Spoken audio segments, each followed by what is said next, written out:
Hello, yeah, I'm Yehudi Geberer, and I'm here with my good friend, Reb Moshe Yarmish, the famous legendary photographer of great rabbinic leaders, Gedolei Yisrael.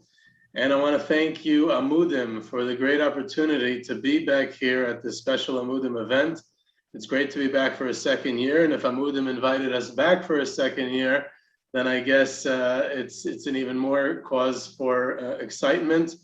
And it's really a privilege to be here together with the photographer legend Moshe Yarmish for the segment Behind the Camera, part 2.0. So we had part one last year, which was very well received, and it's still archived on the Amudim website, I believe. So if you remembered from last year and liked it, or if you're curious about it, we had some fantastic stories about these really amazing pictures and the history and the personalities associated with them.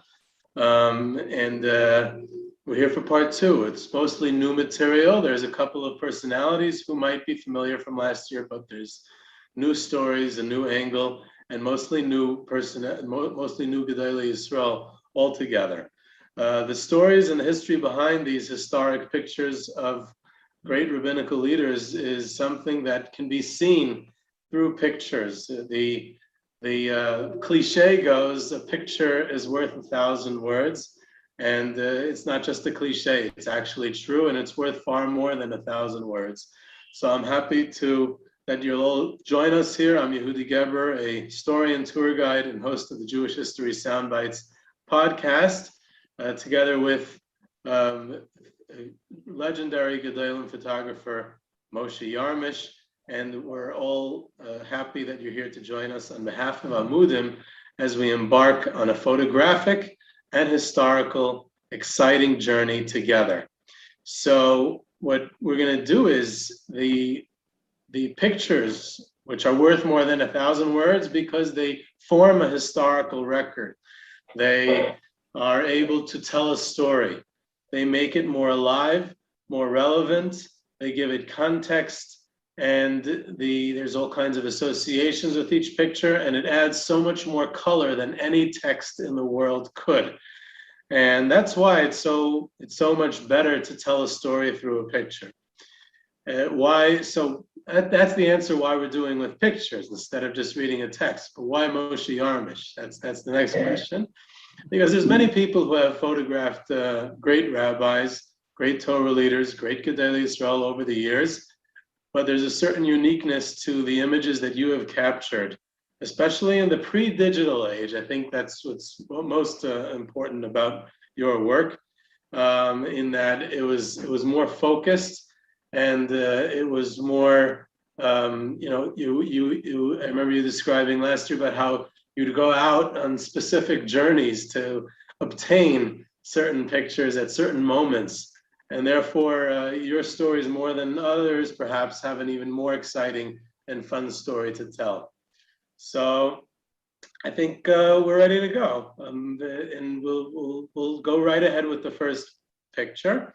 So let's start with this picture, Rabbi Victor Miller, one of the greatest rabbinical leaders, rabbis in the United States scene over the 20th century, lived a long and fruitful life.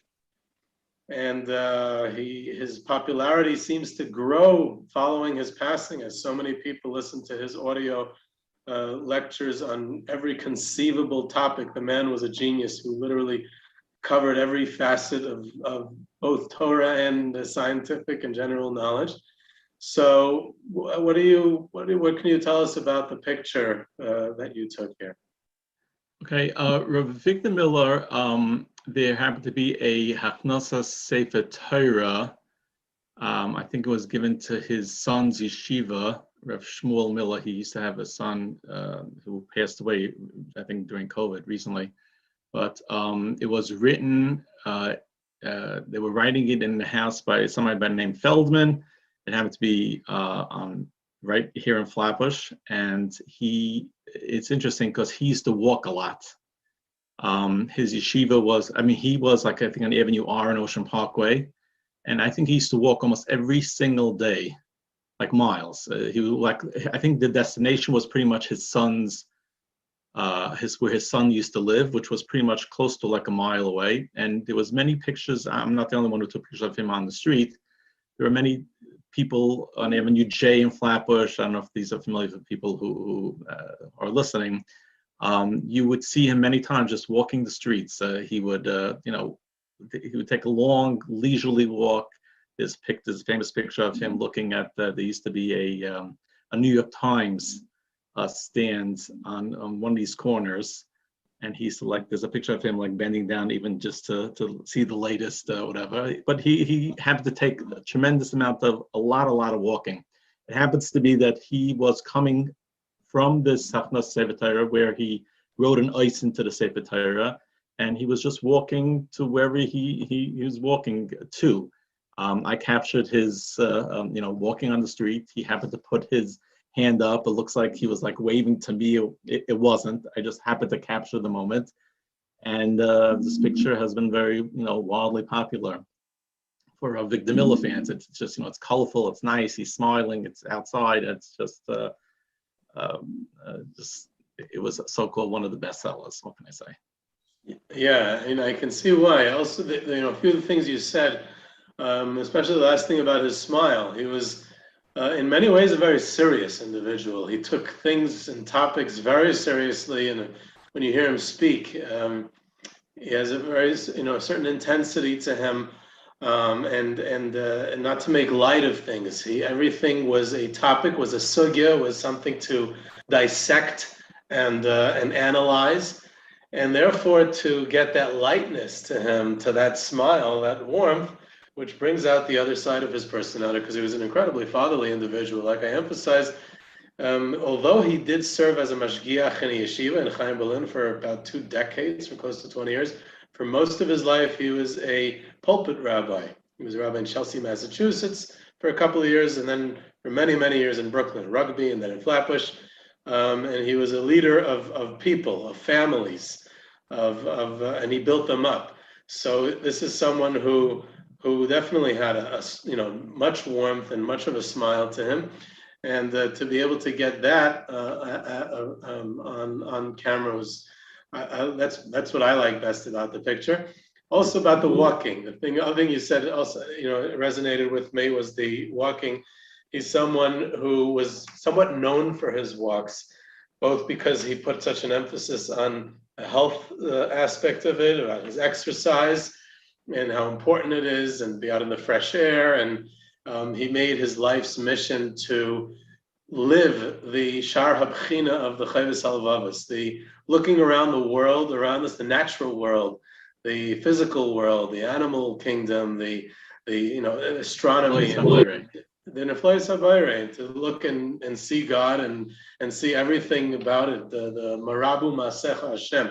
And he saw it in the simplest things. So even on his daily walks, he talked about sunlight and air and water, the things that we really take for granted, not just how an ant builds a colony underground. But beyond that, he was a student of Slobodka. He was someone who grew up in Baltimore, went to New York to learn in Yeshivas Rabbeinu Yitzchak Elchanan, which became Yeshiva College, Yeshiva University at the time he was there. And then he gets exposed to Rabbi Isaac Sher, who was the Rosh Yeshiva in Slobodka, and he comes to fundraise in the United States during the interwar period. And Rabbi Victor Miller gets enraptured by him and goes on a boat, and he's off, this American boy, to learn in Lithuania, in Slobodka. He stays there for 6-7 years, becomes an incredible student there, very close with Rabbi Isaac Sher, and he personified the godless Adam, the greatness of man, the aristocracy, that nobility of character and bearing of Slobodka throughout his life. And that also comes across in the picture. And it's also related to his walks, because supposedly this story is true. I didn't actually check, this specific one, but it really matches his personality. But he was once asked if one day he merited Techiyas Hamesim after his passing. He was be brought back to life for 1 hour after having seen the world of truth and seeing what goes on in the next world. he had 1 hour to be back in this world. What would he how would he utilize his time? Would he study Torah? Would he daven? Would he study Musar, like a real Musar Talmud of Slobodka? How would he use that hour? And supposedly the answer he gave was, it really depends. If it was 7 o'clock in the morning, I would be davening. If it was 8 o'clock in the morning, I would be eating breakfast. If it would be at this and this time, I would be taking my walk. And if it would be at this and this time, I would be learning in the Beis Medrash. And he basically was conveying that he believed that his life was so in order and so scheduled, and he had worked it out, that he's doing the right thing at any given moment, that everything he was doing was Avodas Hashem, everything he was doing was the right thing to be done at that moment. He never wasted a moment, and therefore his walk down Ocean Parkway that you described and captured in this picture is the same Avodas Hashem as far as he was concerned as his learning in the Beis Medrash. So I think that's what's brought out as well in this picture. Very true. Let's move to number 2. This picture of Rav Palm was taken Purim 1987. Although the picture looks like he was posing for me for a picture, it really wasn't. It was, as they say, I captured the moment. Interesting thing about this picture is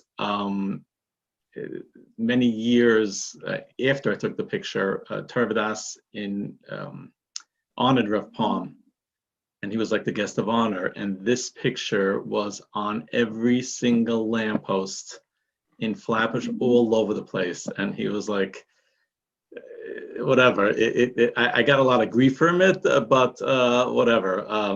You know, he was very, very uncomfortable, not because he didn't like the picture, because it just, you know, he didn't like it, you know, his picture all over the place, plastered all over the place. This picture was, Shuvu uses this picture as, you know, because Shuvu is represented Rav Palm, so they almost like so-called inherited this picture. But no, I took the picture. It was taken on Purim 1987. I learned by Rav Palm for 6 or 7 years, but when I got smicha from Rav Palm, but this was, you know, in his class, for every Purim for his class, he would, you know, they would have like a little masiba, and across the street from the yeshiva in the Beis Medrash Cotton, as it was called, or the elementary school, I'm sorry.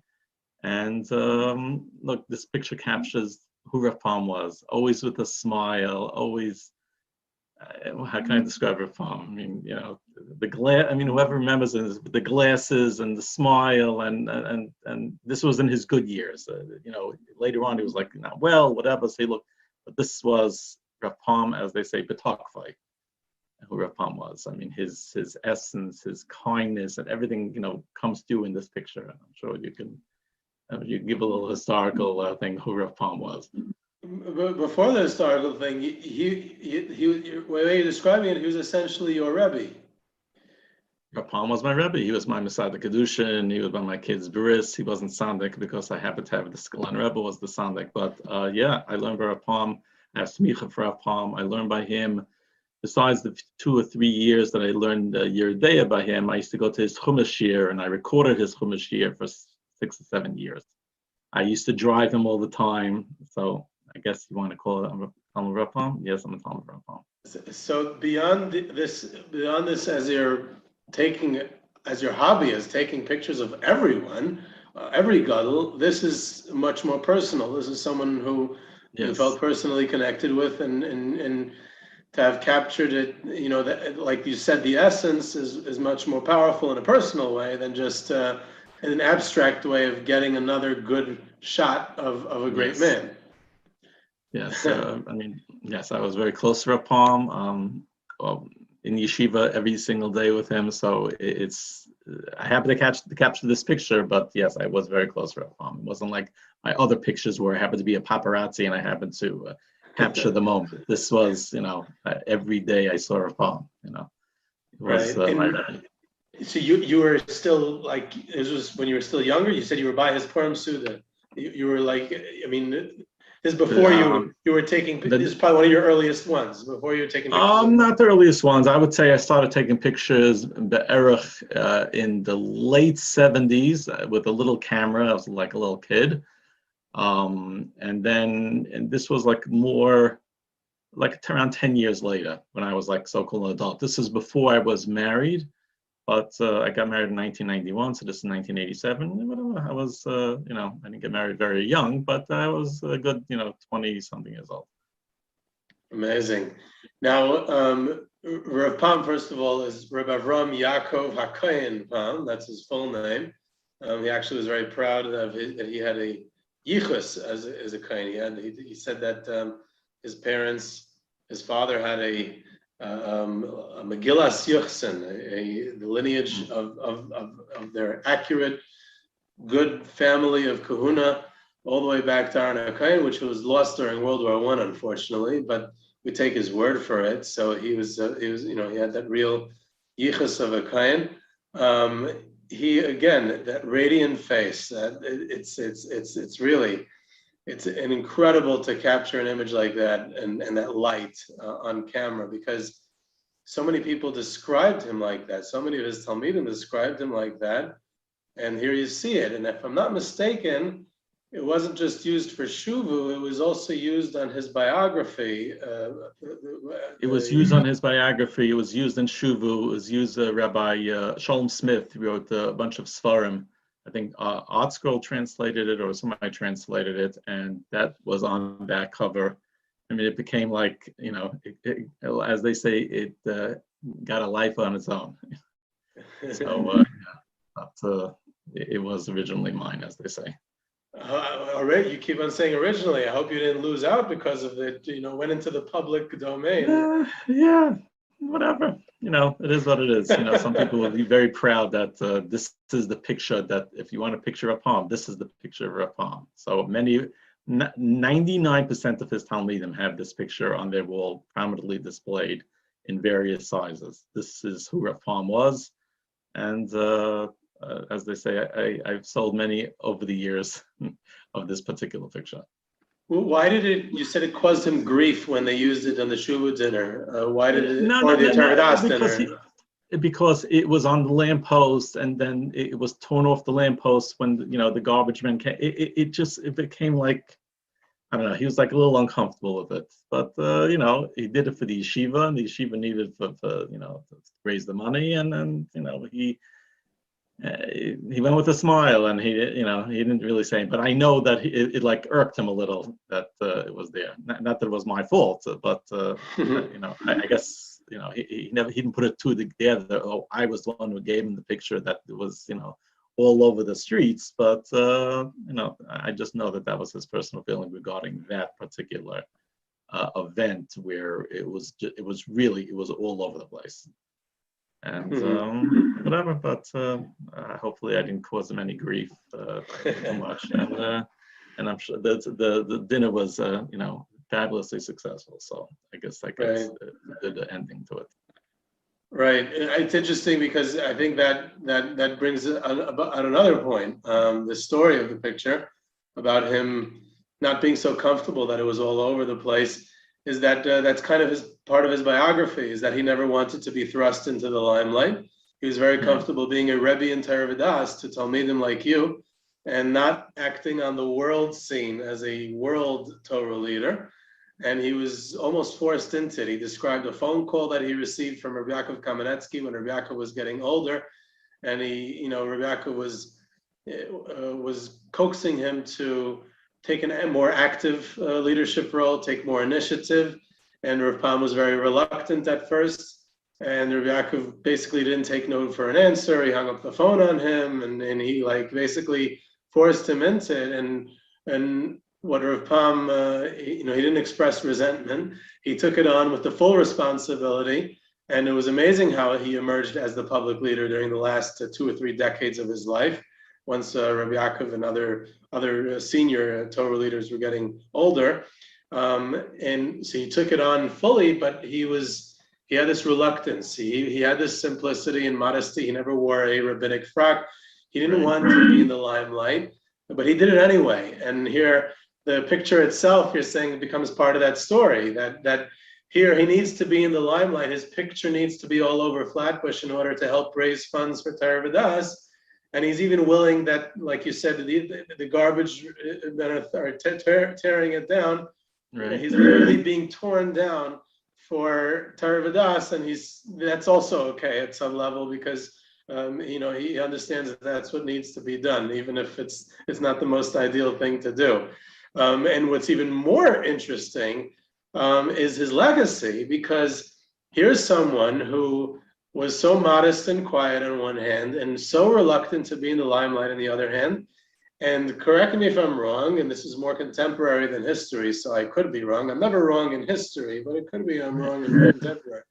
That Rav Pam has probably more Talmidim than anyone else who have taken active roles in communal leadership of organizations, of shuls, of yeshivas, of national organizations, of international Orthodox organizations. Askanim, what we would call, but good askanim, and he like left and right, everywhere you look at, they're almost always or very often Torah V'das Talmidim, and specifically students of Rav Pam. So it's incredible. I mean, someone who is so reluctant. He was so beloved. It's beyond comprehension. They loved him. They just loved him, and they would do anything, to help him and to make him happy, whatever it was. Those were. And there's a certain thing that when you see a Talmud Rav Pam, you could tell by the person what he does that that he's a Talmud Rav Pam. It's just a certain amount of Ma'ur Vein Habriyas, not aloof, just nice guys. They're just nice, each one mentioned, and that's what he inculcated into his Talmidim, Right. I mean, there's many examples of it, but you could tell a Talmud Rav Pam stands out, unique. As his product. Yes. Amazing. Okay, let's move on to number 3. So here we have the Bluzhever Rebbe, Rabbi Yisrael Spira, the great and holy Rebbe of Bluzhev in Galicia. He himself lived in Lvov for many years.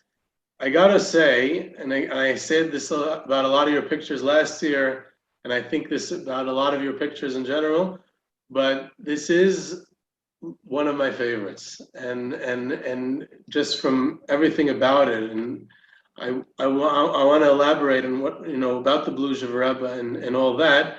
But first, I want to hear when you took the picture, how you took the picture.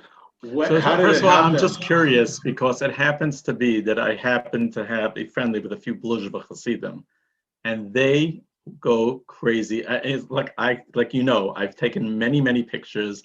But for some reason, I'm not exactly sure. I assume every person has what they like about this picture, but they go crazy about this picture. A Bluzhev Chassid tells me, he says the way the Rebbe's fingers are, that's how he has etched in his mind. I mean, I don't know if you ever saw the Bluzhev Rebbe, but this was their memory of him, and the picture, it just captures the way they remember him. But you're the third person who told me that this is their favorite picture. This picture, I think, was taken in 1986 or 1987. I'm not 100% sure. It was taken Hoshana Rabbah, and Hoshana Rabbah was a Rebbe happening for me. I would run from one place to another because not everybody was on the same schedule.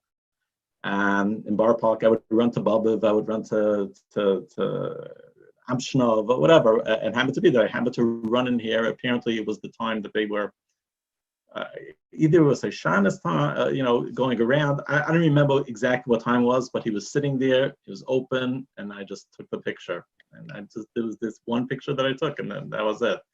I mean, I guess you could see, from historically, I'm sure the yarmulke that he's wearing is probably from the Bnei Yissaschar, if not Bnei Yissaschar, the Tefillah Tzaddik, somebody from his, I'm not exactly sure who it is from. I'm not sure either, but it's one of those that you said, yeah. Yeah, it's probably one of those. And it's a Shana Rabbah, as holy of a time as it is. I mean, I guess he would say Yom Kippur, but I guess I couldn't picture Yom Kippur.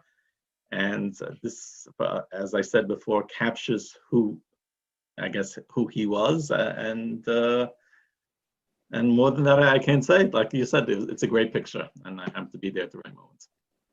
Yeah, it's really amazing. And this was like, I'm not even familiar with the whole Borough Park scene. There's like a Blujever Stiebel. That's where he ran Yes, his whole on chutzner. 57th Street or 58th Street between 13th and 14th, between 14th and 15th Avenue. A little small Stiebel over there. I mean, the Stiebel in my mind is famous because if you remember, there's a famous picture of the Satmar Rebbe, a black and white picture of the Satmar Rebbe walking down the stairs in Borough Park. That was coming out of the Blujever Stiebel. It happened to be the Blujever Rebbe's grandson's Pidyon Haben, and the Satmar Rebbe was there, and the famous Harry Trainer picture of him walking down the stairs. So that was the Blujever Stiebel. I'm not even sure if they're still there. Maybe they just threw it down and they built something else over there. I don't know. There's a few Blujever Rebbes today, grandchildren, whether it's the Ribbitich, Blujev, I don't remember what they call themselves, but that's the Stiebel that I took the picture in. And it was never a big, huge one. It was never. No, they had it, and they had Blujever Hasidim, whatever. They had 100 people, and then it wasn't a very big shul. And he was happy with that. He didn't need, he was happy doing whatever he was doing. He also was not interested in people running after him or whatever. He did what he did, and not interested in the fanfare or whatever. And that's where I captured the picture. So it is amazing. I mean, he's someone who passed away at the age 100, 2 or 3 years after you took the picture. So he lived for a full century. The picture is when he's 97, 98, something like that. And he, besides for living through a century, he lives through the Jewish 20th century, which is the most momentous and in many ways tragic century in Jewish history. And he goes through all that. He's someone who probably more than any other famous rabbinic personality went through the war and the Holocaust through 6 full years. He was in Poland. He was not in Hungary or any other place. So he went it from beginning to end. And the miracle of his life and his rebuilding on a small scale, like you said, he doesn't make a place of big maestas, a lot of his institutions and thousands of Hasidim and a huge base managed. But that rebuilding, there's so much to see in that picture itself. Those sunken eyes and the yarmulke of his ancestors, of either the Dinavar, the Bnei Yissaschar, or the Tzilat Tzaddik, or whoever it was. I'll tell you what, like personally, when I think of this picture, is I try to think, what is he thinking of? What's going through his mind? There's something there. This holiness, this concentration. What is he? What's going through his mind? His holy mind at this time on Hoshana Rabbah. With his kittel and the gartel and the talus, and it just gives this whole scene. He was in Lvov at the war's outbreak. He goes through the Lvov ghetto, which was a terrible place. He's later at the Yanovska Road camp, which was, in Holocaust historiography, there are researchers who dislike referring to Yanovska as a concentration camp, because since so many people were killed there, it's not even fair to classify it as a concentration camp. They want to reclassify it as a death center, a death camp, and not as a concentration. That's how horrible Yanovska was. And he survives Yanovska. He was even on a train to Belzec, which was a real death camp where no one survived, but he was sent back from Belzec to sort the clothing of recent victims. So he was in the furnace of death itself. He is then transported to other camps, ends up in Bergen-Belsen towards the end of the war. He went through it from beginning to end. Not only that, he loses his wife and family. After the war, you mentioned that his children and grandchildren became rebels. It was his second marriage. He had adopted children. He had real children from his second marriage. His wife was a survivor who had lost her husband and her family. And it's like I don't think he had children from his second wife. It was just the adopted children? It was his wife's children. His wife's children. You have to understand. At the wartime, you're talking about he was in his 50s. Right, that's another point. He wasn't a young man. Yeah, most survivors were either child survivors hidden, but most survivors of the Right. camps were in their 20s, teens, 20s, maybe 30s. And here he was in his Right. mid He was older. 50s during the war. Right. And he somehow survived. And some of the greatest Holocaust and inspirational Holocaust stories that I relate over to groups in Europe is about him. I think Yafa Eliach interviewed him. Yes, Yafa, the late Yafa Eliach, the great Holocaust survivor herself, Right. child Interviewed survivor, him personally. he granted her interviews. It was also not a very typical thing. A big Hasidic Rebbe granting Holocaust interviews to a female Holocaust researcher, and she interviewed him extensively. In other words, she sat for several sessions where she went through his whole story with him. They are from the most accurate stories in Hasidic tales of the Holocaust, which she wrote. Some of the other stories in there are a bit questionable, but his stories are impeccable. They come straight from the Bluzhev Rebbe's mouth, and of course many other ones come from his wife, his second Rebbitzin. A few in particular that stand out by me is when he, in Yanovsky camp, he was the sadistic assessed one of the things that they did to them there. So at one point they were forced to jump across a ditch. And it seemed to be physically impossible to jump across for a healthy man, maybe for an Olympic sprinter. And here there's people who were starved, who were malnutrition, diseased, beaten, tortured, broken, and they were expected to jump across this ditch. And they're standing there, and anyone who would fall in would be shot, and this would be their way of basically carrying out a selectia of who's still fit to work. Because if they're physically able to get across the ditch, then we can keep them for slave labor for a short time longer. And the fellow standing next to the Bluzhev Rebbe before he jumps, he says, "How are we going to make it, Rebbe? How can we jump? We can't jump." So he says, "I have no idea. I don't know how we're going to do it. We just have got to try and jump and close our eyes and rely on Hashem, and we'll make it." And he says Shema, or he says Vidui, or he says something, and he makes the jump. The next thing is he opens his eyes and he finds himself on the other side of the ditch. He looks around and he sees his partner, the one who started off with him, also still standing next to him. And this fellow says to him, "Rebbe, how did you do it?" And he says, "I closed my eyes and I held on to the coattails of my great ancestors, of my father, of the Tzila Tzaddik, of the Bnei Yissaschar of Dinov, of the Noam Elimelech, of Lezhensk, of all my great tzaddikim ancestors. I held on to their coattails, and they schlepped me across, and that's how I ended up across." But how did you get across? And the guy standing next to him says, "I held on to you. That's how I got across." And that story it blows my mind each time, because that's Jewish history. How do we get across life?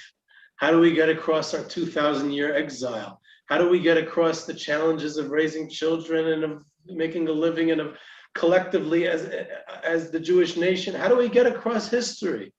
And we did it by holding on to the coattails. We're not letting go of our past, not letting go of our ancestors, not letting go of our tzaddikim, as far as his partner is concerned, not letting go of who are near and dear to us, of everything that we come from. And we hold so strong onto our past, and that gets us across the ditch. We don't fall into the ditch when we hold on so tight and don't let go. So that was a great story. There's another one. It's quite a famous one. It was towards the end of the war, when he's in Bergen-Belsen, and in his barracks, a few broken Jews come together. They try to light Hanukkah candles on the first night of Hanukkah. They I think they took either shoe polish or some margarine from their starvation rations, and they made a wick out of their sleeve or something, and they honor him in lighting this wick on the first night of Hanukkah, and he recites the first bracha, Asher Kedishanim Seisun Lahadlik Ner Shel Hanukkah, and he recites the second bracha, Sha'asa Nisim Laveseinu Bayom Mahem B'Zman Hazeh. And then he stops, and he turns around, And he waits a few seconds, and he doesn't say anything, and then he turns back around and he says the third bracha for the first night, Shechiyanu v'kiyimanu v'giyanu lazman hazeh. And they light it, and a few minutes later, of course, they put it out because the SS might come and they're nervous, and life goes on. And someone approaches the Bluzhever Rebbe, who's an irreligious Jew, not affiliated, but he knows who the Rebbe is, and he says, Rebbe, I respect that you wanted to do a religious act and you wanted to maintain a religious identity because that's preserving our humanity and our identity and our Jewishness in these terrible times. And the Nazis are trying to dehumanize us, and we're showing that we're still alive. We can do it. So I have no, even if I'm irreligious and I don't believe in it, I respect that you did it. And I'm happy to participate. And I even understand how you made those first two blessings. You're blessing about the mitzvah. You're making another blessing about the nisim, the miracles that were once done to us. But how dare you make that third blessing? Shechiyanu v'kiyimanu v'giyanu lazman hazeh. You're happy that we're alive today? We're 5.5 years into this terrible war. We've all lost our families. We're going to get killed. We're for sure not going to survive. What are you happy about? And the Bluzhever Rebbe tells him, I agree with you. I did not want to recite this bracha either. I don't think it was appropriate. And I turned around and I paused because I knew there was a rabbi of a town in Hungary in our barracks, and I wanted to ask him, is it even permitted to recite this bracha? Because no one's happy that we're here and alive today. Just like you said. But you know what I saw when I turned around? I saw hundreds of pairs of eyes looking at me with anticipation, with a hishtoikikus, with an excitement that even in Bergen-Belsen, even after everything we've been through, even after everything we lost, we're still waiting to light the Hanukkah candle. And I said, that's I'm excited to see that the Jewish spirit has never been crushed. And again, that's when I see that, I think of this story also. And the last thing is that you went into a Beis Medrash in Borough Park. Borough Park is in New York City in the United States of America. When he grew up, and he was in his mid-50s, like we said, when the war broke out, and he grew up in the old world of Galicia, the world of the Divrei Chaim of Tzanz, of the Bnei Yissaschar of Dinov, of the old Galician Polish Hasidus. He never imagined that he would one day be in this urban American materialistic environment, attempting to rebuild a Hasidus with a new family. He would never have dreamed of it.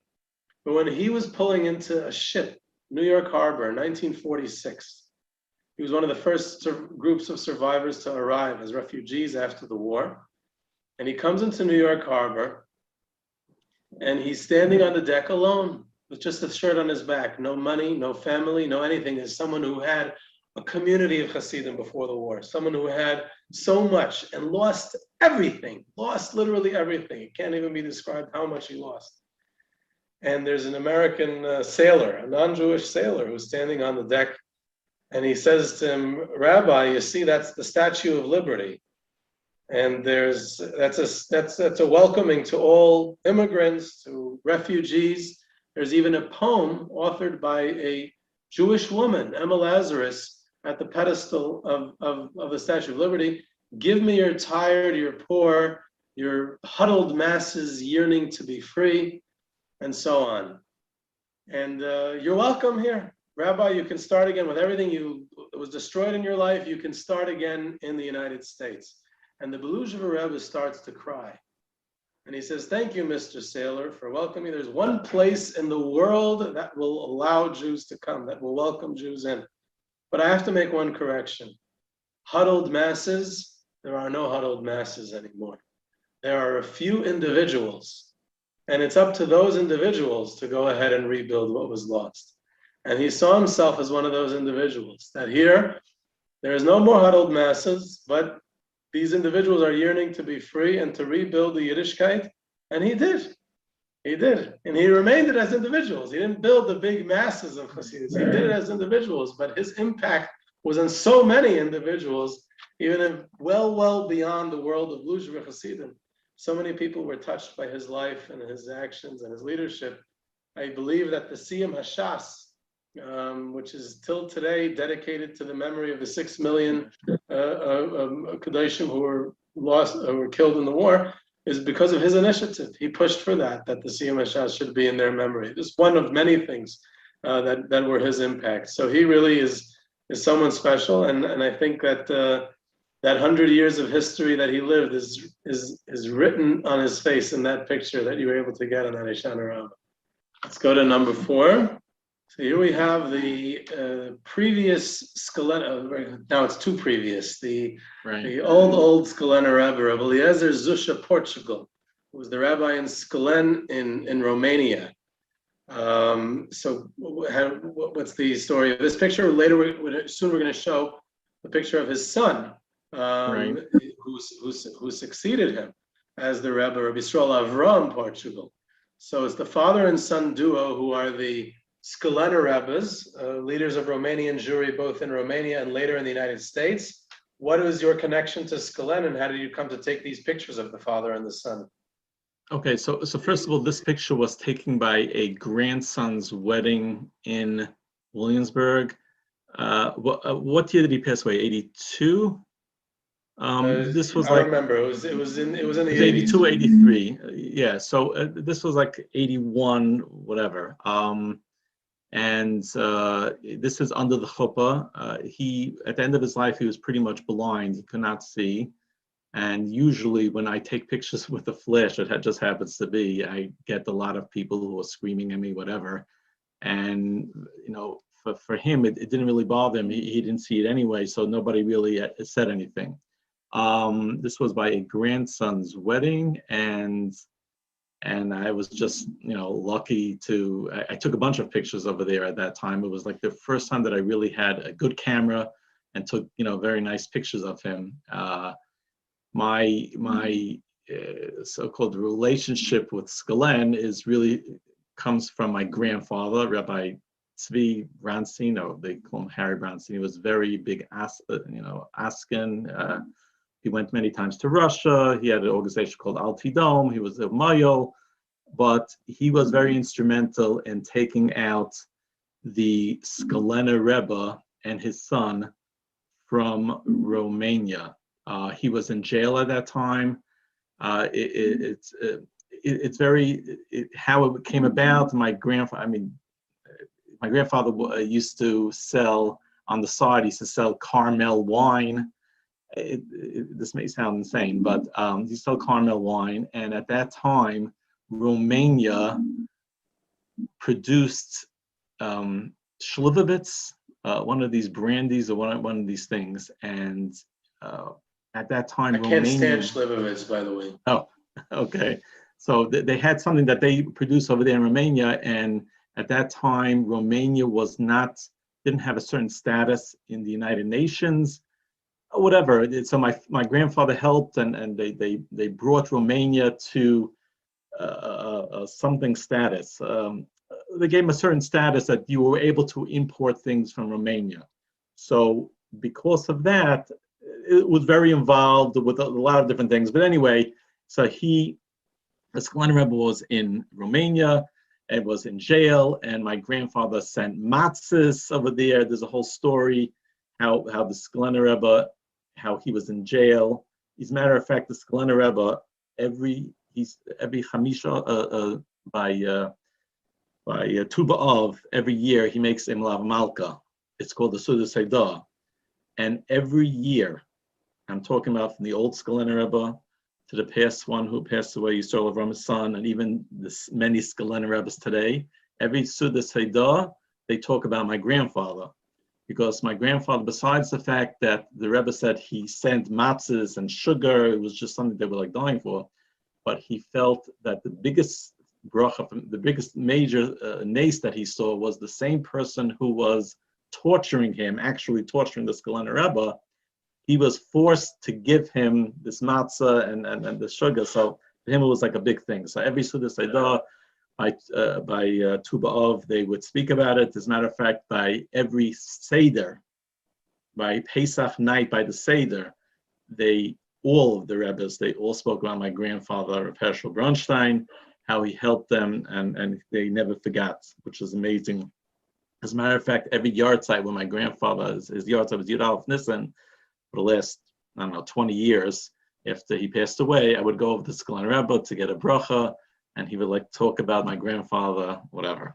It happens to be that my Sadik was this Skolin Rebbe that Rebbe Les Zusia. Wow. My son Sadik, my son Tzvi, who's named after my grandfather, his Sadik was the pastor Rebbe who passed away. So I will call it that. And my grandfather helped the Skolin Rebbe even when he came to America. He helped him with his apartment. He helped them, getting, a new immigrant coming. He helped them a lot. So Skolin has a lot of akar types to my grandfather, and I guess so.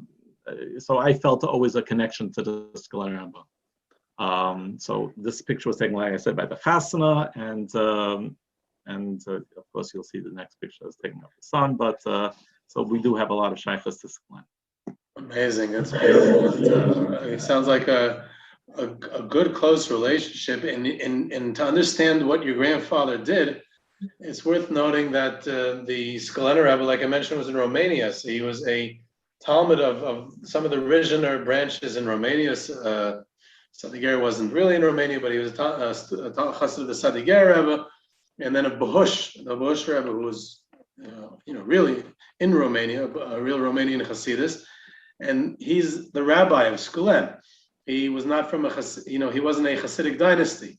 He was a chassid of big rebbes, and then he was the rabbi in Skolin, and he emerges as a rebbe. So he's, I guess we would call it an authentic rebbe. He didn't inherit it. He really becomes this leader of Hasidim, and he's one of the only people. The Rebbeinu Rebbe also, not very many people who are Hasidic rebbes who remain behind under a communist regime after surviving the Holocaust, going through the Holocaust as a survivor, and then staying in Eastern Europe, in the place where the Holocaust took place, but more so under a communist regime, an atheist, anti-religious communist regime, where preaching religion and teaching it to the youth can be a crime. And he stays. And he's the inspiration for Romanian survivors who stayed behind in Romania. He has an active base medrash. And I know about children and grandchildren of other Romanian survivors who stayed in Romania after the war, who their only way of continuing any form of Yiddishkeit, of any Judaism, behind the Iron Curtain, it wasn't technically in the Soviet Union, but it was behind the Iron Curtain in the communist sense, was their affiliation with the Skolin Rebbe during the I think he only had this one son, who was the last one who passed away, but he adopted many children. A lot of the Yisraelim that he took care of a lot. He took a lot of Holocaust orphans. Yeah. He was like their father. As a matter of fact, many years later, when it was they married themselves and they married off children, Skolin Rebbe used to come to all their weddings, and because they were like children. Amazing. They were his father's children. Yeah. And very beautiful songs were composed by both of the last Rebbes. And one of them he composed during the Holocaust, about a whole long thing, which I of course don't even know the words, and definitely would not sing, because people are supposed to be enjoying the Amudim event, not being upset at it. So, but it was a very haunting song, very haunting tune, very powerful words, and it included the cry of the imprisoned, the Enkas Asir, during the Holocaust. And that then in the 1950s, at one point, Romanian government allowed a Jewish delegation to visit Romania to see that Jews are not being prosecuted. There's no oppression of religious life. There's no suppression of Jewish life in Romania. And it was all a sham, because any meeting of this American delegation was with local Romanian Jews, was with communist officials in the room. Right. And they knew they would get punished if they said everything was censored. And the Skolin Rebbe is one of the leaders of Romanian Jewry in the 1950s, was chosen as a member of the Romanian delegation. And he was racking his brains, how am I going to convey to the free world? This is a one-time chance. We're going to have this meeting. How can I convey to the free world that things are really, really bad. And what he decided to do is he asked the communist officials if he can sing them a song in Hebrew that he had composed under Nazi oppression during the Holocaust. Okay, Nazis are bad, right? You know, so you're singing it, no problem. So he sings that song, but he changes one part of the song. The words Enkas Asir, he changed into this cry, Enkas Asir. He like screamed it almost. And until today, when they sing the song of the Sklener Rebbe, it's, again, I'm not going to sing it because I'm just going to mess it up, but it's screamed, Enkas Asir, the cry of the oppressed. And the American delegation understood right away that there's an Enkas Asir, that he's screaming out for help because it's not easy to live as a Jew in communist Romania. And that leads, this chain of events leads to your grandfather, eventually, after he's arrested, it's after he's in jail actually, later, in 1960, getting him out. And here we have his son. So right. The father of Eliezer Zusha, Portugal, we saw before. And here we have Rabbi Yisrael Avram, Portugal, the next Sklener Rebbe, who takes over his father, and he takes his father's legacy in the Chesed LaAvram organization, which his father established to help the needy, to help the downtrodden, the children from dysfunctional homes, from abusive homes, from, you know, with parents in jail. In other words, the ones that society would have neglected. He took those as his Hasidim. That's the people he's taken care of. And he built homes for them and got them help. Married them off and paid for their weddings, and Yisrael Avram Portugal used to go around fundraising for it. In fact, I grew up in Monsey, so of course I remember the Vizhnitzer Rebbe and the Skver Rebbe, but one of the first encounters that I remember with a Hasidic Rebbe was at the Sklener Rebbe, because he came for a fundraiser, and the way it was marketed to us was, come to see the Sklener Rebbe. Of course, he's also going to ask for money, but you're coming to see this big tzaddik, the Sklener Rebbe. And I'm the 7-year-old kid in Forshay, and he says to me, what's this? Your chup. You need to cut that off. That was his famous thing. Yeah, he worried about the chup, and if somebody had like a TV in their house, so but he was consistent. It's not as if when he came to a rich person's house, he would not say anything. No, if the kid was the rich person who's giving them who knows how much money, his kid has a big chup, he would say, you have to take off the chup. It's not good. The bleepus or whatever. He had all very interesting. It happens to be that this picture, yes, it is a Sklener Rebbe, but this picture, believe it or not, was taken by the Hanochas Even Hapina of Yeshivas Torah Tamima. Wow. Yeah, so this was on Ocean Parkway, where the Torah Tamima building was built many years later. And he happened to, he was there. It happens to be that this picture, it's interesting because if you look at the picture, you could tell that is when he was much younger, because after, when he was older, he would let his payas down. And here he has the payas around his ears, so I guess people, Sklenas, know exactly the erech what time it was taken. But this was a classic picture, beautiful picture of Sklener Rebbe. I took many pictures of Sklener Rebbe.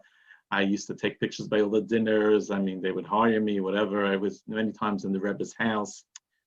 Since I knew, Reb Heschel Grunstein's grandson, so, they were like so-called more free with me. More access, yeah. And I knew him, I knew the Rebbitzin, whatever. I was like very close over there. It's amazing. And he looked so regal. He had this Hadras Panim. He has this beautiful Hadras Panim. Yeah, and he also used to compose many songs. A lot of times I used to see him, and he would sit there with a tape recorder, always near him, just in case he thought of a song, and he would tape it and play it back, and improve on it. Like very. Wow, I didn't know that. And he had this. His base bench was in Borough Park. His base bench was on Borough Park on 54th Street between 13th and 14th Avenue for many years. Not a big base medrash. In the later years, they expanded a little, whatever. But he used to daven very late, and sometimes they would be standing on the street to chap somebody who didn't daven shachas yet. And we're talking about later in the day. whatever. He didn't really have many people. Later years, of course, then he had a lot more people. But in the beginning, even his father used to live in Crown Heights, and many times he would daven in 770 because just to get a minyan, because he really didn't Wow. he had nothing. He didn't have anything in Crown Heights. Wow. But So 770 was home to Sklen also. Well, he was a Rebbe under communism, so that would fit well with Lubavitch. The fighting for Yiddishkeit under communism. Yeah. But I'm just saying, because he didn't, not because of Lubavitch, but more because Right, because he didn't have a minyan. Yeah. Yeah. Wow. So I also like it because, especially this picture, because he looks very Rebbish. He has this beautiful beard, and it's the silver cane, which is like a classic Rebbe look. And those, I don't even know what they're called, those sleeves where you have the velvet on the sleeves. That's also a very Rebbish thing. Yeah. And the beard and the pants, the whole thing, he looks, and therefore, if it's in color, you could say, wow, this is 20th century classic Rebbe. And if it would have been in black and white, you would have said 19th century classic Rebbe. Right. And under communism, there's no such thing as a classic Rebbe, because he couldn't have looked like that. I guarantee you that he or his father didn't have a silver cane and velvet beketcha walking through the streets in Romania in the 1950s. He probably couldn't afford it, and he probably would have been dangerous too. And I'm just imagining here. I'm not stating anything that I know for a fact. No. I'm sure not. He definitely wasn't in the open. You had to do everything hidden over there. It was a different world. Even though it was a lot later. It was till 1960. We're not talking about something. Yeah, so it's 20 years later in the Holocaust. But very oppressed over there. And so behind the facade of this regal bearing lies all those Romanian years where he was the same exact Rebbe, the same exact leader, the same exact caring for Hasidim, but without the external trappings. And therefore the external trappings is not what makes the Rebbe. It's who he is what makes the Rebbe. Yes. That's who he was. Special person, very special person. Yeah. Okay, I think we'll wrap it up for now. This was a pleasure, Schus. I really enjoyed it. Thank you, Rav Moshe, for again another wonderful session. Your pictures are lighting up the world, giving us so much knowledge, so much inspiration, so many stories, so many things to light up our lives with what you were able to. I don't know if you imagined that when you were taking these pictures back then, that it would have such an impact on the wider society at that time. Yeah, definitely didn't at that time, and I'm happy to see that many Jewish homes have my pictures hanging, and people are enjoying it. Yes, and thank you, Amudim, for giving us this platform for the special event of Behind the Camera, Part 2, and wishing you all the best. Thank you. Thank you.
Hello, everybody.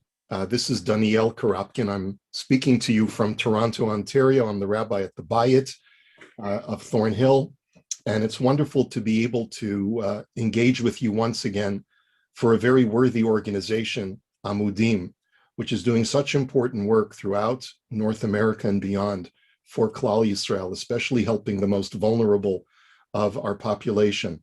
It is a tremendous honor to be able to engage in a conversation with Dr. David Pelcovitz, who is no stranger to Amudim, nor is he a stranger to anyone most likely listening or watching this presentation. Dr. Pelcovitz is the Strauss Chair in Psychology and Education at Yeshiva University. He is usually one of those go-to voices that our community goes to when we are facing issues of crisis or tragedy, God forbid. We typically turn to our healthcare professionals, and Dr. Pelcovitz really represents the klal, the tzibor, in helping us heal, in helping us cope and come to terms with some of the very, very difficult issues facing our community and society in general. Dr. Pelcovitz, welcome. It's really an honor to have you here with us for Amudim. Thank you. It's an honor to be here, and especially an honor to be here with you, given how much I've always learned from your role in leadership, and then addressing all the concerns that we'll be talking about in this program. Thank you. We are going to be discussing a topic that I believe is dear to your heart, which is putting things in perspective in a polarized world, going from FOMO to JOMO.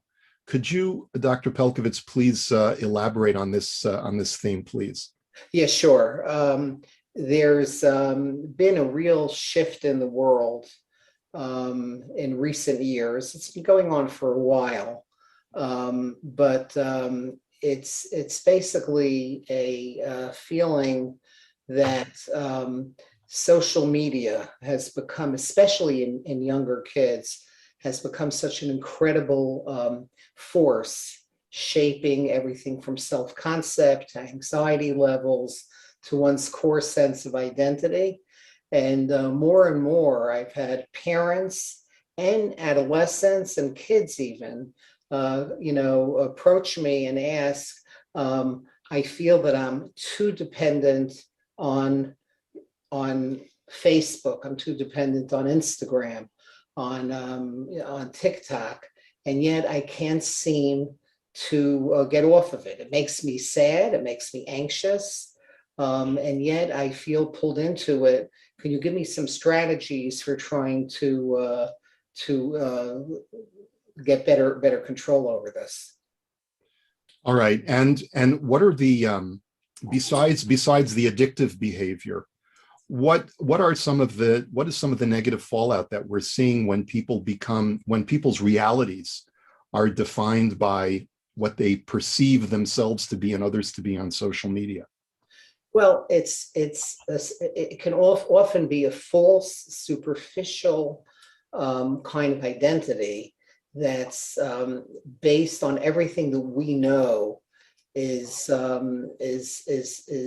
superficial and cannot be associated with an enduring sense of well-being. As an example, even going to the point of what do adolescents or even younger kids fantasize about nowadays?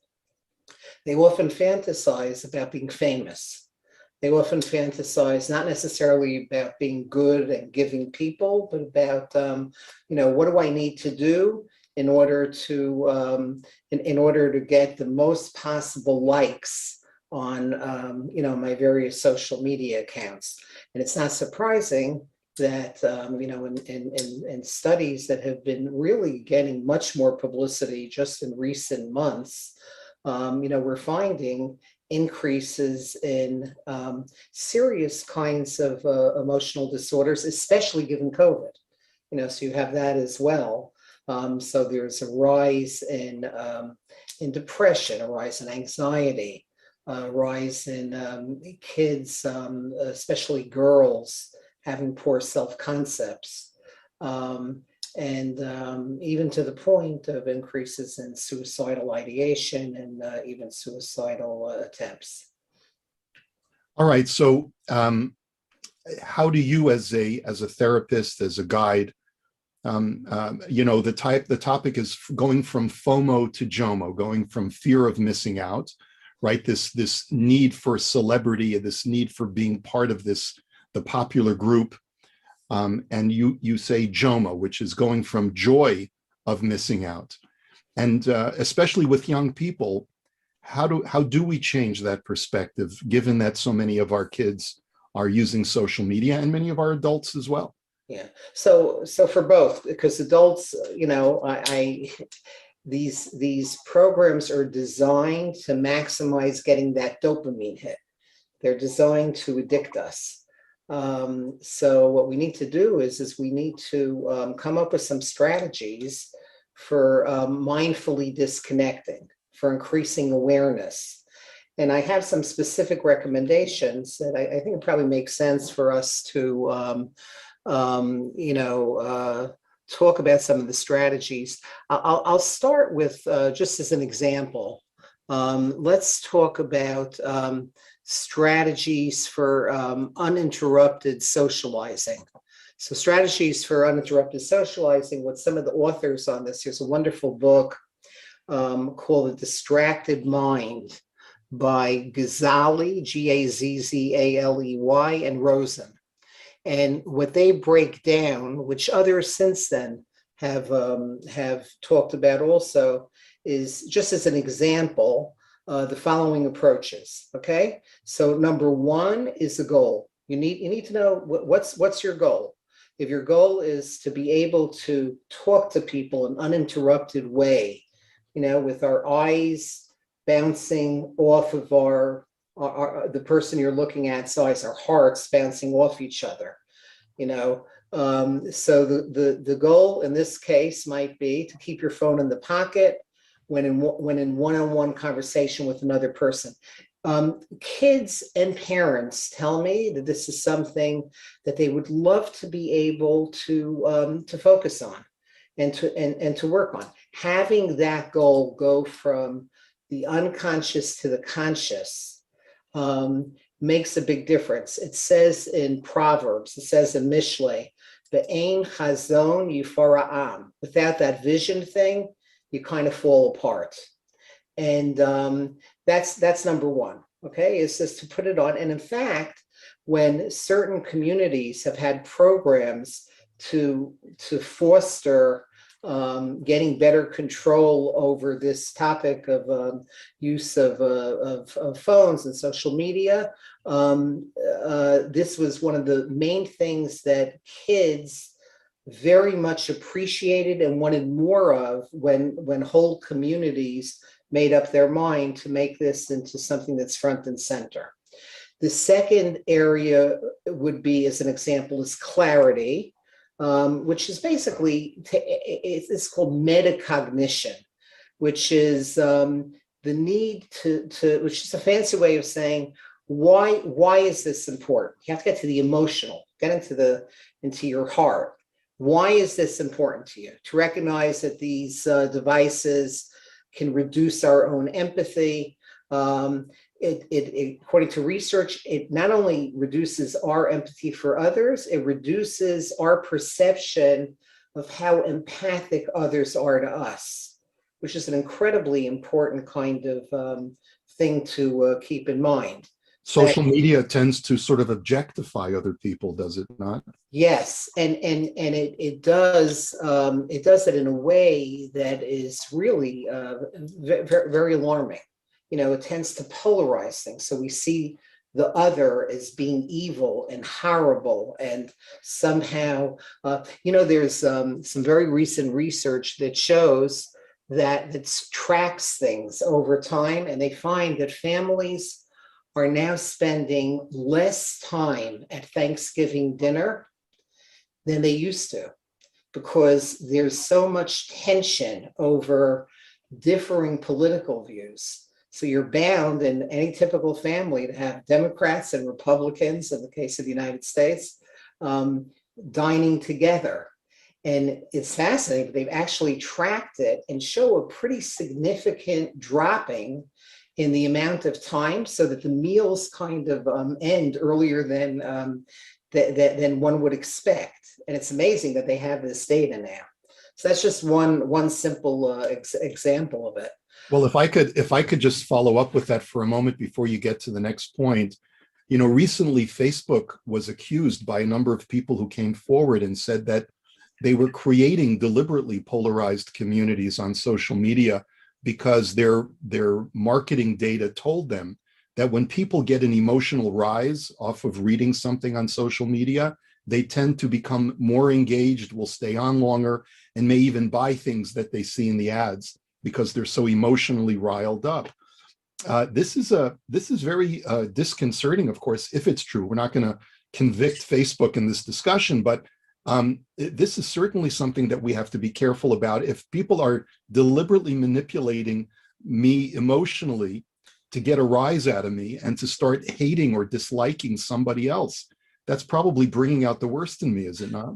Yeah, look, all of these, social media sites, their financial model, as I understand it, is partly based on maximizing hits, maximizing time on the site, and maximizing, in many ways, the negativity and the polarization. That keeps things going. It's part of what, it's like, and I'm sure any rabbi, somebody in your position, what do how would you maximize the likelihood that you're going to grow your membership and grow the passion of people attending your shul have? It's probably going to be by really reaching them in their hearts, and giving those kind of classes and having those kind of programs and those kind of speeches. That's what they do. And I don't think it's coming necessarily from an evil place. But it's often coming from a place of really not necessarily, prioritizing what's best for their customers. And again, I don't want to, I certainly have no right to and no expertise to, but certainly what that whistleblower has shown in those congressional hearings has made that very clear. Let me just because I didn't talk about it a second ago, let me just take a second to review with you some of this stuff. Here's just a quick summary of some of this stuff. Is that the echo chamber on various social media platforms? It's designed in a way that it empowers status-seeking extremists, so that people who aren't extremists, people who are just talking in a very in much more moderate kind of way, their voice tends to be drowned out, and they tend to become quiet, because if you become too vocal on these sites, people come after you. Yeah. And they may threaten your safety. So there's a tremendous tendency for the discourse to become not only filled with personal attacks, but sometimes real threats on the safety of the person. And listen to this: those who deactivate their Facebook accounts report feeling happier. Okay, that's great. Okay, not surprising. But in the case of millennials, in the case of people who were born into a world where they already had their iPhones, they typically reopen their social media accounts very soon after. They find they just can't. They can't do it. They can't do it. It's so much a part of their identity and how they deal with their emotions and how they get their news, so that it becomes something that there's a true addiction to. So, when it becomes woven into the fabric of their identity and is their main news source, and to just expand it a drop, there's evidence that our political discussion networks have been shrinking in recent decades. This is before, some of the elections, the recent elections in the United States, but it's been shrinking. And which means that there's all of this sense of polarization, but there's a fascinating new study. It's a book that just came out a couple of weeks ago that is amazing because he makes a very strong case that much polarization is false. Social media exaggerates the polarization. And people, when they sit down and really talk to each other and hear each other out, are much more likely to be able to maybe change their views and be open to others' views. The name of the book, and again, I can't emphasize enough how it's totally changed my perspective on these things, because it's a man by the name of Dr. Chris Bail, B-A-I-L, and it's called Breaking the Social Media Prism. And what he shows with very, very well done research and all kinds of, a large team and, very respected kind of ways of getting to his conclusions, is he comes up with specific ways of trying to help us see things through the eyes of others without letting the false polarization that happens with the extremists online take over. So Well, that's great for a person who's going to read that book. But getting back to the getting back to how we solve the problem, and you correctly identify this idea of FOMO, that millennials who sign out of their account can't, they're chalashing, they have to get back on. So how do we address this with, you and I remember what life was like before the internet, but so many of who are our children's ages and are certainly our grandchildren's ages, how do we get them to unplug? So you had mentioned the importance of keeping the phone in your pocket and things like that. What else can we do? Sure. So we already talked about the power of goals, the power of clarity. The next thing is a very simple behavioral intervention. There's nothing quite like it. The Talmud tells us that if somebody has a gambling problem, sometimes the best thing you could do for it is break the dice. This is going back over the millennia. Break the dice. Amazing how topical, that kind of wisdom is. So here on the accessibility end, it's removing all phones from areas of interactions. So you could set tech breaks for checking your phone every 15 minutes. Families can have tech-free zones. And I know this is trite, but it works. So you have a very clear rule at home that parents and kids recharge their phones every night in a public part of their house. And if there's an emergency that comes in, which is what kids are very worried about, they'll be able to check it, at another time. But they have to, once they keep it in a public place, they're going to start to get a lot more sleep, and they're not going to be so hooked onto what becomes this overarching need to check over and over again. The next thing you have to have a strategy for dealing with boredom.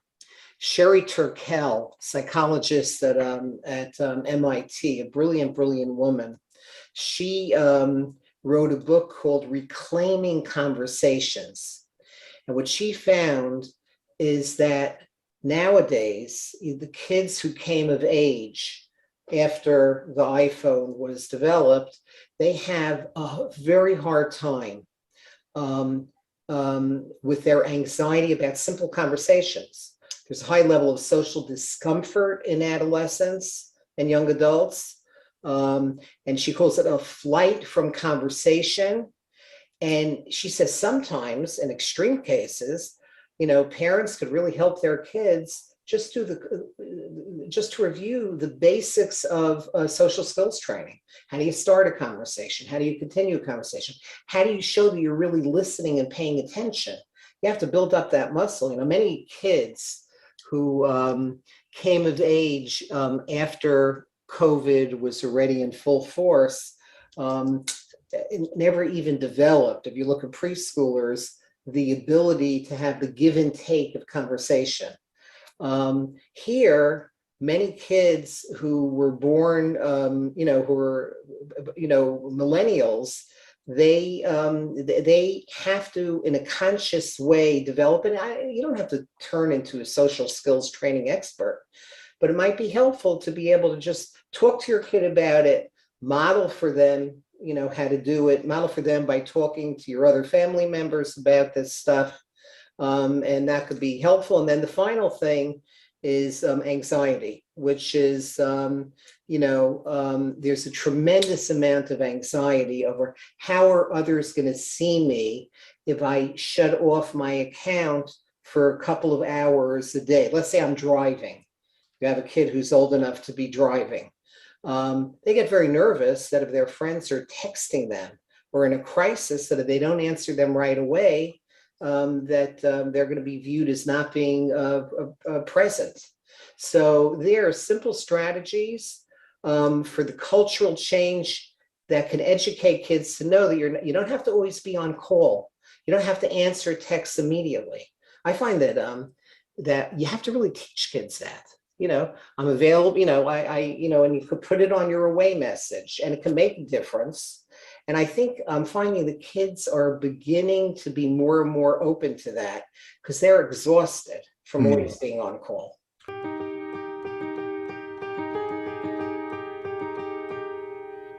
At Amudim, we give people hope. At Amudim, we help people. At Amudim, we don't judge.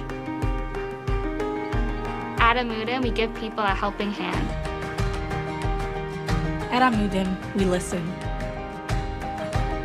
At Amudim, we're going to care about you and help you get the best treatment you can. At Amudim, we strive to make others lead a healthier life. At Amudim, we truly understand. At Amudim, we adapt to the ever-changing needs of our community. At Amudim, we provide the light that guides you through your darkest times. Let's unite to heal. Let's unite to heal. Let's unite to heal. At Amudim, we save lives and build futures. Let's unite to heal. Let's unite to heal. Let's unite to heal. At Amudim, we make a difference every single day. Let's unite to heal. Let's unite to heal. Let's unite to heal. Let's unite to heal.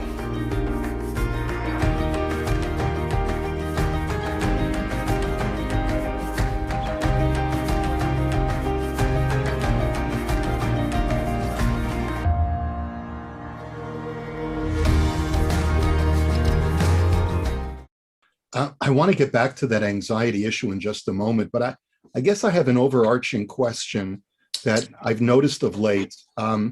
My upbringing is very different from the way that I brought up my children is very different from the way that I see some younger parents bringing up their children today. And I'm wondering if all of these strategies, assume that a parent takes into consideration the fact that I am the parent, you are the child, and I will guide you and show you what is best for you. And I hope this is not too far off topic, but it's certainly something that's been gnawing at me. I see so many parents today who show so much derech eretz to their children that they feel that their children should be in control of their emotions, of their behaviors, and put their child on such a pedestal that they don't feel that they can or should interfere in their children's behavioral patterns. Let me just give you one example. There was a parent who brought over one of their children to my house the other day, and I was taught that when someone comes into a guest comes into your home, the guest is supposed to you as a guest are supposed to look at the host in the eye, shake their hand, say hello, make eye contact, all of these things that I was taught as a child. And today it seems like some parents feel that no, we have to be considerate of a child's feelings. And if the child doesn't feel like making eye contact because they're moody or they're in a bad mood, we have to respect that in the child and let the child go off into the corner. And when the child is ready to come and make eye contact and to be engaging, we allow the child to do that. And so part of me is concerned that if these solutions that you're advocating, Dr. Pelkovitz, they sound like wonderful solutions, but they assume that a parent is going to be sort of laying down the law for their children and saying, this is what is necessary, and this is what you should be doing, and this is what you shouldn't be doing. And part of the concern that I have, and I believe perhaps part of the anxiety that children have today, is that they haven't been given specific parameters or sufficient parameters to know the difference between right and wrong. Am I crazy or? No, you're not crazy at all. I think it's the challenge of our generation. Kids, what my understanding of healthy parenting is about, it's exactly what the Talmud tells us.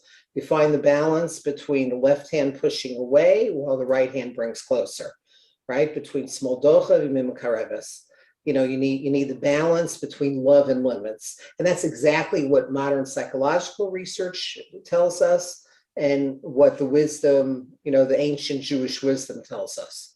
And kids can't thrive without that balance. So all love and no limits, kids grow up to be totally spoiled and overindulged, and you could cripple a kid like that. They're not going to be ready to function in the world if you have an extreme like that. All limits, no love, rules without relationships equals rebellion. Okay, so you need to find the balance, and that's the art of parenting, and it's going to be different for every one of your children because every kid has a different temperament.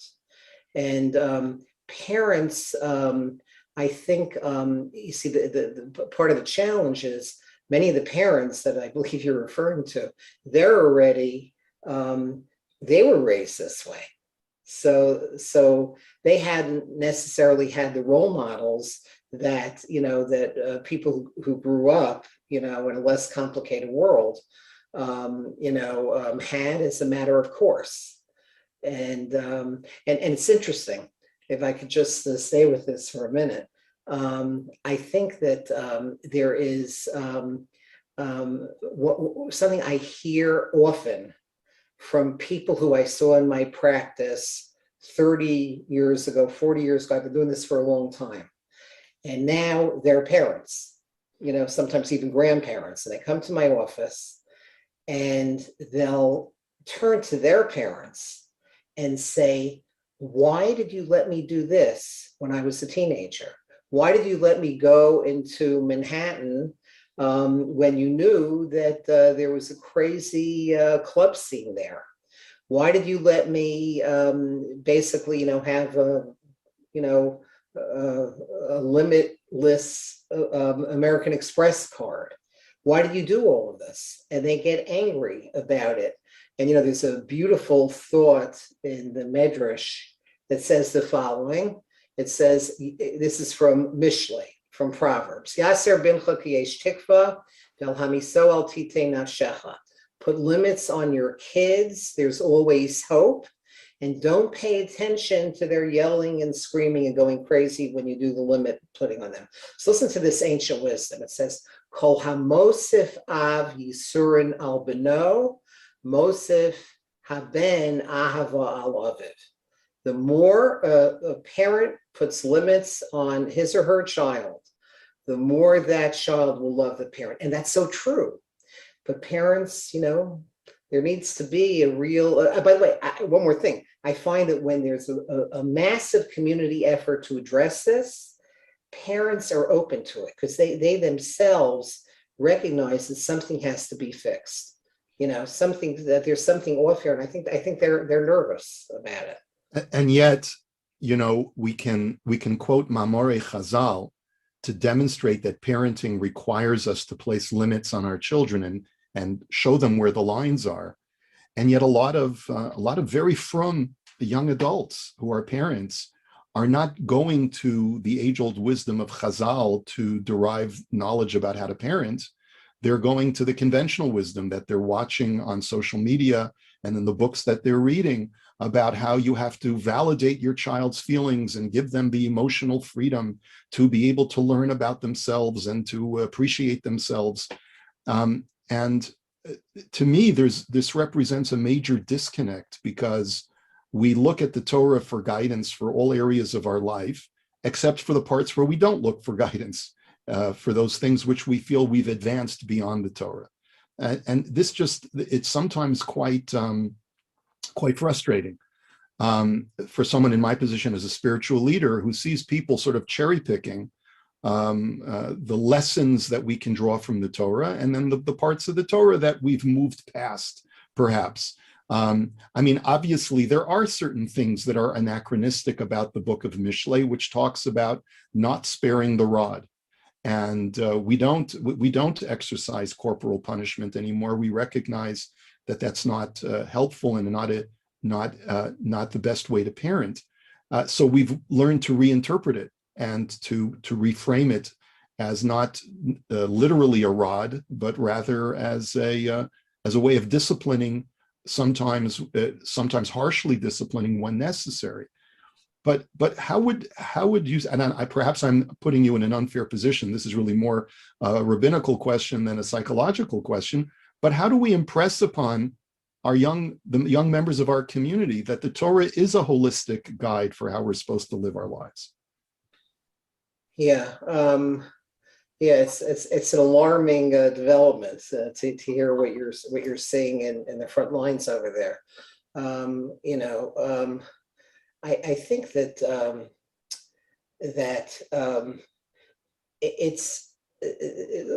let me tell you about a program that took place in Cleveland and in Chicago, and since then it's been replicated in different parts of the world. And it was on this topic. The rabbinic leadership who were behind the City Field of Sifa in the Mets Stadium a number of years ago, where they say we have to ban the internet. They, very much to their credit, recognized we blew it. We blew it. It was a big mistake. You can't, this is here to stay. We have to find the balance, like Rav Hirsch said, between isolation and inoculation. So the community got together, and they had some generous funding, and had, in the case of Chicago, which was the first community that did it, they brought in the two leaders behind the original internet of Sifa. And they brought them into Chicago. They invited the whole spectrum of the community, from the more modern to the most yeshivish and Hasidish, etc. And they put up a massive site just for that day. And it had an incredible response, because what they talked about was small steps, very small steps. You're talking to somebody, put your phone in the pocket. You're having dinner, find, X amount of interruption-free time. You're, just simple things. But they made it a community effort. And it was a community effort where not only did they bring mental health people to come in to speak, but they brought rabbis to come in and speak who had, some deep insights of their own and were known to be open to the realities of the outside world. And a totally unexpected thing happened. The kids who were there loved it so much that they asked for another meeting, and they wanted more. They said, something, we've been dying for this. We've been dying for this. Now, to get to your specific question, okay, but what do we do about the fact that people are sometimes, even people more to the yeshivish end are sometimes seeing the world has changed in a way that you don't necessarily have to pay attention to rabbinic wisdom, instead pay attention to people who are coming more from a scientific or parenting experts or whatever. I think the best way to change perceptions is it needs to be done, I think, in a massive community level. So here you had the whole community involved. A tremendous amount of work went into it. They did follow-ups. They were still doing things that are tied to this. And from the last I heard, it made change that really lasted, but it was partly because what it came with was respect for the viewpoint of everybody. They didn't go and criticize the people who did the internet asifa, okay, in City Field. Instead, they came and they showed like, wow, these men have a tremendous amount to offer. You know, these are the leaders of the yeshiva world, the leaders of the Hasidic world. And there's nothing like modeling and showing people that things are more complicated than you think, you know, and the world isn't in black and white. The world is in gray, and the truth lies in the gray. And I think, I know this is sounding a little bit not directly responsive to your question, but it was a cultural change that took place with all of that effort that I think. Does that a little bit address it?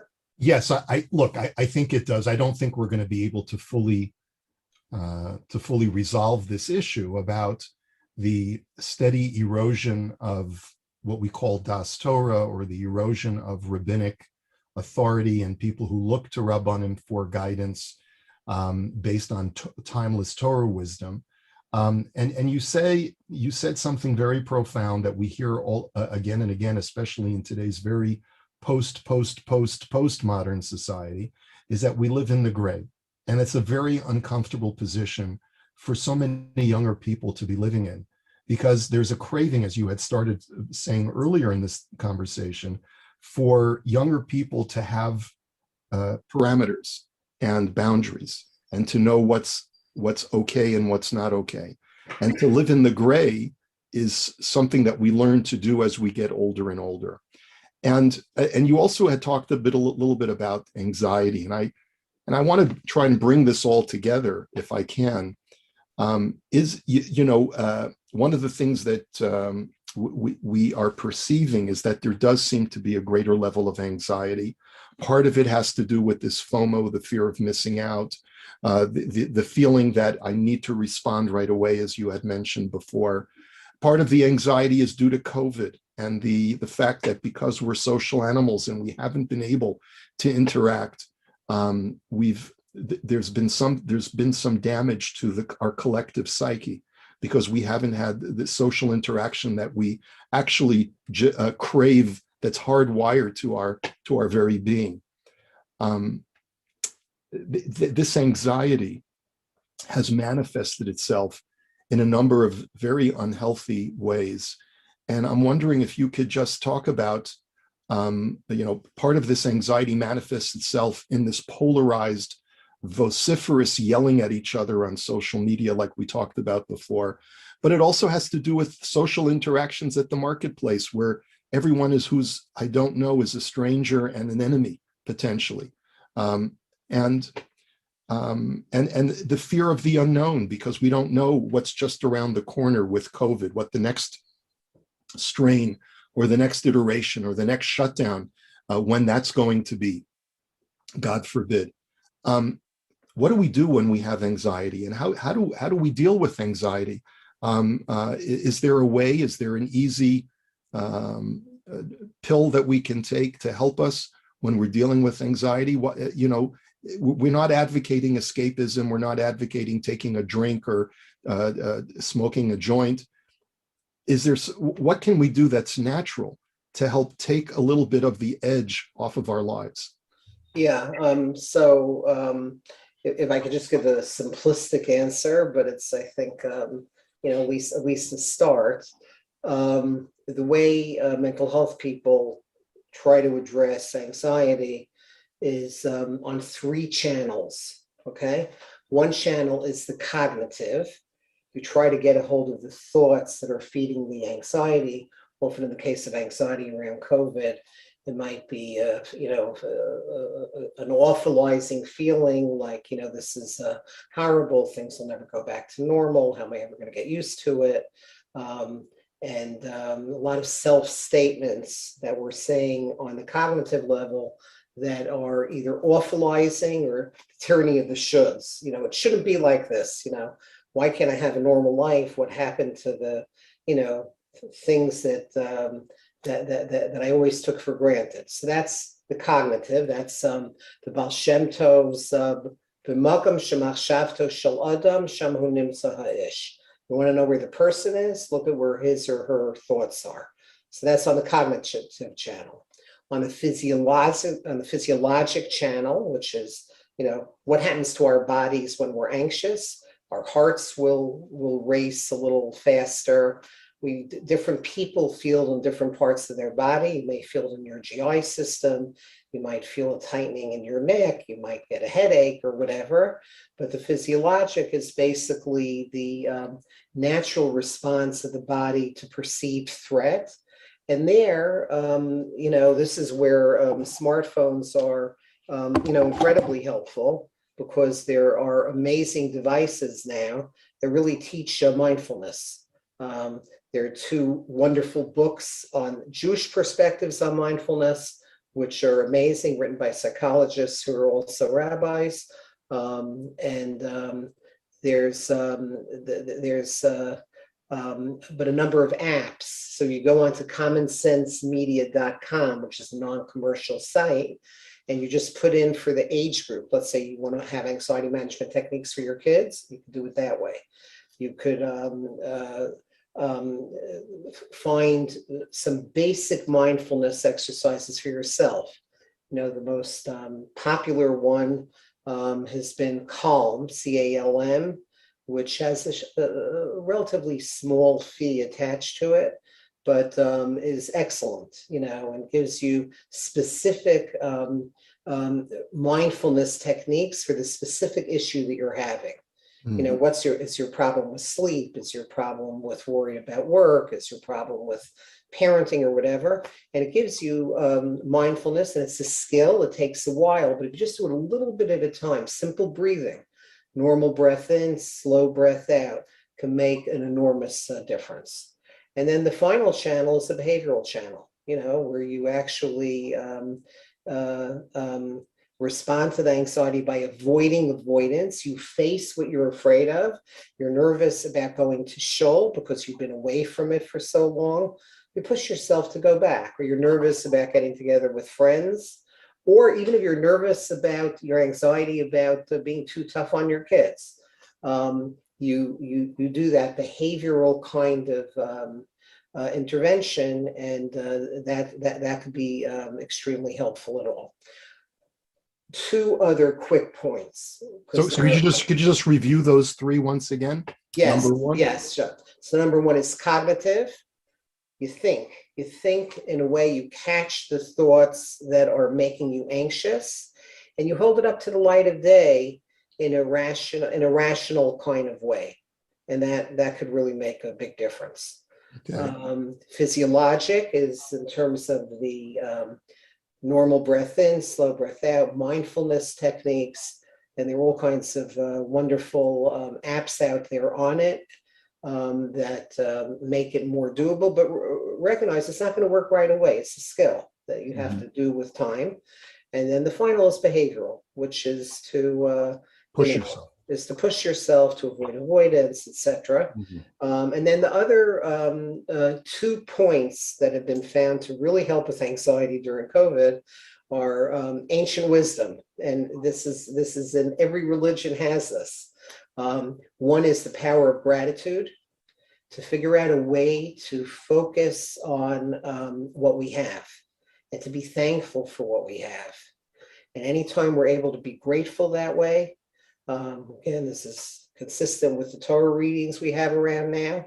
You know, it's the essence of being Jewish, Apam Odes Hashem, right? To be thankful. It helps us it helps us in a very basic way with our anxiety. You know, so because you may not have control over, you know, what new variant of COVID is coming, but you always have control over you know, being thankful for what you have in terms of your community, in terms of your family, in terms of friends, or whatever you have. And when you have that focus, it literally helps with your immune functioning, but helps mainly with anxiety. And another chesed is to be able, acts of loving kindness for others makes such an enormous difference. To be able to respond to everything that's going on with, with chesed. It's the antidote to the negativity of social media.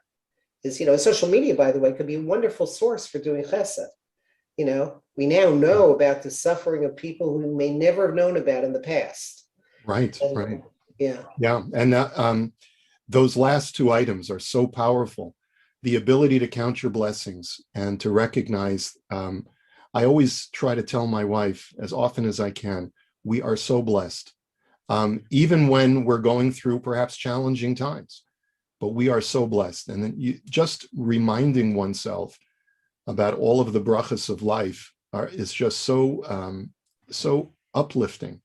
And of course, emulating Hashem, v'halachta b'drachav, is to emulate the Ribono Shel Olam by helping others is extremely empowering. And this idea of imitating God as being a way of lifting ourselves up and alleviating anxiety, I can't think of a more powerful method than that. We are coming up close to the end of our discussion, but I would be remiss if I didn't ask you about one more issue that I think does contribute to some of the anxiety that especially our young people are experiencing today. It's no secret that from time to time, and Rabbi Pelkovitz, the amount of years that you've been in this line of profession, you've seen so many iterations, unfortunately, of communal scandals having to do with people in leadership positions, abusing that privilege and exploiting others because of their position. And this, of course, has created a significant amount of anxiety as well, especially among our youth. Could you just share with us a few thoughts on this topic and how we can restore the sense of joy and simchas hachayim in our lives?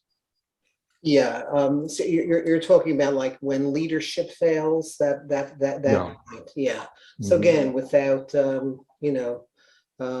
without in any way identifying a specific person, because this is something that we're sometimes faced with. How do we talk to ourselves? How do we talk to our kids when there's when our leaders, who should be our moral leaders, disappoint us? And if I could just make a couple of points.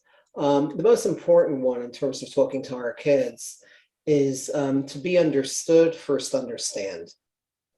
You go to your child and you ask him or her, what have you heard? Especially if you're in a neighborhood where there's been some kind of a scandal. And unfortunately, there are multiple scandals in different parts of the world. And if you're struggling with that now, you just ask them, what have you heard? And again, we don't necessarily know anything for sure. Sometimes there are situations where a person's been actually convicted, and it's still something that communities might be struggling with. But you ask your child, help me here. And very often they'll answer you in a way that'll will lead you towards what you need to talk about, what you need to understand. So that's number one. Number two is the idea, as a general rule of thumb, to help them have permission to talk about what's on their minds. Don't automatically reassure them. This is along the lines of what we talked about before. There's the thought of Eino damomed al divrei Torah elam kein nichshol behem. We can't master anything in life without struggle. And this is something that, may bring with it struggle, because people who we've looked up to and were supposed to be the source of protection now may be in a very different kind of place. So we just need to let them know that it's okay to talk. And it's not disrespectful to talk.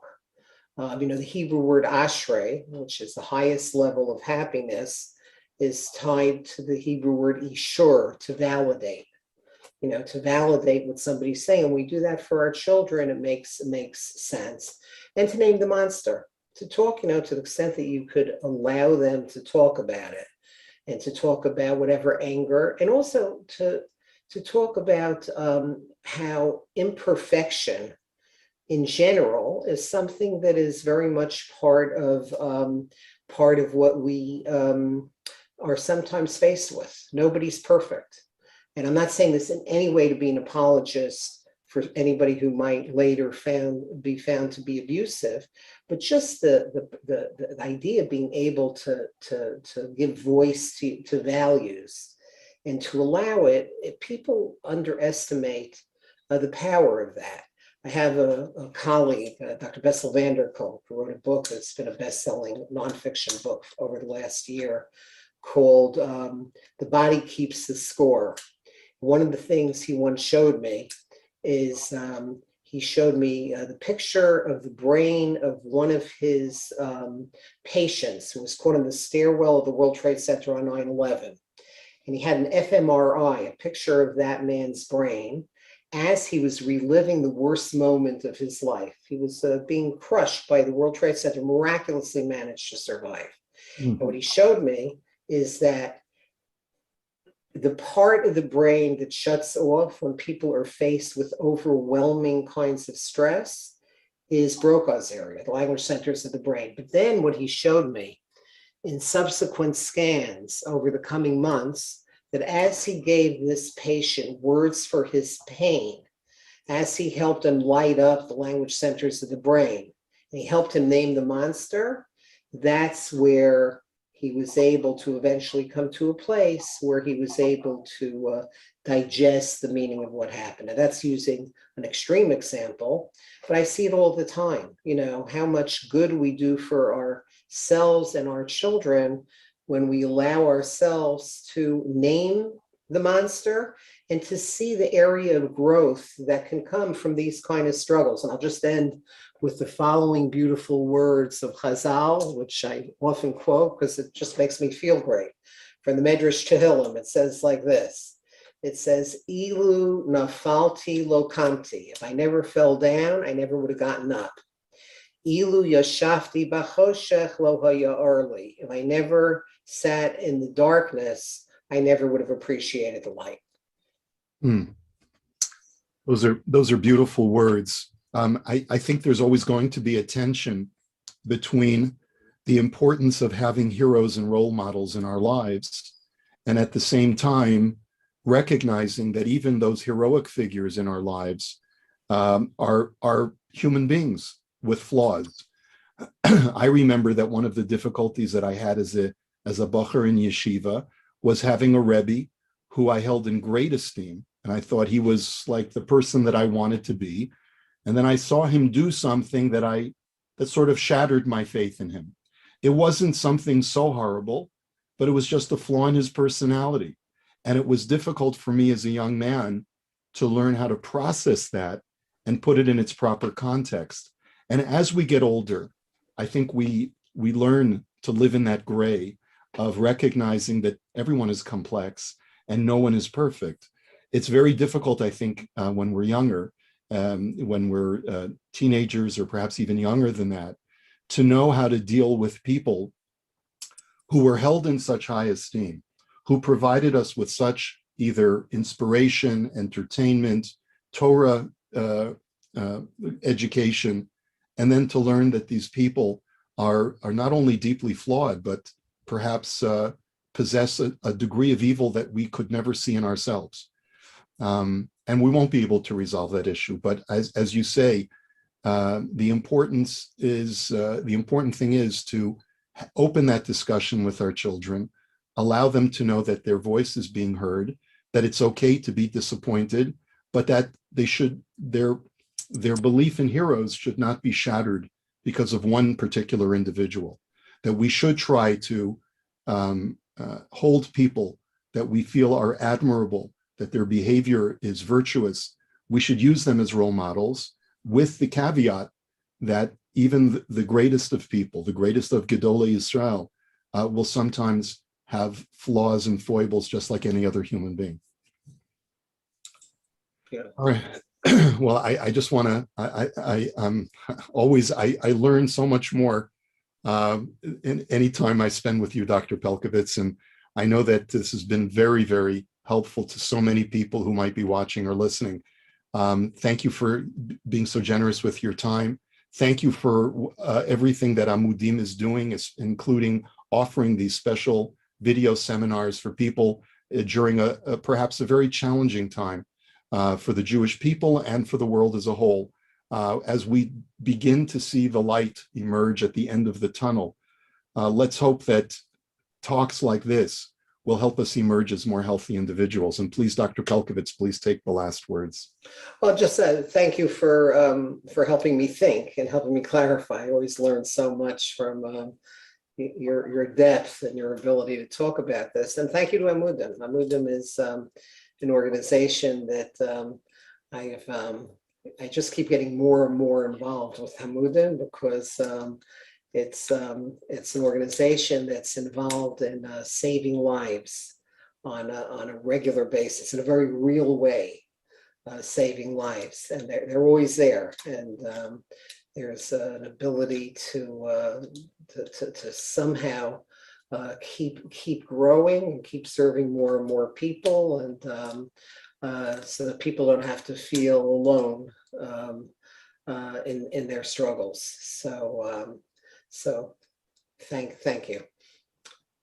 Thank you. And thank you, Amudim. Goodbye, everybody.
Hello, everybody. Here we are again with the Unite to Heal program of Amudim. Amudim, as we all know, is one of the premier providers of help, mental health, and otherwise to our Jewish community. They also last year figured out the best way to raise money from Yidden is to make sure they're having a great time. And last year, the first Unite to Heal, they put out an incredible array of speeches and lectures and music and incredible interviews. And they're doing it again this year, back and better than ever. So welcome to the Amudim Unite to Heal. I very rarely get the opportunity, I never ever get the opportunity to interview such incredible luminaries as I'm interviewing today. I'm deeply appreciative to Amudim for giving me the opportunity. I have been a Talmud who has been zocha to learn both from the Torah of Rabbi Simon as well as Rabbi Y.Y. Jacobson, and I believe that I'm not alone in that. At this point, pretty much the Jewish world, whether you're a yeshiva bacher in Muncie, whether you're a secular Jew in California, you've probably been learning and listening to the Torah of one of these two great brothers. And we have an incredible opportunity today to talk to them on behalf of Amudim. So we're going to start with a very simple question. And it's more a little bit about your upbringing. The Jacobson household must have been an incredible place to bring up people who are so dedicated to spreading Torah and Hasidus to the whole world. What do you think your parents got right? What inspired you to do what you do today? And if you can, try to break it down to something that your parents did, but we can all do on a lower level as an air anpin, a miniature, biteable, doable thing that we can all do like your parents did. Peace Naim, the Bechar. First of all, it's my honor to be here with you, with Amudim, with our dear host, and with my dear brother. We are blood, flesh and blood. And yes, we grew up in a very unique and special home. It's always humbling to hear such accolades. But I will say, in the spirit of my father, Alav Shalom, and my mother, may she be well, many healthy years, one of the things that jumps out at me, this is completely a knee-jerk reaction to your question, was my father particularly, as well as my mother, which I'll speak about in a moment, was absolutely comfortable in his own skin. He was he didn't have that self-consciousness and extremely know why he's here in this world and what is his purpose. And even though it was not stated in words, but it was stated in actions, and that was what exuded. That was the spirit, that was the environment that exuded from him. I remember him sitting Shabbos at the table. He could speak quiet for hours, even though he was a conversationalist and a very charismatic figure, but he had that inner peace. And I think when you have that, it just translates into bringing up children that are also comfortable in their own skin and are focused not on trying to necessarily impress or entertain, but really living up to what their mission is. Now, I want to say it very clearly, a big disclaimer. I am not saying I'm on that level, but I definitely was exposed to it. And my mother as well, completely committed to the cause. You know, everybody has their egos. Everybody has their stuff. They have their phobias, their neurosis, and by no means is anyone perfect. But I think when you have, as a parent, a mission-centric life, that your life is not driven by ego and by conquests and by money and by control and by power and influence, that you know you're here for a reason. And that is not just taught, but actually fed and nourishes children from the youngest of age. To me, that is one of the most critical elements that all of us can learn for success, because then your children grow up having that same type of attitude. I'm here to serve. I'm here to bring something to the world. In our case, we grew up in, we grew up in obviously a very observant Jewish home, a Chabad Hasidic home. And of course, Chabad Hasidus emphasizes this idea of serving, illuminating, Neres Lahayr, to be flames that illuminate and warm everyone around us. So it all fitted in that context. That's one of the ingredients, at least. By no means is it the only one, but that's what comes to mind. And based on that, what you're describing, what would be like an avoda, like something people would want to work on to be able to achieve that sort of sense of mission and sense of inner peace and comfortability with their own skin? what types of things could people do if they want to be able to get to that level so they could experience that and of course give that over to their children as well? What is like something that a person could work on themselves on a regular basis to do, something measurable, like a real avoda? I think it really comes down to how you look at the standards. You know, a business cannot function without a mission statement. Every business, no matter what, for-profit, not-profit, organizations, schools, every entity must have a mission statement. The first question you have to ask yourself is, what is your personal mission statement? And it can't just be a platitude like, I want to be happy, I want to have make a lot of money, I want to bring up a healthy Jewish family. Those are generic and general. They're beautiful things. But a mission statement means, to put it specifically, how are you going to use your life and the unique skills and tools that you were given, your unique opportunities, to somewhat improve, better, and beautify the corner of your world? So that's the first question you have to ask. If you're not asking that question, which means that you're basically just running your life either as a product or victim of circumstances, then you're never going to get to that place. So obviously, as children, if you can pick that up from a young age, great. But wherever you are in your life, that has to be a pause that we all have to take, if not on a daily basis, at least on a weekly basis, a monthly basis, or an annual basis. And we actually have Moida'ani lefanecha. You say Moida'ani lefanecha, melachai v'kayim, shachzarta b'nishmasi b'cham l'rabba munasecha. What are we saying? Think about the words. Thank you, God, for returning, or you don't say even the word God. Thank you for returning my soul to me, for making me indispensable, for giving me a mission, for renewing my contract and my mandate, and that I absolutely need to fulfill that mission that you have given me and renewed every morning. So that would be, in my opinion, one of the first things that you begin the journey in that sense. Right. And it's true because so many people are living life without having a sense of mission statement, right? Life happens to them as opposed to them creating the life they want. So just even setting for yourself a mission statement is step number one towards getting there. Okay, absolutely. Beautiful. Rabbi Why? In addition to the beautiful, eloquent words of my dear brother, I would add very briefly maybe three things that I felt in my home. I don't know, always consciously, but now looking back, I think they're all really part of the reality of our family. Number one, my father was an extremely colorful human being, very universal. He had like this universal consciousness. First of all, nobody knew geography like him, right, Simon? I mean, he knew, I don't know. He knew every river in Russia, yeah. Every river in Russia, exactly. And he really knew it. He knew how long it was. He knew how wide it was. And he had a real interest. I once saw him reading. My father used to read approximately, he was a subscriber to around 30 magazines and newspapers.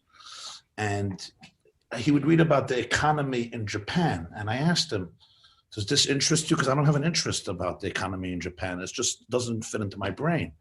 And he says, yeah, it's the world. It's part of God's world. You have to know what's happening in Japan. It was very interesting. So it was really, there was no tunnel vision. There was no narrowness. There was no judging people based on the community they come from, based on their lifestyle. He actually allowed himself, and he taught us to celebrate the world for what it is. Because if you have tunnel vision, you reduce God's reality into your own stereotypes and preconceived notions, into your own issues, instead of really breathing the world the way it is and enjoying the full variety of God's creation. That was one thing, I think, very powerful.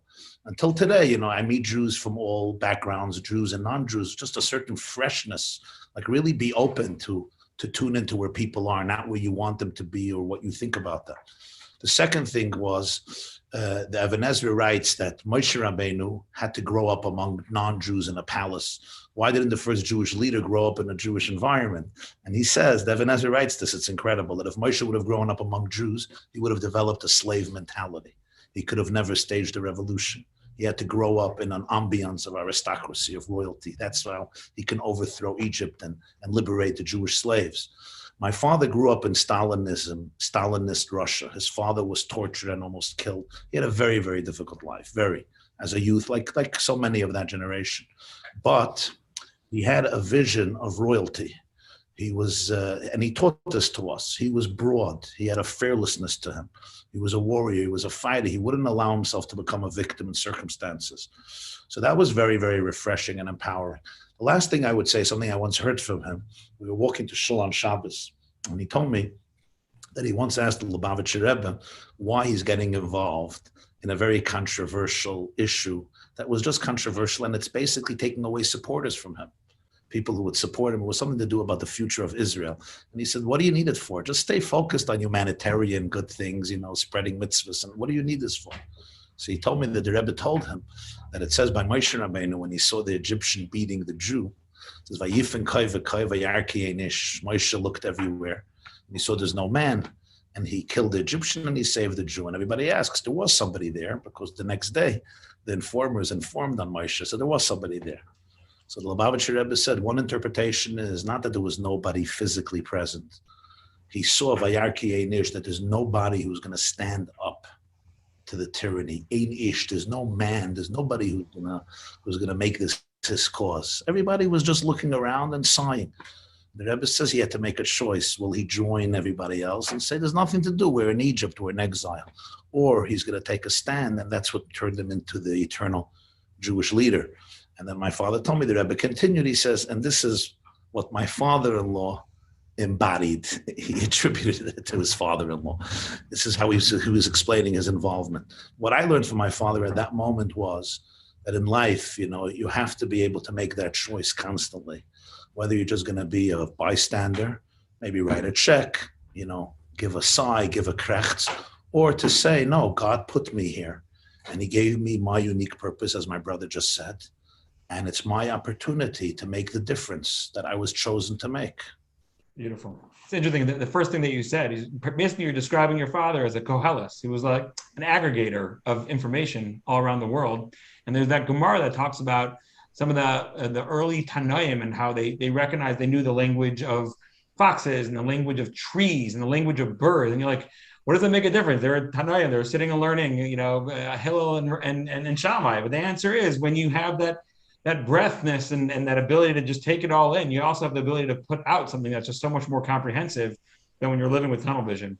So that's definitely beautiful and a very special household that we get a little bit of a feel where the Jacobson brothers come from. So my next question is, Amudim deals with mental health. Dysfunctional elements in our home, or that's going to be the bonus material at the end, and then you got to donate a couple extra $100, and you get all the dysfunction from the Jacobson home too. So Amudim really is known for their work with mental health and the Jewish people. And you guys are both such incredible, eloquent speakers. You command such large audiences wherever you go. And people sit enraptured when you speak. And there's sometimes, when people are in the crowd and they look at a speaker who just nails it and they really understand and they get everything just right. And there's almost like a halo effect, so but the reality is we're all people, and you are all people as well. And obviously you too have your own struggles at times. And there's the mental stresses that we all go through and what weighs heavily on all of us. Sometimes it's helpful for the audience to be able to recognize that the speakers are humans and they go through their own stresses. So my question to you would be, what grinds you down? What really wears you down? And how do you find where you need to save your own mental health sanity and keep yourself on the straight and narrow? What grinds you down and how do you respond to it? How do you deal with it to keep yourself above it? Okay. So we're already entering into the dysfunctional zone now, which is the things that get to us and cause, as you said, grind us down or stress and so on. It's a great question, excellent question. I appreciate it because I'm usually not asked this question, either because of the halo effect or, I don't know, a respect, but I think it's a very powerful question. I will just, again, speak what comes to me. I mean, I have been blessed, and I say this with all humility, I have been blessed not through work, not through avodas Hashem, and not through yagia and effort. I guess by part of genetic makeup and DNA, as well as we discussed the environment of my father, to have a certain inner calm, even among a storm. So even when there's a tornado, there's the eye of the tornado. Where there's an inner calm, I actually, to be honest, I'm speaking openly here, I'm at my best when there's stress. Because for some reason, I'm able to enter into that zone that just gives you a certain, I guess almost like an oasis. You're You're like buffered. I gotta tell you, so the halo is that getting has- brighter right now. I'm sorry? I said the halo is getting brighter right now. No, God forbid. No. That's halos are actually quite dangerous. So there's that inner sense of peace, which really arises when there's a lot of tension around me. And that is what I do. I'm starting from the second half of the question. But as far as the things that grind you down, I'll be honest, sometimes for me, even though I think I'm a royal optimist, I always like to look at and see the positive in things, the light at the end of the tunnel. And but at the same time, sometimes you feel that as much as you do, are you really making an impact? Yes, you can make a momentary impact. And there's a certain apathy and even mediocrity that surrounds when you see people who get cynical or petty. You sometimes see people fighting over nonsense, but they fight like it's World War III. And that can get to you, and sometimes feel that, am I really making a difference? I wouldn't say I get depressed by it, but I definitely am impacted by it. Another thing is, and this is a very personal note, when you see a lot of pain and people share with you, things that have broken them, tragedies, mental health issues, suicide, the list goes on, unfortunately. And with a person of empathy, there's no way you can just immunize yourself and be indifferent. I remember when I was younger, it was very difficult because I always felt, as my brother earlier said, that you have to rise to the occasion. B'mokim she'ein ish, v'yakein ish. You have to do something. I always felt like they're coming to me, hashgacha pratis. I must do something. It took me a long time to discover I can't solve every problem. And there's some things that maybe hashgacha pratis has to lead someone elsewhere. But I remember the first time I heard about abuse, real abuse, serious abuse. I couldn't even believe it. I thought the person was making it up because I never experienced it in my life. A father beating a child with a baseball bat. I mean, Achman al-Islam, I even want to repeat some of these things. And it gets worse. It like overwhelmed me. I remember I was saying to myself, why am I being told this? Like what? And I'll tell you the truth, the only way to go is to dig deeper. I had to dig deeper, and I said to myself, if Hashem created this world, and He gave us a Torah, and He gave us Chassidus, He also magdim refuah lamaka, He gave us the healing before the illness, there has to be an answer, even for the most horrendous and horrible things in this world. And it was years ago, I remember I would read and try to understand, it's very hard to go into the kishkis of a person who's suffering something I never suffered. And I have to say, it took a real toll on me. I mean, emotionally, it took a serious toll. And then you start saying, it's so unfair. Children, innocent, defenseless people who did nothing and they're being hurt. And you have also an existential crisis of faith. What does God want? We all know we don't understand God's ways. These things have always taken a very strong effect on me, even till this day. And ultimately, it comes back to the eye of the tornado, that you have to say light at the end of the day is stronger than darkness, and that hope is stronger than any type of despair. And as a person in my position, I cannot afford to become part of the problem. So I have to rise to the occasion to do the best. That doesn't mean you have answers. Like one Rebbe once said, I don't have answers for you, he told someone who suffered a tragedy, but I can cry with you. I can hold your hand. I can walk with you. And that's a strength, nachamu, nachamu. That gives strength, that consoles, that comforts a soul. So that is, the human condition can be quite beautiful, but also quite painful. You see things that are, I've unfortunately witnessed and experienced and heard things I never wanted to hear. And it takes a toll, but you know what? At the end of the day, you have to become stronger. Kashayano esam kein yirbe v'chein yifritz. It says as the Jews were oppressed, it says in Mitzrayim, that in direct proportion to that, they thrived and they flourished. And I like to believe that our challenges, my own and the ones that I've heard and the ones that I've absorbed, have only caused us to catapult us and be a springboard for me personally to become a greater person and to realize how more important it is that we need God more than ever. As Holocaust survivors say, when they're asked, where was God in the Holocaust? So how do you believe in God after the Holocaust? And they'll say, who else do I have to believe in after the Holocaust? Not humans. Look what humans did, how they betrayed their own humanity. So we have nothing but God. And that becomes our greatest strength of all, that when you're bound above, you don't fall below. And that's the eye of the storm. At the end of the day, the Rona Shalom. Yeah. Okay, Rabbi YY. It's interesting. I was just thinking as my brother was talking, Jews suffer from guilt. They say that if a Jew doesn't feel guilty, he blames himself. And correct me, Simon, if I'm wrong. I never felt that my father had any guilt. Is that true? I agree. I never saw it. Our mother didn't always like that. My father, it's interesting. All Jews that I've ever met have deep guilt in them, sometimes stronger, sometimes weaker. My father, I never saw guilt, and I was surprised how that happened. Especially Rosh Hashanah, Yom Kippur, Yom Tovim, Jews are stressed out. And how about you? How about you?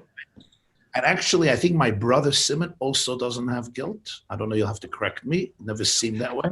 But I was not blessed with that. I also have anxiety from a young age. And I struggle with self-consciousness. So when I speak or lecture, these are some of the struggles that I have to work through in the past and also in the present. And I started to speak very, very young age. So in a way, it's always a struggle for me, like, who am I? Not to make sure that the I is not the I that gets projected, but there's a deeper I. There's a beautiful teaching from the Maggid, or the Maggid of Mezrich, that I think for me, it's very relevant personally. He says that it's Elisha. Elisha wanted to prophesy, but he felt he's not in the mood of prophecies. He said, Vayhi kuli menagin, bring me a singer, a composer, a musician. Vayhi kenagin hamenagin, v'tihi alav yad Hashem. As the nagin started to be menagin, when he started to sing, so he felt the Spirit of God. And he asks, what does it mean, kenagin hamenagin? It's a strange sequence. And he says, when the menagin became the niggin, when the singer becomes one with the song, with the melody, that's when the divine energy can flow through him. Like a violin doesn't have an ego. Violin doesn't have insecurity. A violin is just a channel for the music. So he says, when the menagin becomes the niggin, we become one with the music. V'tihi alav yad Hashem. For me, that's always a challenge, when I speak, when I lecture, when I communicate to people, either individually or collectively in larger groups, for the menagin to be able to transcend my own fear, my own insecurity, my own traumas, my own wounds, and become a channel for the niggin.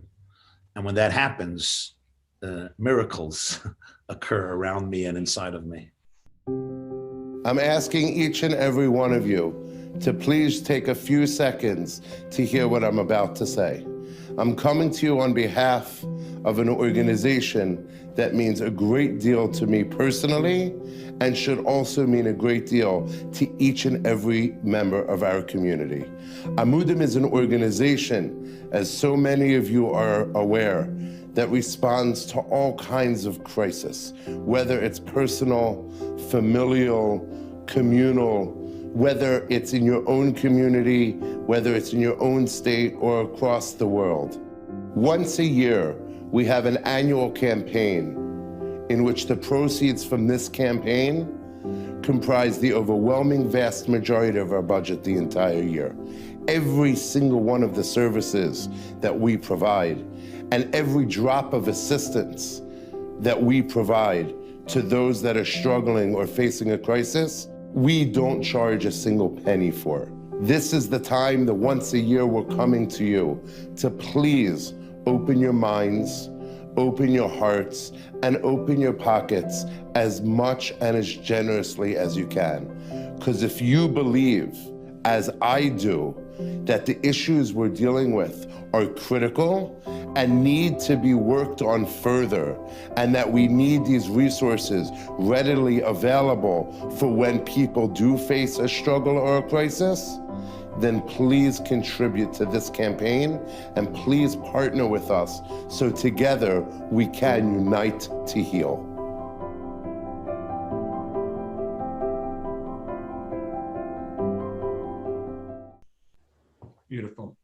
Okay, so we're going to switch it up now. We're going to actually give Rabbi YY an opportunity to answer first. Both of you speak a lot and engage with a very broad audience. However, your audiences are a little bit different at times.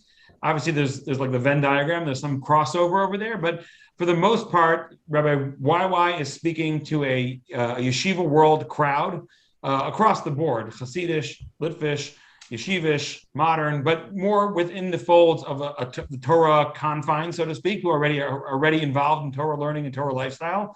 And Rabbi Simon is a little bit more engaged with the broader. I mean, it's a beautiful expression of Yafutzuma and Asecha Achutza. That is a very big thing in the Chabad Hasidus, just be able to get it out there and put it out there to everyone who can hear and everyone who can listen. There's obviously things that, and both of you are deeply involved in the Chabad community as well. So the Chabad community is an enigma to a certain degree to everybody outside of it. It's such a powerful community. You know, you have the Kenes HaShluchim with thousands and thousands of people sitting in one ballroom, and everyone obviously looks at it with an incredible amount of admiration. Baruch Hashem, wherever I travel in the world, the first thing I always do whenever I go anywhere is look up the Chabad house and engage with them. So my question is going to be is like, where can there be some cultural diffusion and where should there be? So we'll start with Rabbi YY. What is the most important thing that the yeshiva world needs to learn from Chabad, and what should Chabad be learning from the yeshiva world? So, you know, it sounds like a great question, and to make for an exciting answer. But the truth is, I think that today we live in a generation where Jews are so much exposed to each other that, to put it frankly, somebody who may be called a yeshiva type of guy is often saturated with a lot of the energy and the wisdom of Chabad. And sometimes somebody who grew up and calls themselves Chabad may actually still have to learn what the essence of Chabad is. So, you know, I don't see it as color where there's two teams. They stand for this, they stand for this, and I'll let them learn from each other. I think when you're dealing with deep psychological, spiritual, and emotional truths, when you're dealing with Avodas Hashem, things are very, very intimate and very, very personal. And as Hashem told Shmuel Hanavi, Al tabit al mareyu, don't look at external appearances. Ki ha'adam yireh le'einayim v'Hashem yireh lalevav. You know, there's the guy who's maybe a Litvak for, 30 generations, but his entire persona and behavior day to day is a living embodiment of some of the great ideas of the Baal Shem Tov, and sometimes conversely. So I really would not address one community versus another community. I think in any community and in every individual and collective, there are great virtues and there are great flaws. I would rather talk more about ideas. And I think some of the ideas of Chabad Hasidus that are really ideas that I think deserve to become the passion of every single Jew in order to really help us become the nation and the people that we need to become and bring a Geula consciousness to the world is, I would say, two of the foundational teachings of the Baal Shem Tov and of the Baal HaTanya. Number one, this was on the deathbed of the Baal Shem Tov's father. He was 5 years old, and he told his son, he said, Yisrolik, don't fear anybody or anything but Hashem. And number two, love every Jew with every fiber of your being. And it became the two fundamental teachings of the Baal Shem Tov. Number one, Einaid Mulvadai, meaning there's no division, no real division in the world, no real division between people. If the doors of perception are cleansed, everything appears as is, a flow of divine infinity. To be able to transcend fragmentation and dichotomy, to be able to realize that all the wisdoms of the world is all part of oneness, part of integrated divinity and infinity. And that includes science and physics and psychology and mathematics and biology and medicine. The Rebbe would always say, the Torah, the Zohar says, the Medrash says, is a blueprint for the world. The whole universe is a manifestation of Torah. Spiritual oneness is everywhere. And therefore, you don't have to be afraid of anybody or anything, because within every reality, you could find the divine.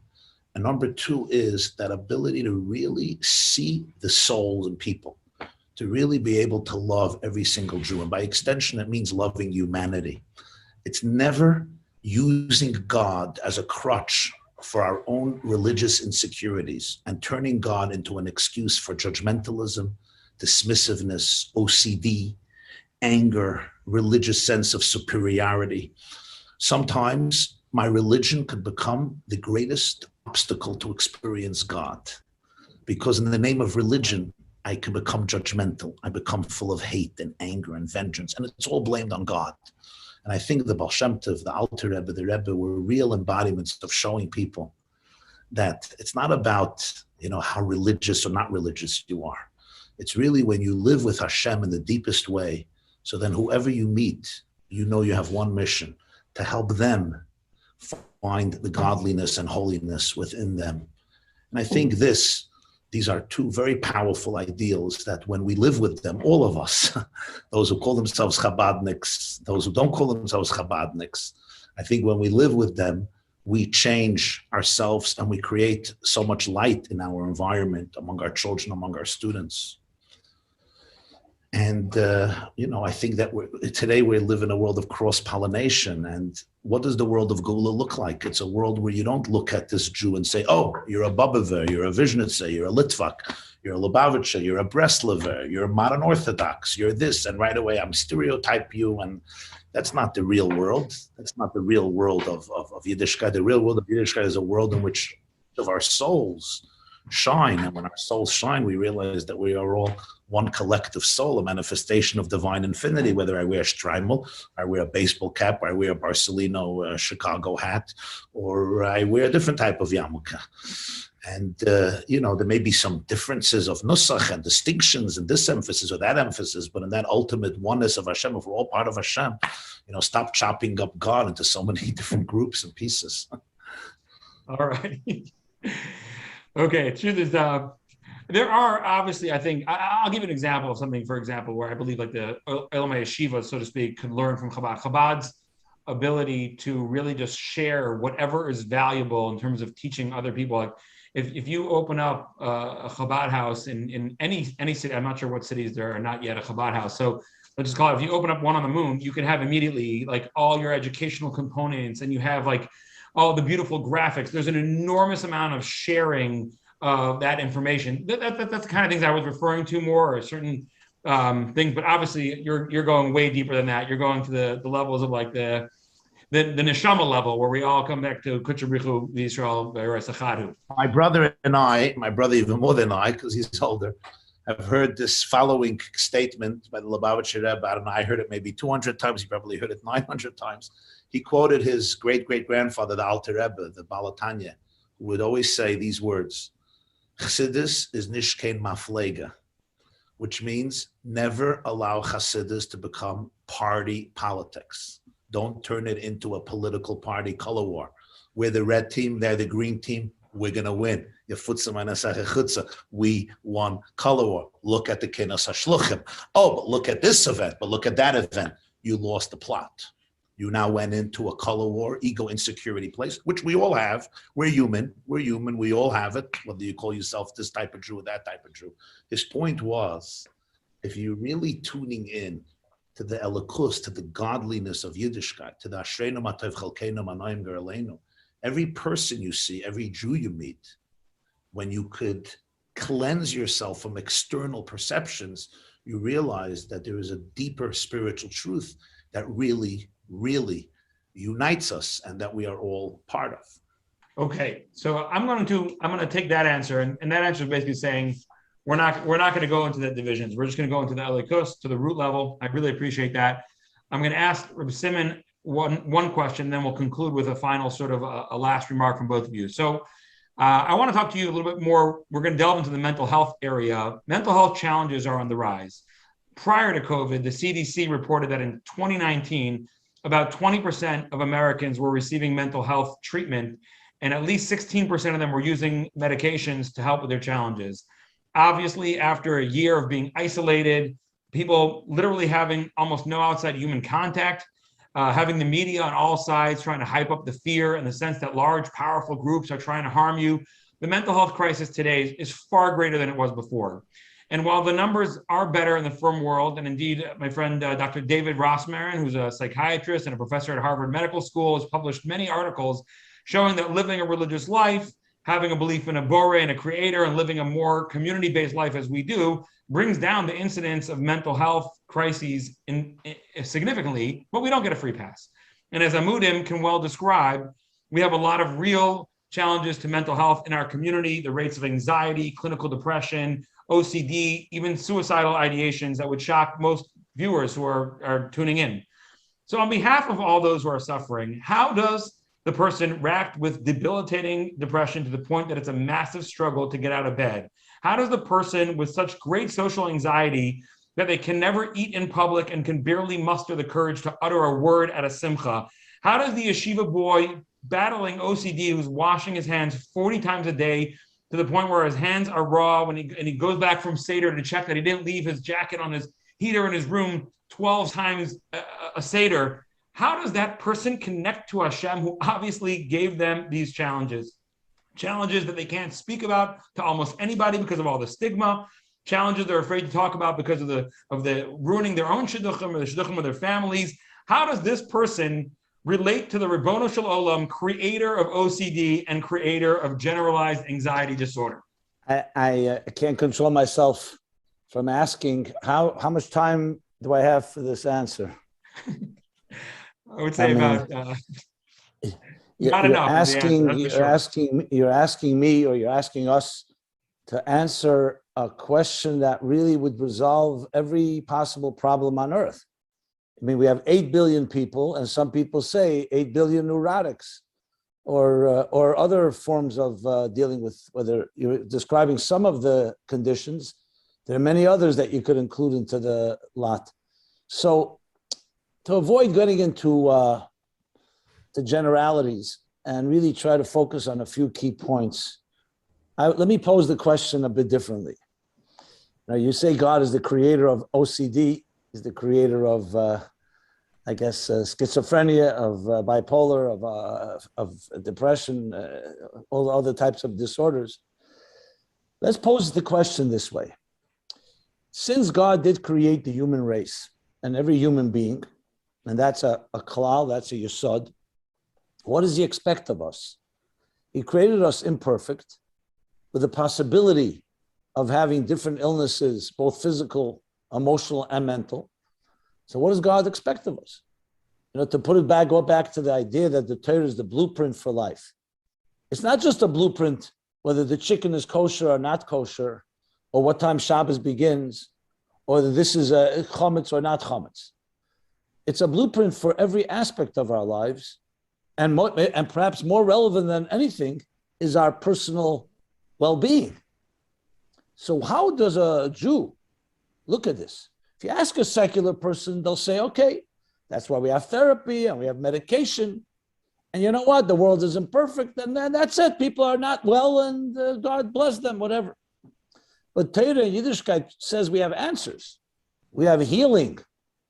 That the world before Chet Tzadas was a healthy world, and Mashiach comes and the Geula comes, it'll be a completely healthy world.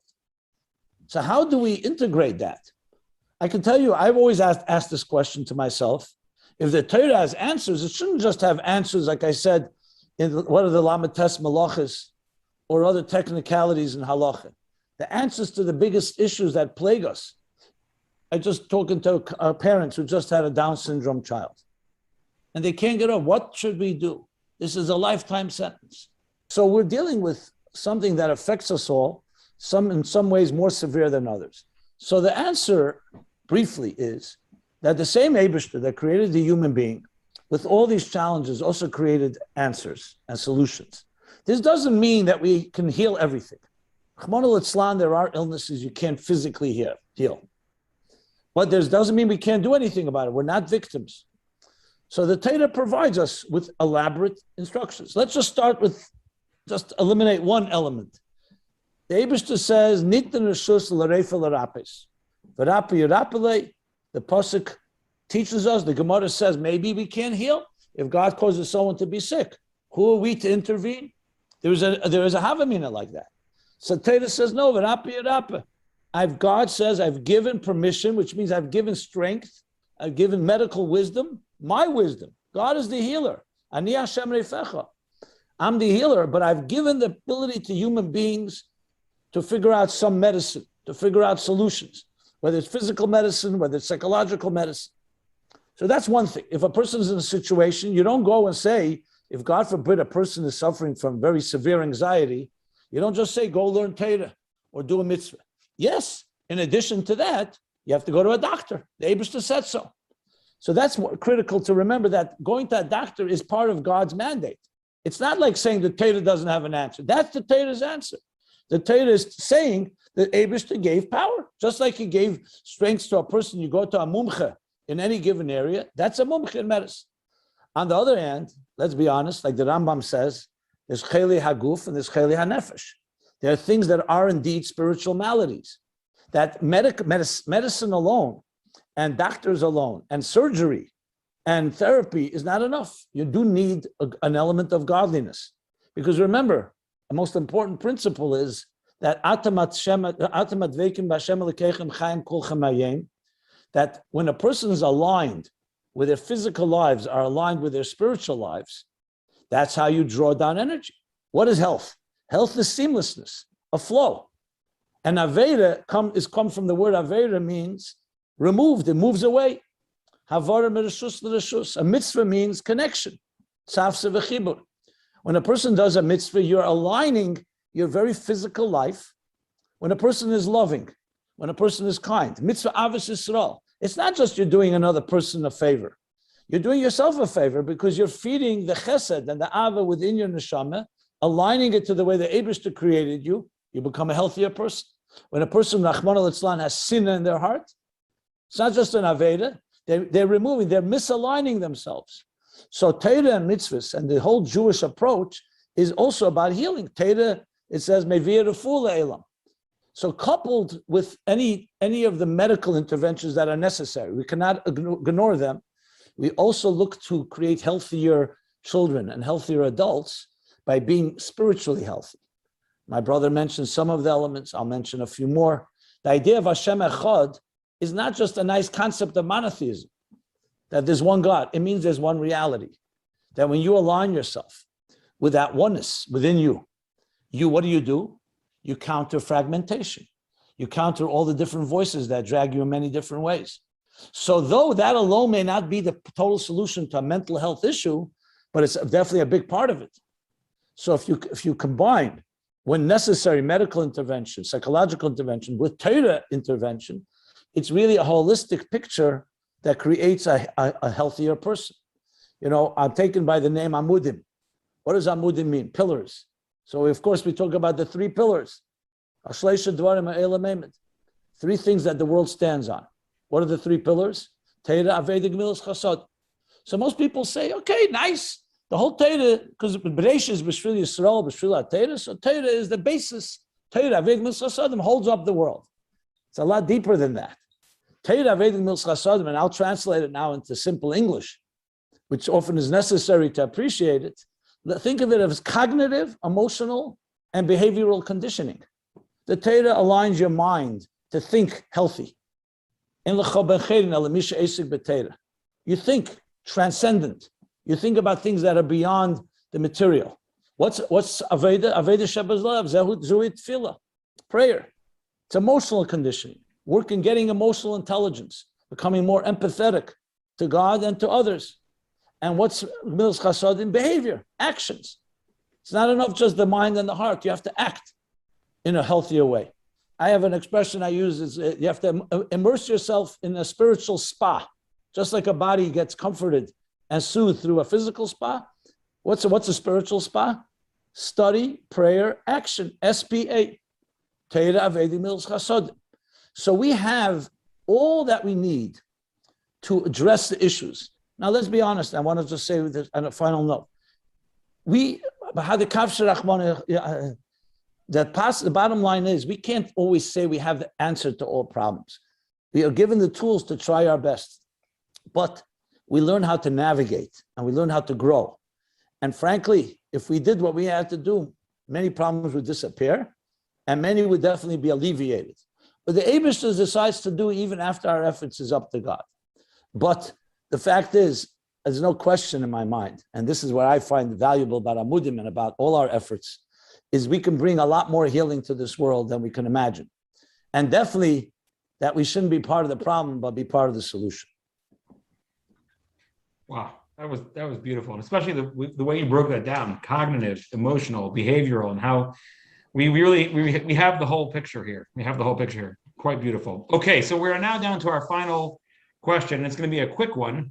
So the total answer time for this one is 60 seconds. So in Pirkei Avos, often it says Hu haya omer, which of course means he used to say, but also in the Chassidus they say his essence would tell you this. And when you watched him, Hu haya omer, if you watched the way he lived, it would scream out to you this message. So we're now in our final question, and we want to ask if there's a Hu haya omer that you would want to be known for, God willing, Hashem, like, you know, what is the Hu haya omer? Not what should be chas v'shalom on someone's tombstone. Someone asked me yesterday, what do you want they should say about you in your funeral? I said, I'd rather they just say I'm the guy who wouldn't quit, wouldn't die, wouldn't give up. He's somehow breaking all the medical miracles. But I'm saying, what is the Hu haya omer of Rabbi Simon? What is the Hu haya omer of Rabbi Y.Y. Jacobson in 60 seconds or less? Because we do have to fit it somewhere. No, I'm kidding. Shimon Peres' son said at his funeral, President of Israel, Peres, that he asked his son, what do you want me to write on your tombstone? And he said, here's the man who died prematurely. He was 94 years old. I don't know, Hu haya omer is a very intense description. But I'll tell you one message that I find when I communicate it to myself and to audiences and to people, both individually and in groups. It has, I find, a very, very transformative impact. And that is really, you know, as my brother just said, every single one of us has challenges.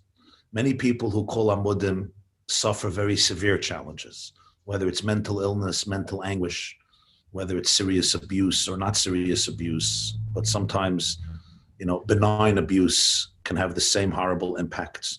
And I can't always go back and, you know, replay the scenes of my life. Certain things are just facts.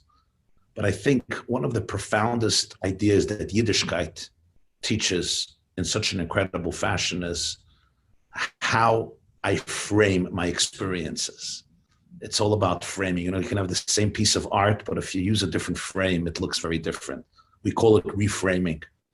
And the first one who taught us to do that was my original namesake, Yosef.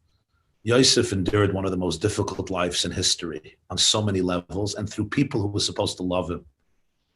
And yet, instead of falling into despair, he became one of the most charming and enjoyable and beloved figures in the Tanakh. He saved the world from famine. And he told his brothers how he did it. He said, you did not sell me. God sent me. And what he was telling all of us is that any circumstances, any mental pain, mental illness, challenges from within or from without that I'm confronting, I could look at them in two ways. One is I was sold. I'm just a victim of other people's horrible choices, a victim of my nature or my nurture, my genes, my epigenetics, trauma of 2,000 years, or trauma from childhood. Or I could say, I was sent. God sent me into this place. I am an ambassador of the divine. I'm an ambassador of infinity, charged to bring light into places that nobody else can, but only me, by the power of my infinite soul, which is a manifestation of Hashem in this world. It doesn't take away the pain, but the reframing of it transforms everything. Wow, beautiful. Okay, and Rabbi Simon for the final word. It's hard to define your own Hu haya omer, but I'll say this. The Eibishter created, God created each one of us with unique song within you that you and only you can sing. Another way of putting it, I put it in my book, Torah Meaning for Life. Birth is God saying, you matter. Absolutely, unconditionally, you are indispensable. So if I were to say one message that I would want to be remembered for, and it's not my message, it's a message which is ingrained in the very essence of Torah, is you were born an original, don't become a copy. You have songs inside you. Don't die with your song still inside you. Discover your unique mission and discover the courage to express it. And you're fully capable of doing that. Too many of us are conformists, and we choose the easy path of just following the herd mentality. You have a song, you have many songs inside you. I mean, I'll quote Michelangelo, even though he wasn't Jewish, but he was studied by Jewish scholars when he was asked, how do you carve those beautiful angels? How do you sculpt them in the marble? And his response, which I'm sure he heard from the Kabbalists in Venice and in Florence in Italy in his time, was this: I see the angels trapped in the marble, and I carved and set them free. We don't need to find beauty out there. It's not in a book, it's not on a shelf, it's not in a product, and it's not in Botox. It's right here inside you. Your song, your angel, your flower. But it gets trapped in marble, in concrete, and other substances. Discover it, let it soar, spread its wings, and live up to the unique calling that only you and only you, can accomplish in this world.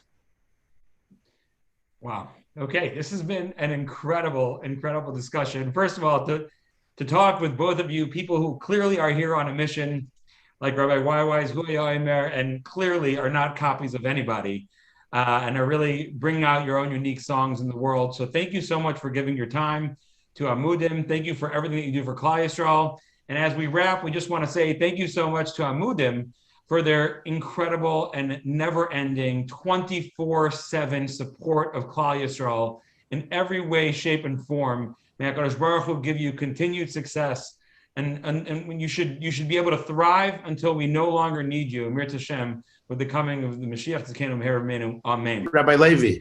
Yes. Say something. Yeah, can I say something? Absolutely. And I just think it's important. I wanted to say it before, but it slipped my mind. And that is, I think it's so important for everybody hearing this session, this program, or any of the other sessions, and may pass it on to others, whether you're listening or watching live or replay, whatever it is, just to realize that we as a community and as individuals, we have to eliminate the stigma of not allowing young men and women to feel comfortable to speak about their anguish and suffering and pain. If you're suffering from depression, if you're suffering from other forms of internal psychological and emotional suffering, trust me, you can ask my brother, he will certainly agree with me. All of us, in every single family, there is dysfunction. The only families I know that are perfect are the families I don't know. The only people I know are perfect are the people don't know. Each one of us is dealing with a lot of stuff. This myth of the perfect frum family is non-existent. It never existed. It never will exist until Mashiach comes from Meher Rabbeinu. There are people you can trust, not everybody, but there are people you can trust. Open up, because there's a lot of help out there. B'siyata d'shmaya. Amen. Beautifully spoken. And I think we still have to go back to Amir Tashem with Mashiach Tzidkenu Meher Rabbeinu, because that's how we have to always wrap. So thank you so much again, and we look forward to continued success and continued learning the wisdom of the Jacobson family. Yasher Koach. Thank you. Thank you. Thank you.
Hi everyone.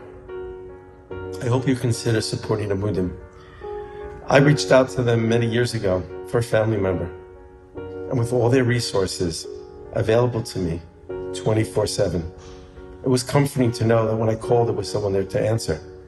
They got involved in my community, and we did an outreach program, and I know from that outreach program that many people were helped. So again, please consider it. It's a one-of-a-type organization, 24/7 dedicated people to help all who are in need for a family member or for themselves. Thank you.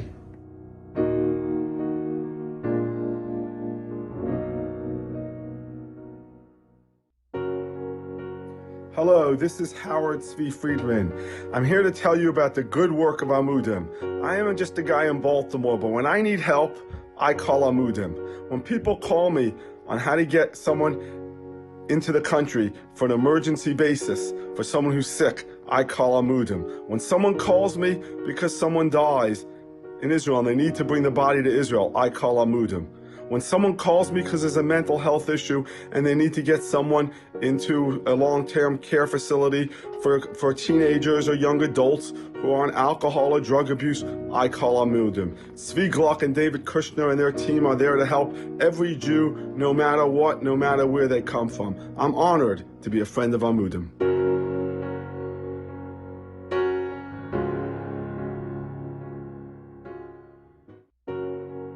Hi, my name is Debaira Hellman, Nizax, and I'm the founder of Abbas Chesed USA and an expediter at Chaya Medical Resource.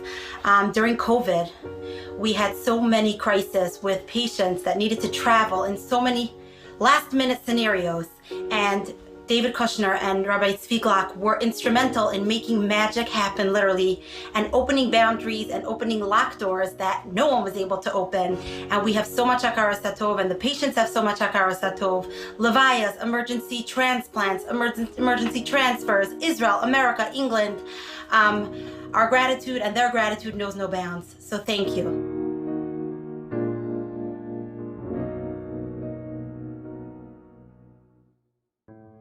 You almost can't have a conversation anymore today without somebody talking about the horrors that are facing Klal Yisrael in our community that we used to think we're immune from. In every single conversation you have with anybody of substance, it's going to come up. Horrific stories about abuse, about trauma, about addictions. And everyone has the same feeling about it, that there must be somebody who's dealing with it. There's got to be somebody. There are people out there who deal with it. Who are those people? You know, you have these meetings with Rabbanim, they say we have to call the people that deal with it. Who are those people? Who are the ones that deal with it? And what's scary to me is that there's an organization called Amudim. And what they do all over the world, you're talking about investing millions and millions of dollars in research, creating programs, in creating awareness, treatment plans, treatment centers. The things they're doing is incredible. And so many people, when they hear of it, they're like, oh, those are for those people, or that's for that situation.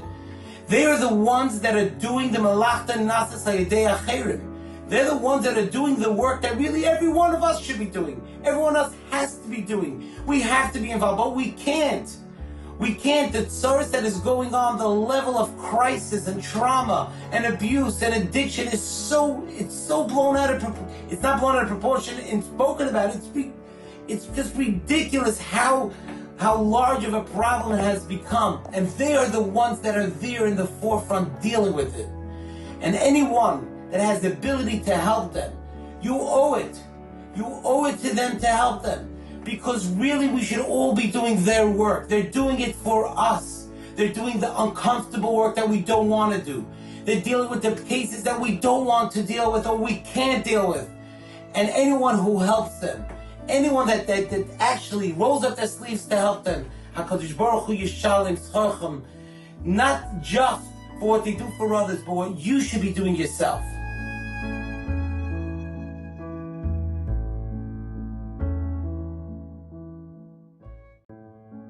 My name is Avi Feinstein, and I just want to say that I am in awe of the wonderful work that Amudim does and how they handle everything that they do with such incredible sensitivity.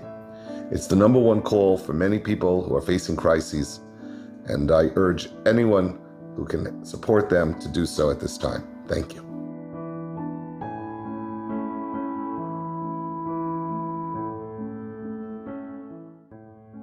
Imagine if you had a family member that was in a faraway city, in a faraway country, I don't know, in Norway somewhere, and they had a tremendous amount of health and emotional problems, and they were all alone, and then suddenly somebody came and helped them. How much hakaras hatov would you have for those people?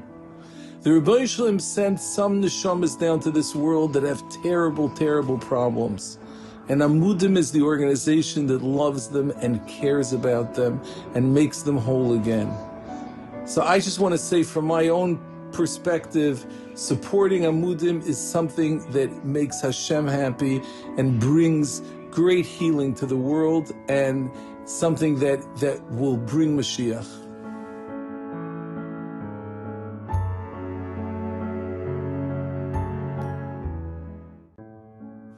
I would like to thank Amudim for being an organization that has filled some gaps in the Jewish community where previously, if people had troubles in various areas, there was no address, there was no phone number to call, there was no people that could help. People had to suffer in silence. And today, Baruch Hashem, we have this organization that covers all sorts of areas, from mental health to travel, to assist people in every which way. And for that reason, I think Amudim deserves that support in every way that we could help.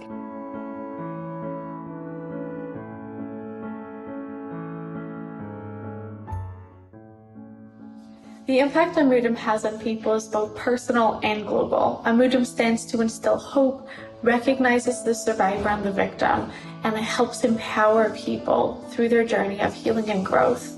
Amudim gives people a chance at living. Amudim also brings tremendous awareness regarding the most important and yet least talked about topics in our community. Whether it be sexual abuse, addiction, or mental health, Amudim does not shy away when it comes to the most difficult situations that no one really ever imagines being in. Amudim gives people a chance at living life. Thank you, Amudim, for all that you do.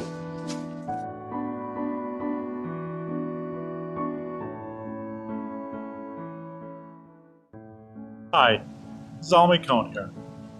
We're living in unprecedented times where organizations such as Amudim is stepping forward and helping so many of us here in South Florida and all over the world. I call upon you to step up, step forward to help us in this much needed campaign. Thank you.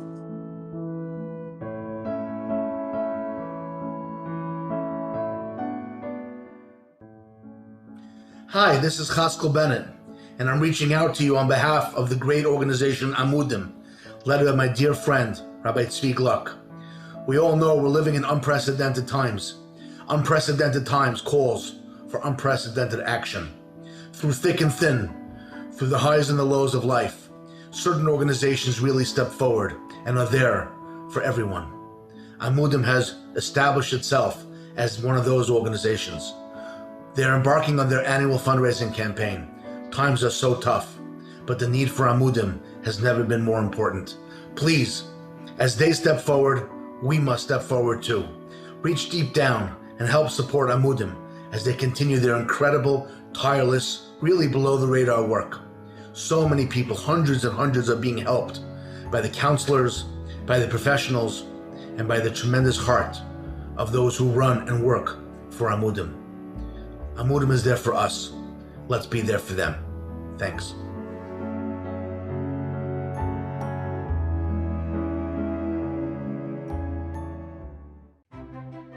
I would like to say that Amudim has helped our community, our Chabad house. Specifically, there was a Russian woman whose mother passed away in Israel a year ago, and there was no way for her as the only daughter to go to Israel. But when I called you, you were there. You were busy with this for hours and hours and hours to get all the papers, make sure everything worked so she could be in Israel for the Levaya. I can't even imagine that this was only one story and one thing you did, how many hundreds and hundreds and thousands of things you do to help the Jewish community, to help the Yiddish people, So big hashakayach, and the Eibusha should repay you. That Mr. Hashem, all of you are involved with Chasibush, Havatzlacha, Rabba, Meflaga. Thank you very, very much.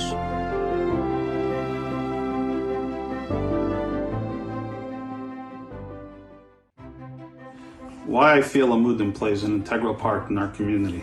Amudim has filled a gap within the Jewish community that was lacking for years. Taboo topics to our community such as sexual abuse, substance abuse, and suicide, with often the suicide resulting from not having anywhere to go to deal with being abused, or substance abuse that was never dealt with either due to shame or the community as a whole not being educated. Amudim has tackled these issues from many different angles, such as in-servicing the school system on abuse and what signs to look out for. Yearly dramatical videos released to the public with various dramatization of the issues at hand, and each and every one of them had a powerful influence to make the person watching understand the issue and how to deal with it should they face it themselves. They offer various therapies from counseling to drug and alcohol rehabilitation. In addition, they are a distribution center for Narcan to help combat overdose in an emergency setting. Because of Amudim, parents now have the material and education they need in order to discuss important issues with their children about abuse, drugs, and alcohol. I couldn't imagine how bad the statistics they would post weekly if Amudim didn't exist. Klal Yisrael owes them a debt of gratitude for all that they do. So thank you to all the people involved at Amudim.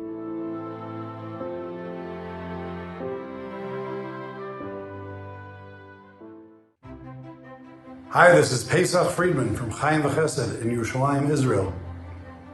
Someone recently asked me in an interview, what's it like living in these unprecedented times? And I told him, I'd prefer to be living in precedented times. But we don't get to make that choice. And over the past few months, we've been fortunate to help thousands during this crisis with issues, governmental issues, bureaucratic issues, and unfortunately deaths and tragedies and the like. And I can tell you that we would not be able to do what we do without the constant, almost daily support of Amudim. They support us. They give us the ability to do what we have to do. You've got to support them.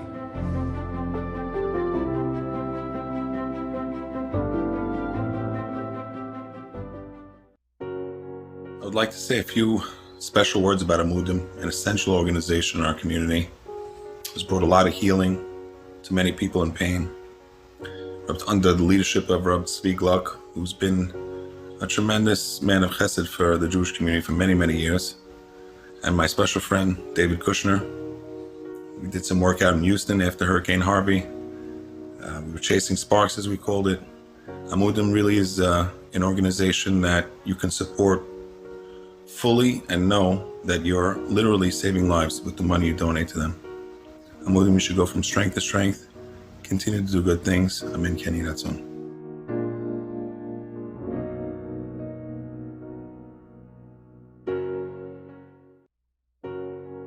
Hello, my name is Daniel Braum. I'm the director of LA Shmira, the local Shomrim organization. Amudim is a unbelievable organization, invaluable to the community. We should all support Amudim, and we really appreciate the support that Amudim gives us.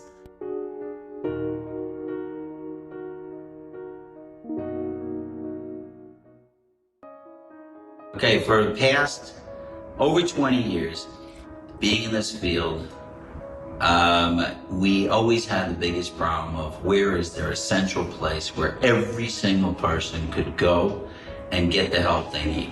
That doesn't mean that that place offers all the help. That just means one central place that can literally deal with every situation with love and care and be able to send them to where they need to go and help them along the way as they go.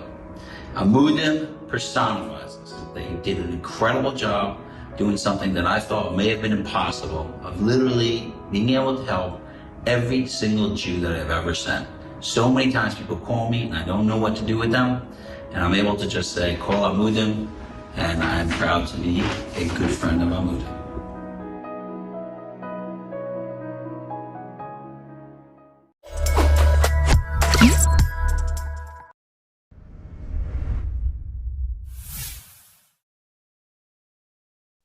Hello, everyone. My name is Yaakov Horowitz, and we are delighted, Rabbi Bambach and I are delighted to participate in this very special event to support Amudim.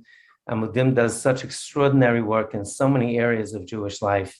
And as far as the two of us are concerned, it's the educational component, helping children function in school, and those who cannot make it in school and find it difficult to be part of our community when they're having challenges of one sort or the other. So, I had the great privilege to be around when Mendy Klein, Olav Shalom of blessed memory, started Amudim, and I've been extraordinarily grateful for their contribution to Jewish life. Rabbi Tzvi Gluck is a dear friend of mine, and I'm so incredibly impressed with all the work they're doing. Rabbi Menachem Bambeck is just a superstar educator, human being. He doesn't do labels. He just sees people. He has a remarkable school in Israel that I was very pleased to be able to observe firsthand. He has an Orthodox school that has full bagrut, which are the high school graduation tests. In America, we would, they considered Regent scholarship tests at the end of high school. And he's just an amazing human being. I think you'll all find him to be just a breath of fresh air, and you won't want to miss a minute of the interview. Rabbi Bambach, thank you so much for joining. Thank you so much, Rabbi Orovitz, and it's really a huge and amazing pleasure for me just to meet you again. We met once at a school in Israel. I can tell you that the fact that you speak with my staff, it was very powerful and very inspirational. That's what they said, not what I said. Just meeting you, and if you remember, I'm not sure if you remember, but I met you the first time maybe 10 years ago, when you came to speak to a very especially unique group in Israel that was in a leadership program. Right. And you came with your books and with your explanation, and it was fascinating. And I just remember how I look at you and I said, wow, maybe one day I will be Yaakov Orovitz. So it's just fascinating the fact that we can meet together again and speak about mutual issues. Things that bothers us and others. Yes, I actually do remember Rabbi Shmuel Vagoda asked me to come. Yeah. It was, I believe, in Herzog College, right, in Hebrew University, I believe. Yeah. And for those who aren't familiar, they got a grant to educate 35 or 40 Orthodox educators, and to broaden their horizons and teach them all sorts of things in terms of education and leadership qualities. And it was amazing. It was an incredible experience lecturing to them. That's when we met. You said you'd one day be Rabbi Horowitz. You didn't realize that so quickly you'd be way better than Rabbi Horowitz. I've been watching your career with great pride and great nachas. Our topic is square pegs. And for those who aren't familiar with the term in English, we say a square peg in a round hole. And we use the term to describe people who are just different.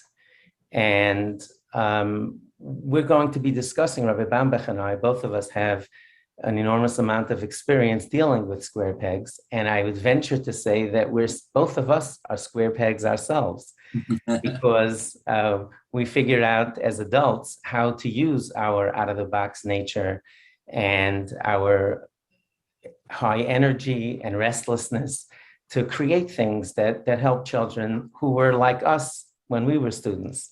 We look at a lot of the kids we work with and we say, hey, I remember that really well. So that's what I thought would be very appropriate in light of the incredible work that Amudim does to support square pegs in every area of their development. I thought it would be a great discussion. First of all, for all of you, even if you don't have children of this age, as community members, you're watching this because you care about the Jewish people and you care about our children. So even if your children are not, school age any longer, I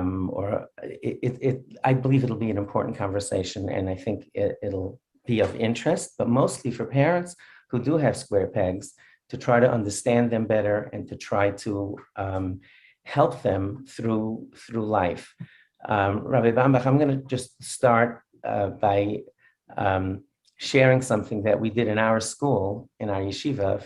I was the principal. I founded a yeshiva called Yeshiva Darchei Noam in Monsey. It was a boys' elementary school. The children were 4 to 14 years old. And I ran it for 22 years. I stepped down a few years ago to work on some other parenting projects that I'm working on now in child abuse prevention. But I was very careful, Rabbi Nachum, during the time I was principal, to see in America, we have a thing called HIPAA. It's Rashi Tevis. It's a abbreviation. It basically means that in hospitals and healthcare facilities, you don't talk about the patients out in the hallway. It's called HIPAA rules, that meaning that we protect the confidentiality. If I'm in a hospital for a procedure, I don't want the doctor and the nurses. They can come and talk in my room if they do the rounds, but I don't want them going out and say, you see that guy in room 22, he has, I don't want it out in the hallway. So I was very careful to see that in our yeshiva, we maintain confidentiality whenever the staff discuss children. So one of the things we would do as a code among ourselves, this was just an idea that I had, I was thinking of suits, of buying a suit. So some people fit exact sizes perfectly, right? There's a size 40, 40, so 40 regular. So some people are a 40 regular, meaning they go into a store and they say, I'd like a blue suit in a 40 regular. They put on the suit, everything fits, they fix the pants, they just adjust the height of the pin, they make a cuff and see you later. Some people need adjustment, alterations. Yeah. One hand is a tiny bit longer than the other. They need a little bit of alteration to make it work for them. And then you have a sug shlishi, a third category, which we call custom. Means their body is not aligned closely even with any of those suits. And they basically need a tailor to come in and cut a suit specially for them. So that's how we would, when children would apply to the school, or we would talk about ourselves, that why a child isn't doing well. We never said it in a bad way, in a derogatory way. Yeah. It was just descriptive for ourselves in a bakavah. Nobody knew what we were talking about. You'd say, well, look, we need some alterations, meaning we need to modify the school schedule a little bit. And we say, this kid needs a custom, the program isn't working for him. So that's really how, maybe a way of introducing. We have 40 regulars who just, the school day works for them. The notion of, sitting in class, listening to what educators are saying, memorizing them, taking their notes, putting their homework in their bag, finding it at night, all those things that we need to make a successful school day work. Those are the 40 regulars. Some kids need a little support, alterations. And some kids, the square pegs often need just a custom. So may I start by asking you, Rav Menachem, which one of the three you are? I tell you straight out, I'm custom. What was your schooling like? I'm curious. We never discussed this, folks. It's so nice, the paradigm. I think it's actually really, it may be the first time you gave me the opportunity to think about myself and how and I think it's different times. I think one of my parents, the parents of some of my teachers gave me a regular one. They were sure you don't need any change. And there is sometimes in many years that I try to figure out what is when I need a custom, when I need alteration. It depends which time, which year, but absolutely I really identified with the idea that we are by ourselves. We have different, different experiences. And it could be even in the same year with a different teacher, because, it's about the expectation that they have from you. There is in a very famous effect, a pigamlion. I don't say in English. There is effect, a pigamlion. It's very famous in education psychology issue that if you expect something from someone, is usually you can get to reach your expectation. Right. So in other words, the expectation of what you're saying becomes a self-fulfilling prophecy almost. It becomes neviyut, that it becomes true. If we see potential in children, then we tend to treat them a certain way. Go ahead. Today, I just very interesting experience I had just today. It came a supervisor from the government, and he is very special, unique personality. I love him very much.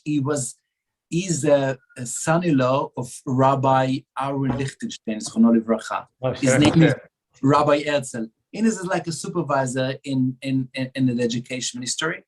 So he came and he said something really interesting. He said, if you can say, if in one time it ever happened that you criticize a child and you fix it, I think they will never fix. Maybe we'll do it, they have no any choice.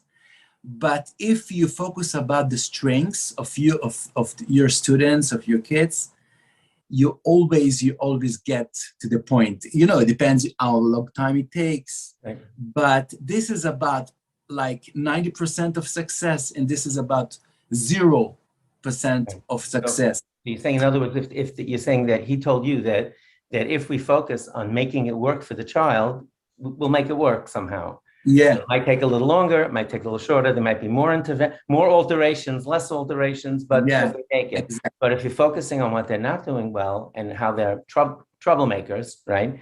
Then we wind up, becomes a self-fulfilling prophecy, and we look at it a certain way. That's very wise. So what would you say? I mean, just to put it out there, I am an extremely restless, high energy person. And like Rabbi Nachum, like Rabbi Bambach, we look at things, I don't know about your nature in terms of restlessness. I don't think you're as restless as I am, but our ability to look at something and say, it doesn't have to be this way. Why can't we think differently about it? Yeah. That we're like twins. We're be'emet, like umim, we're twins. The brothers are from different mothers, you know, like we're totally aligned like that. Yeah. And that part becomes very difficult when we're in a school setting, and you know, conformity is considered, conforming means that you do what everybody else is doing is considered a great advantage, and non-conforming becomes problematic. So we tend to challenge things that become different. And you know, this is how I tend to think of it. So I would say, you know, most of this we usually notice at a very young age, this nature and how we learn. I'm doing 1 minute clips, parenting clips now. I've been producing since June 1st, one under a minute parenting clip on Instagram. It's at Bright Beginnings Forum if anyone is interested, to be able to relate to the parents today of how they process information. I do the editing while I'm out walking. I'm most creative then. I take my phone and I work with someone who's sitting at a screen. We work together. Honest to goodness, parents, if you want to be comforted, if you have an out-of-the-box kid, if you have a custom at home, I kid you not, I reviewed my bar mitzvah speech, my psheto, walking around my house, spinning a basketball on my finger. Be'emet, I'm not kidding. I used to walk around the house. I would spin a basket. I can still do it today, thank God. Wow. I was just teaching one of my grandkids how to do it a week ago. And I would walk around the house, and my grandmother, who was European, you could just imagine, she used to say in Yiddish, what's he going to do without a basketball? We'd have to bring a basketball to the bar mitzvah. But that's how I learn. I learn best when I'm out walking and thinking. Sitting still is difficult for me. So what would you advise parents to do who have children who are out of the box, who have a little Yankee at home, who have kids who come back and say, well, did the Mabul really happen? Did the flood really happen? Is it really true that Hashem, destroyed Sodom in this way? Or did they really cross the sea? Is it all real? Is it stories? How would you advise parents to raise square pegs? Please. Yeah.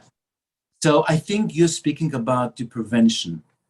After they drop out, it's a different story and it's a different approach. But you speak about the prevention, and I think we can be focused about many, many important rules. I think the first thing, a kid is different. We need to make sure that he's in a good environment, accepted environment, not a judgmental environment. I think if there is fun in the family, So he would prefer to stay at a family environment. And this is very, very important to focus about. How we make an happy family. The kids will feel, oh, it's always great, nobody's screaming. And if someone is screaming, but it's a relationship, but I think the environment at home is so important, because those kinds of kids, they will try to find other ways out to experience something different. And this is about the first thing. I think the second thing is to... I just want to make it clear, you weren't talking about a school setting, you were talking about the family setting. I think about the family. First of all, but first, I mean, that's what I just want to make it clear in case the barrier. So you're saying that the families should be happy places where families enjoy each other and it's overall a happy place. Absolutely. And I think another thing also is about to minimize criticism. I mean, a place that we minimize, it's also the same in the school. When we focus when you criticize our children all the time, they need to protect themselves. Also, they raise antagonism against the staff or against them. It's the same issue. And when I'm saying at home, I'm usually because I'm just not at home, but I think the home and the school need to act in the same rules. So to minimize criticism is not just because you have to be a fancy person and it's just because you should be confident. And a guy feels confident in his place, that he feels not we just look at him all the time and just thinking how we can criticize him. It's like to make him a comfortable place. And this is something very important also at home.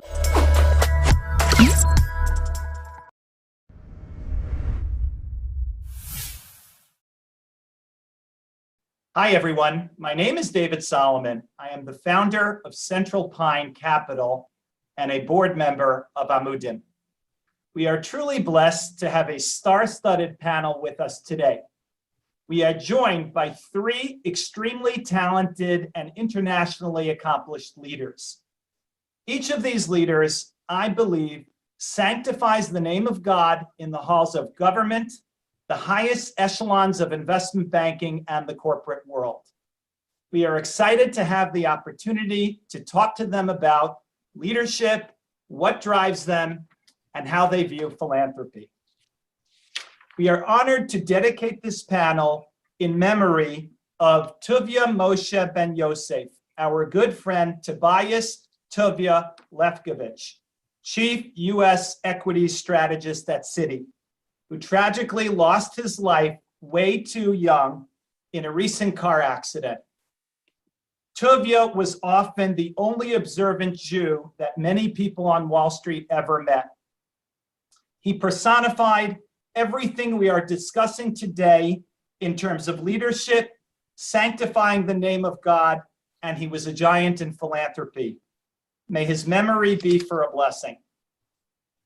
Please welcome, all the way from Jerusalem, the Honorable Fleur Hassan Nachum, Deputy Mayor of Jerusalem.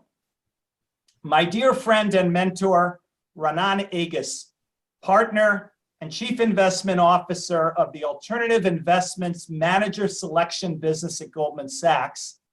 And our final panelist, my dear friend, Mitch Silk.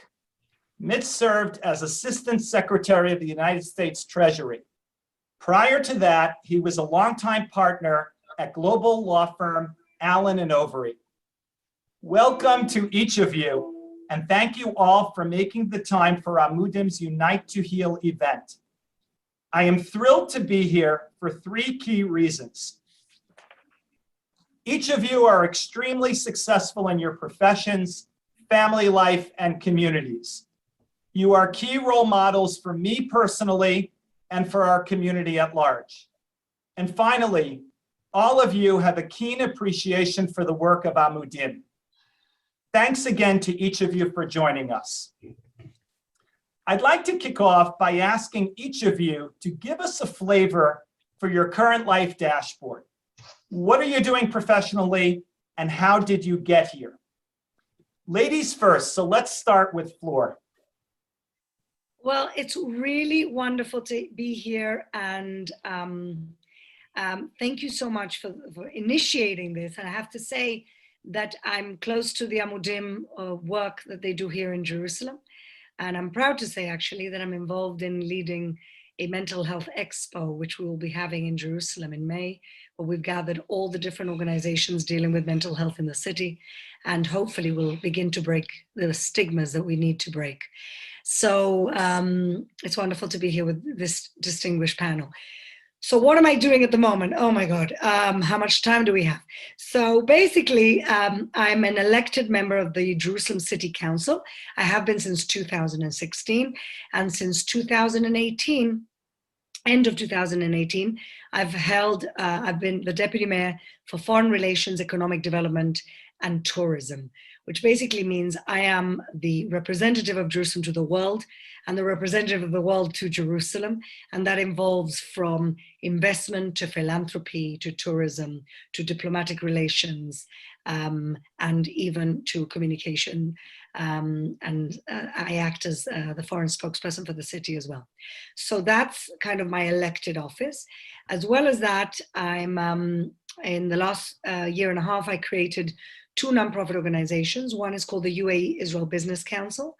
And these organizations were built just before or after the declaration of the Abraham Accords. And so they're organizations to bring and herald warm relations between Israel and its Gulf neighbors. And the second is the Gulf Israel Women's Forum, which I also co-founded. And that is a group of women leaders from the Middle East. And I really believe that it's these through peer-to-peer and civil society organizations that we're going to have a warm and sustainable peace. And of course, in terms of the Women's Council, the women are best positioned to build a warm and sustainable peace. And so those are my different hats. And of course, I am a proud wife and mother. That's me in a Hello. Very well. Person, but it's really just when we put out these PSA videos and they were like, oh, you know, you're embarrassing a specific community or a specific segment. And I'm like, no, this is just across everything. And we have seen the amazing results of it. People have reached out to us and said, you know, I saw this in this video 2.5 years ago, and just from seeing that video, I was able to reach out and get the help I needed without even coming to Amudim specifically. So we do see that they really do. Yeah. It helps a lot of people all around the globe. Rabbi Tzvi Gluck, of course, the founder of Amudim. A great kickoff, a wonderful start. The content of the next 36 hours, remarkable. People are looking forward to so many different segments. And I'm looking forward to the segment where you're going to be really demonstrating your love for Amudim by tasting certain things. I won't give any more details, but people should make sure to tune in later today at 8:45 p.m. They can see that video when it drops. And tomorrow we'll have a live stream for 3 hours toward the end of this, and hopefully by then we will have surpassed our $5 million goal. Absolutely. Thank you again, Nachum, for your amazing dedication. Thank you so much. It's a $5 million goal, and those of you watching from around the world, it's time for you to respond, and respond right now. Please, unitetoheal.com. You'll see it all over social media. Encourage your friends and family to give. We're literally saving lives. Just like you would fund a firefighter to go into a burning building and save those lives, that's what's happening at Amudim. They are literally firefighters. They are people who are putting out fires, who are saving lives, who are helping people on a daily basis, and they need your help, and they need it now. Please help us, everybody, and spread the word. It's a $5 million goal. It's certainly attainable. Plenty of great entertainment and inspiration and so many wonderful things over the next 36 hours. UniteToHeal.com. The website describes so many of the things that are going to be happening, plus the times are listed so you know exactly when to tune in for the specific segment that you're anticipating. But these 36 hours, the most important thing is that they benefit Amudim to the point that we achieve our goal. When I got on the air at 9 a.m. Eastern Time minutes ago, we were hovering at around 500,000, 500,000. So we're off to a great start, but we need your help. Give and give generously. Also, one other very important thing before our next guest. Every single dollar that is given today and tomorrow at Unite to Heal is quadrupled. You give $1, it's worth $4. You give 25, it's 100. You give 180, it's 540. We're talking, or is it 720? Whichever one it is, everything is quadrupled. They'll do the math, but every one of them is quadrupled. So a $250 donation is really $1,000. Makes such a difference. Give now at UniteToHeal.com. Rabbi Mendley Kotlarski is Executive Director of Merkaz Suite 302, Innovation Center for the Global Network of Shluchim for Chabad. I am assuming that you are a member of the legendary Kudlarski family, and for that alone, it's a pleasure to welcome you to this broadcast. Thanks so much for joining us today. Good morning. To meet the legendary Nachum Siegel at such a special occasion. I appreciate that. You know, nice to be, I would say nice to be here. Thank you very much. Our two families go way back, and it's great to reunite. So the briefing that I got about your role, which literally has a hand in every one of the Chabad houses around the world. In some way, you are interacting with all the shluchim and providing services and whatever type of help is needed. I was told that if an emergency situation that would fit under the Amudim rubric comes up, you immediately will call Tzvi Gluck and his staff, and no matter where that situation is around the world, they will respond. Tell me about the situation. Tell me about the relationship between your organization and Amudim. So again, the Kudlarski family and the Gluck family also go back generations to Rabbi Gluck Sr. as well as to Tzvi before, pre-Amudim, and at any given time in the middle of the night, I think it's actually a two-way street where I would get a phone call, Mendy, who's the shliach in middle of nowhere? You know, what happened? There was a car crash, there was a plane crash, there was a this, there was a that, somebody's in trouble, somebody needs help. And we would work together, and vice versa in areas when we need help in any of the services, which later became formatted within the organization that became Amudim and the support that it offers the Jewish community. We obviously have a tremendous amount of back and forth. Unfortunately, the areas that Amudim really trailblazed and shined the light on and promoted and created an awareness around was not something that was fun to talk about. And it was something that I think anybody within the Jewish community saw bubbling across the board. And it was very, very hard because you had really good families that never really, parents that educated their kids properly, sent them to the right schools, did the right thing all along, and for no fault of their own really, their children started dealing with issues that God gifted them with that was very, very hard for them to deal with. And Amudim was really one of the first organizations that brought it all to light, that brought it all together, and created an awareness and brought the support, and became a desk where people can call for these issues and for all the other supports that Tzvi Gluck and his team really offered, from the visas to the to entering Eretz Yisrael and all the other areas. Touch on that We're not even today. talking about that whole other space, Correct. which can be extremely frustrating for people that that don't have a passport or lost their passport or don't have access, especially in the last. I'm not even talking about the last 2 years. I'm talking about the past 2 years. It's such an important point. I want people to realize that passport situations and emergency travel situations before COVID, Amudim was always there. But in the last couple of years, if you made it to Israel, or if you have a student, a son or daughter who's made it to Israel to be in yeshiva or seminary, there's a good chance that Amudim had a hand in that. Yet another reason to give and support the organization. I mean, it's no joke, and we sometimes like to laugh about the obscure places that your network goes to, and cities around the world that we probably never heard of, where there's Chabad shliach. No matter what the geographic problem might be, or the geographic situation might be, Amudim doesn't say no to you, right? It could be any, you could probably name a city or two where they've actually helped out, which we've never heard of. So first of all, we're very sensitive. It's not my network. It's the Rebbe's network, and it's the Rebbe's shluchim. And really, this is also an opportunity when we're shining the spotlight on Amudim, and I speak to Tzvi about this quite often. There are a lot of shluchim that are living in these places that have homes where Amudim recommends people to go to, and shluchim that are on the forefront and the front lines. Where I got a call last week from a CEO of a real special Jewish organization. Someone from Israel's coming. His son is in the middle of Utah somewhere. Is there anybody that can go just visit him, put on tefillin with him, bring kosher food to him? So there is like I said, the relationship between Amudim and Chabad is a lot deeper than just a phone call and help. It's really a two-way. It's a two-way street where we both do things for each other and we complement each other. At the end of the day, the Avas Yisrael, being there for every Jew, everywhere, is something that we both share in common. And this is such an important point, because you're alluding to it, but I'm going to say it. There are hospitals and detox centers and other retreats and other places that are in remote areas of the U.S. and otherwise that need a visit from a rabbi, and the Chabad Shluchim obviously are there to help out in a situation like that. I never even considered that, as you said. And a lot of times that actually comes from Amudim. Right, You know, we have of someone, course. and today the types of treatments, the outdoor treatments and the camping treatments, and there's so many different types and so many different special neshamas in so many different places. You know, if you've never been exposed to it, then good for you, and you're very, very lucky.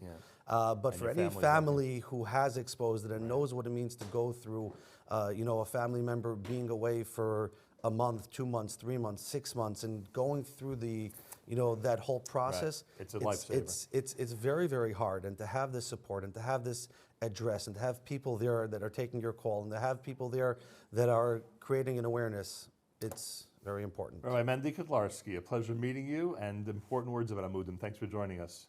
All the reasons you just heard are great reasons to give and give right now. UniteToHeal.com, of course. Unite to Heal, powered by Amudim, the next 36 hours of amazing content. All we're asking is that you open your heart and give. Get us to the $5 million goal. Realize that every time you give $1, it's worth $4. 4 times the amount of what you give is what Amudim is really going to get with this matching campaign. So please. We have an amazing video. An amazing video that reflects father and son. An amazing video that reflects the beauty of a family. It's Shlomi Dax and David Dax together, a song called Daddy Dear. Here it is at UniteToHeal.com.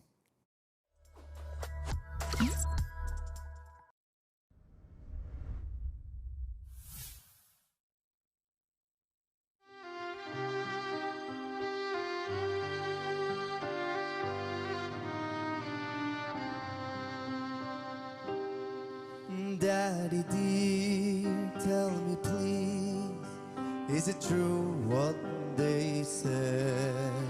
In the heaven there's a cup that gets fuller each day, and I've heard that Hashem keeps it close nearby, and He fills it with His tears each time that we cry. Zadie told me, Daddy dear, did he tell you the same? That when sorrow strikes his people, Hashem feels all the pain. Tell me, why does he cry far away in the sky? Tell me why, Daddy dear, are the tears in your eyes? Little one, yes it's true. Zadie told me years ago, and his dad told him it too. Fathers cry for their children, and Hashem does the same. And he hurts, so yes he feels our pain. Tears of pity from his eyes, and his cup sadly flow. One day when it's full, all our troubles will go. We will dance, we will fly in the sky like the birds. And I cry, little one, 'cause I'm touched by your words.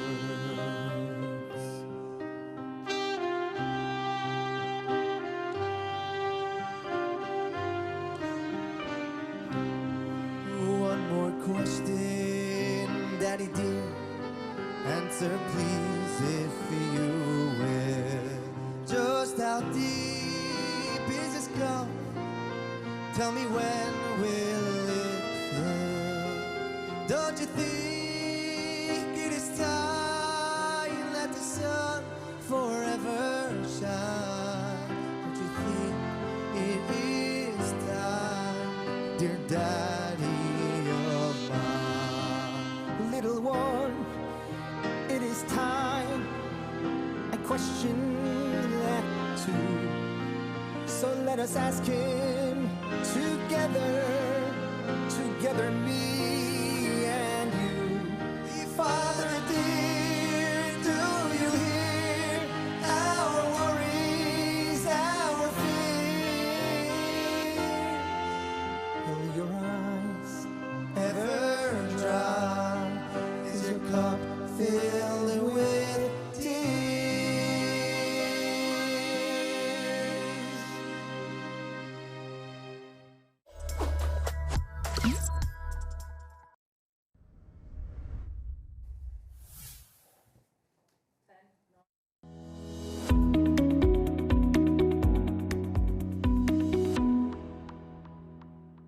UniteToHeal.com, powered by Amudim. Everybody out there, you are in for an amazing treat over the next 36 hours. We have so much great content, so many wonderful things to watch, interviews, panel discussions, game shows, including Holy Yid Squares, and many wonderful conversations.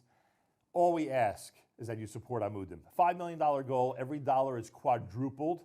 $5 million goal, every dollar is quadrupled. Now, I'm about to introduce a guest who, in my opinion, represents thousands of parents in our community, especially here in the United States, and I'll explain why in a moment. If everybody in this demographic that we're about to speak about would give something to Amudim, we'd reach the goal almost immediately. With that in mind, Rachel Patashnik is here in our studio. A pleasure to welcome you to Unite to Heal. Good morning to you. Good morning.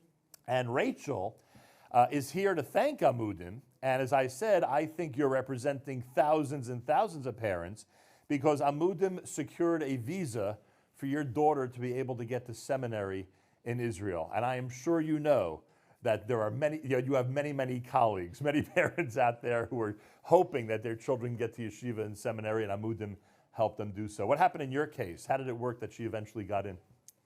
I reached out to a neighbor, and I just said that I was having a hard time knowing exactly what I needed to get this passport. And she told me to email Amudim, and I don't know, I was just having such a hard time. I was so frustrated, and I think I actually emailed at a crazy late hour after just being beyond and beside myself. I just didn't know what to do, and I actually get a phone call at literally midnight or 12:30 at night, and this is after I'd written my email. I couldn't sleep, and then the person on the phone said to me, I wouldn't ordinarily call you at this hour, but I saw how frustrated you were. Just don't worry about anything, and we'll take care of you in the morning. I was like, wow, this is such a heaven-sent phone call. I was just, it was like salvation in a second. You know, someone coming at the least expected time and just swooping in and saving the day. Exactly, exactly. I assume your daughter's in Israel right now? Yes, she is. Okay, having a good time, a good year, a productive one? Yes. All right, Baruch Hashem. Like I said, you're representative of many parents out there who relied on Amudim to get people, to get their children into seminaries and yeshivas in Israel. And it's funny, and I say this to everybody watching right now, there's some really very serious stuff that Amudim encounters. We're talking about real life-saving situations.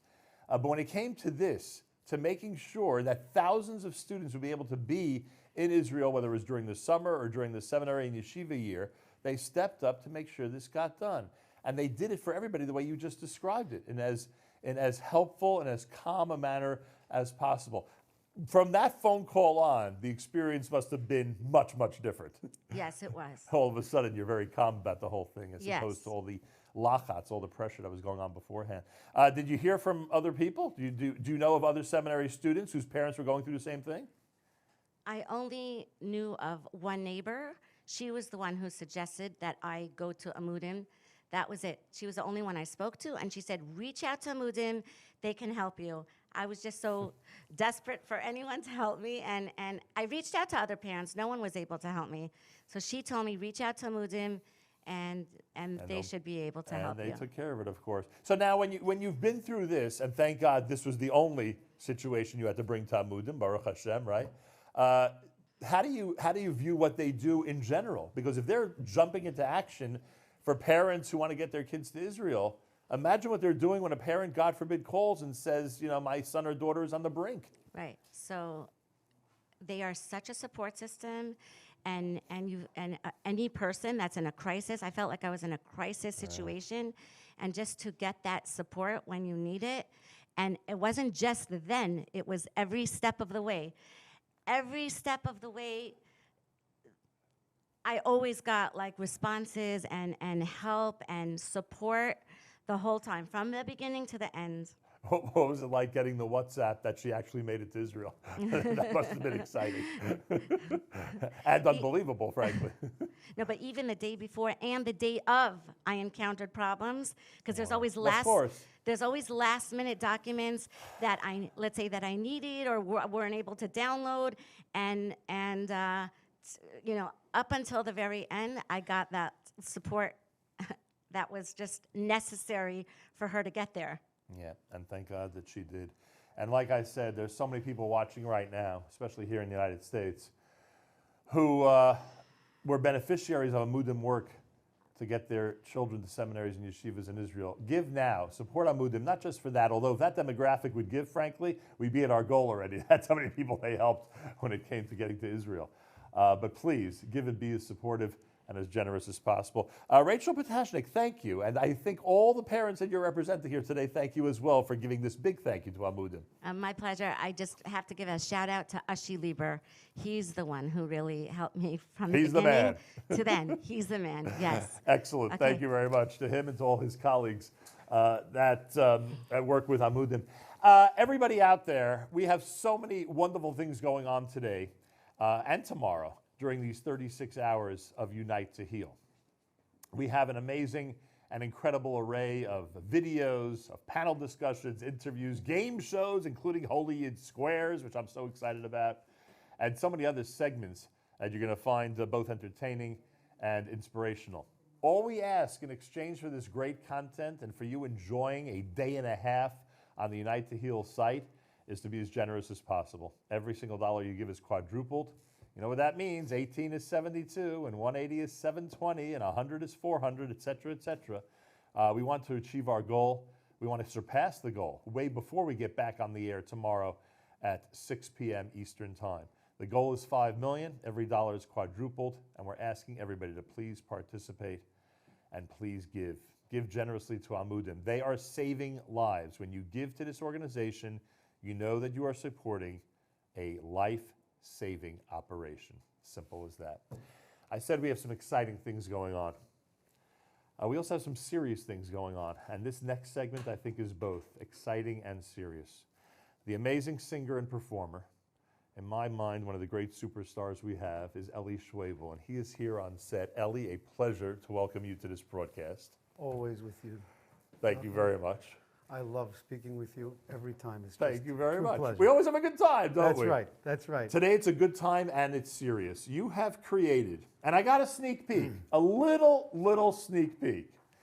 You have created a song and a video that has been described to me by the people at Charity Bids as a song and video that will save lives. We're going to watch it in a minute, but as an introductory word, is that a statement you agree with? We'll see. But my creative partner and the producer of this entire event and the CEO of Charity Bids, Yami Schechter, who we've been working on this for the past 4 months together, developing this, would say he's not in entertainment, he's in edutainment. Yep. And what this song is about trying to give over the message of what the experience is of the people going through these horrible, horrible experiences, and to educate, you know, our klal on these subjects, because it's a very, very hard thing to wrap your head around and to even engage with.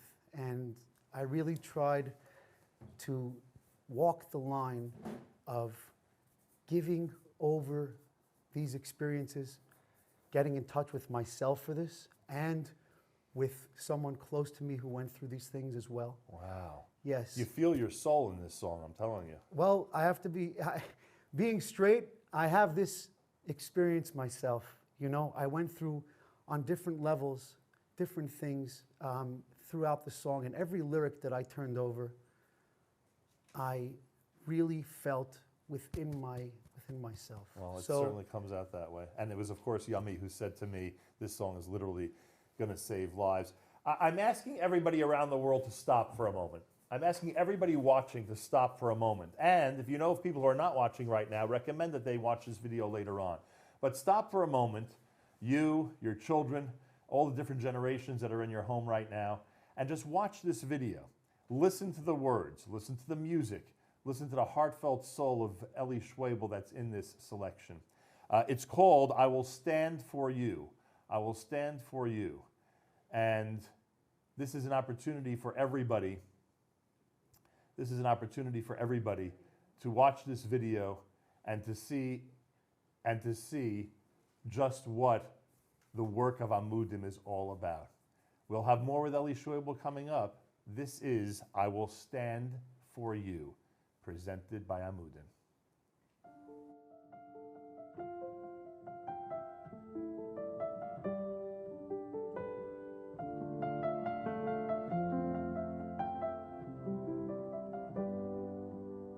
I can see it in your eyes. There was something you were hiding. You were holding deep inside. You were fighting on your own. All the nights you went to bed, under covers you were crying. With his words inside your head, he stole your innocence. So when you feel like hope is lost and you don't know where to go or who to call, I will stand for you. We can face the world together if we raise our voice and make the choice to learn to live again. I will stand for you when you need me more than ever. We will face the truth and find a new way through. I will stand for you.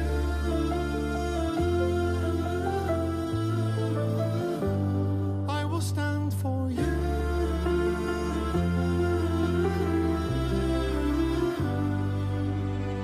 As long as you remember, you had troubles on your mind.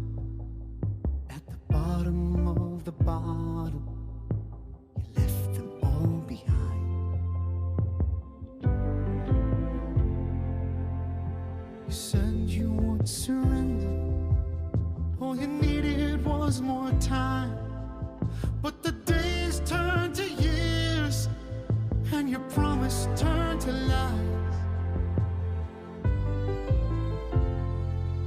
So when you feel like hope is lost and you don't know where to go or who to call,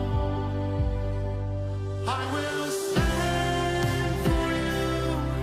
We can face the world together if we raise our voice and make the choice to learn to live again. I will stand for you when you need me more than ever. We will face the truth and find a new way through.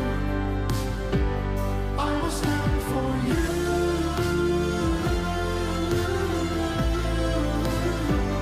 I will stand for you.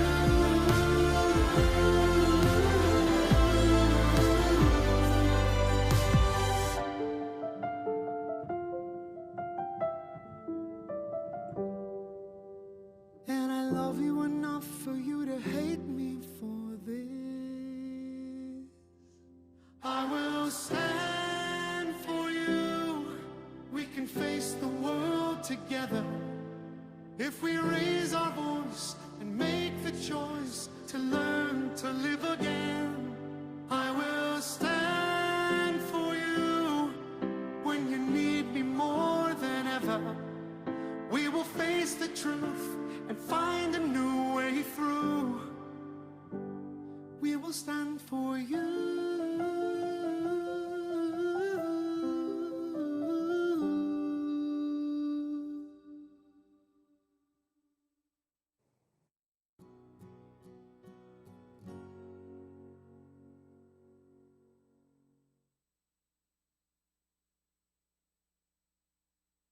Ellie Schwabel's responsible for the lyrics and music for I Will Stand For You, and he's here, of course, in the Unite to Heal studios.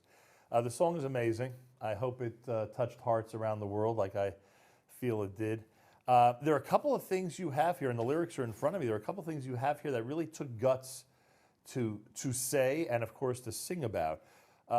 It's clear in the opening to this song, the first situation you describe is one of abuse, and one that years ago would never have been addressed, and if it was addressed, it was only addressed in very private situations in our community. You decided, you know what, this is a song that has to save lives. Let's talk about the situations that people are going through.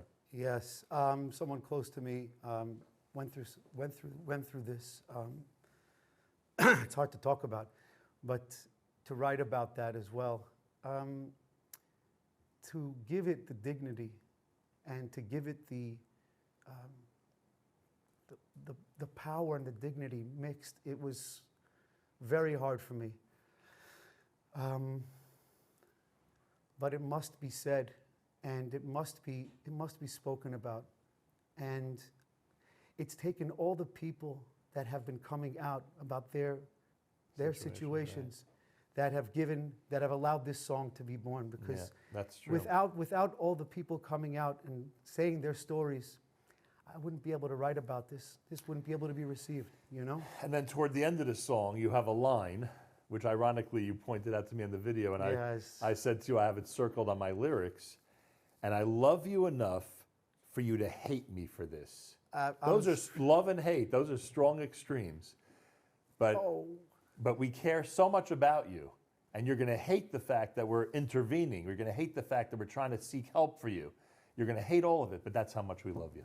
You know, I think the biggest thing that we're dealing with as from Yidden, as Yidden, is that the idea of Bechira. Choice. Because here's the question, like, where do you draw the line where this person has a choice, they don't have the power to do this, we're trying to take care of them, but do they really have the choice? Can they choose? Or have they lost the choice? Right, and then and they're in you a say, desperate listen, situation. And they can't see that for themselves. And you also don't want to overstep.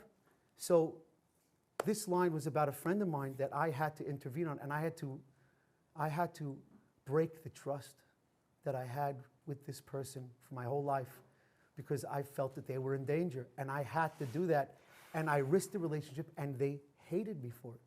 It happened to me. This is a line I wrote.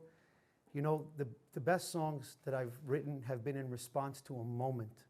You see, there's a moment that something happens, and I went home and I just wrote it. I wrote this out, and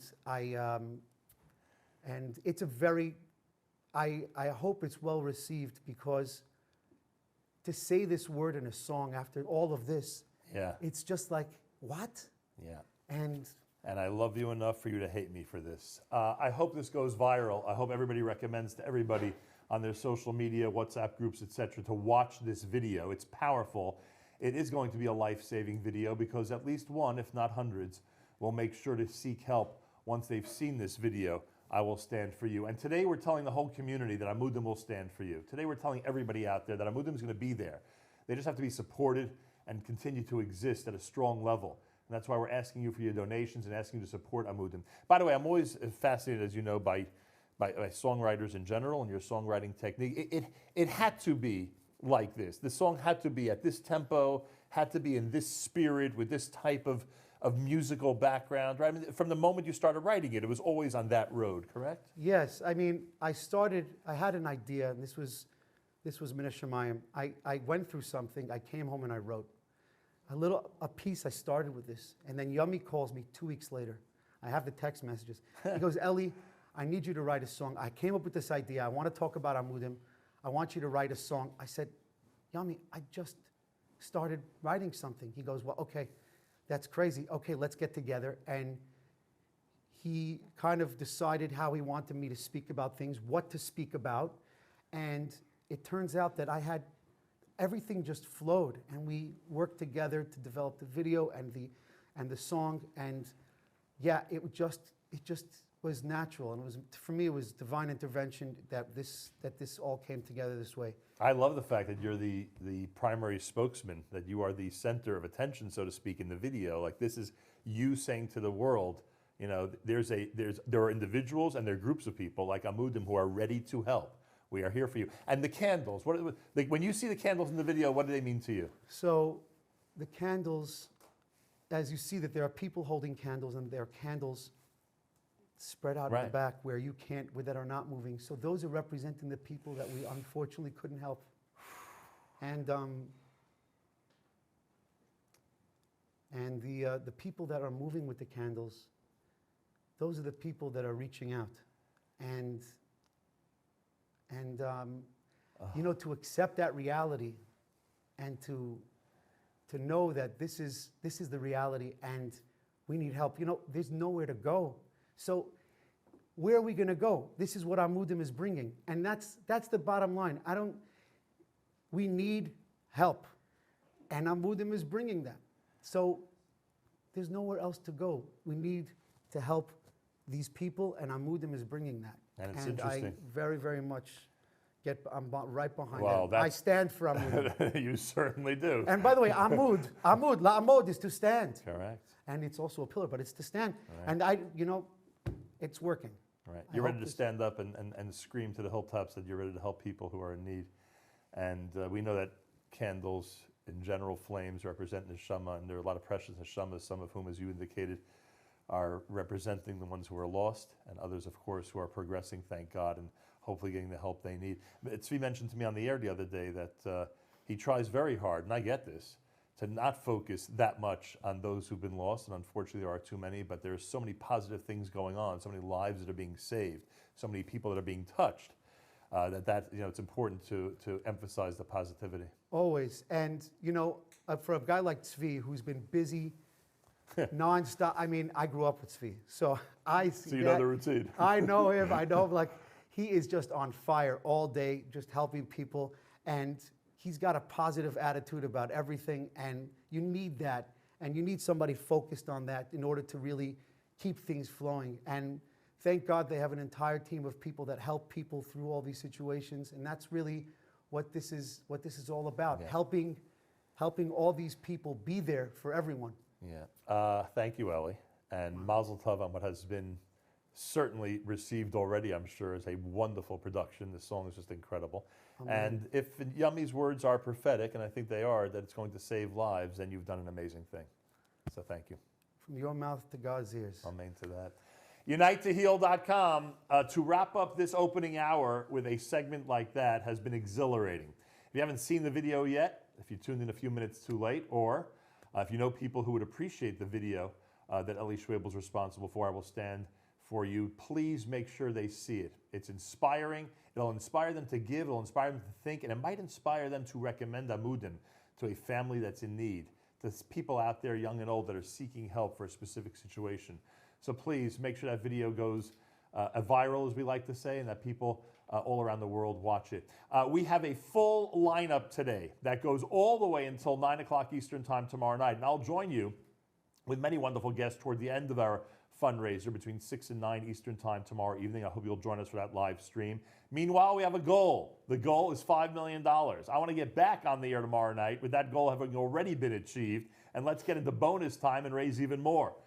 Speaking about from our mouth to God's ears. So $5 million is an attainable goal. We need your help. If you are somebody who appreciates the work of Amudim, if you're somebody who's been helped by Amudim with the services we described with Rachel earlier of getting somebody into Israel, if you're somebody who simply has called Amudim for a recommendation or for some type of information that they can provide, they're everywhere, in every nook and cranny of the Jewish community helping people. If you're somebody who has a neighbor or a friend or a relative who's been helped by Amudim, whatever the situation is, please give and give generously. With your generous donations, Amudim can have a very strong 2022 and really start the calendar year off in a wonderful fashion. Every single time you donate, or anyone in your circle donates in the next 35 hours, it will be quadrupled. And you.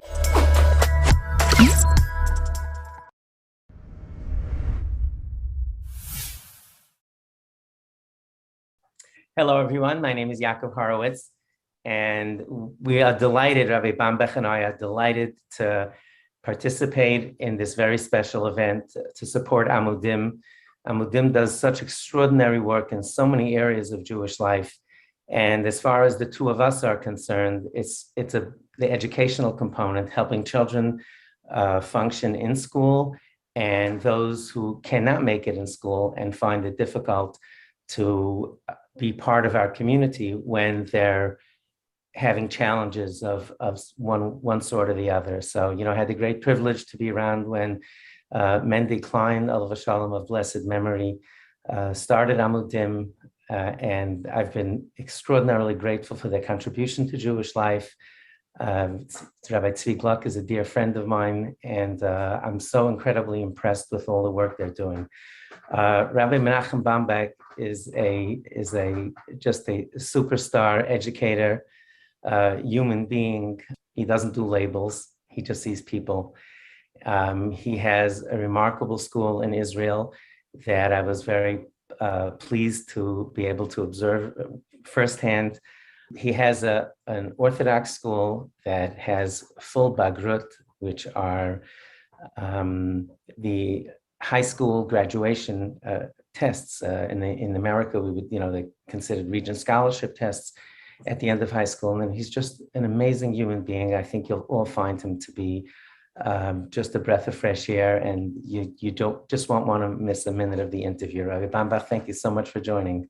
Thank you so much, Rabbi Orovitz, and it's really a huge and amazing pleasure for me just to meet you again. We met once at a school in Israel.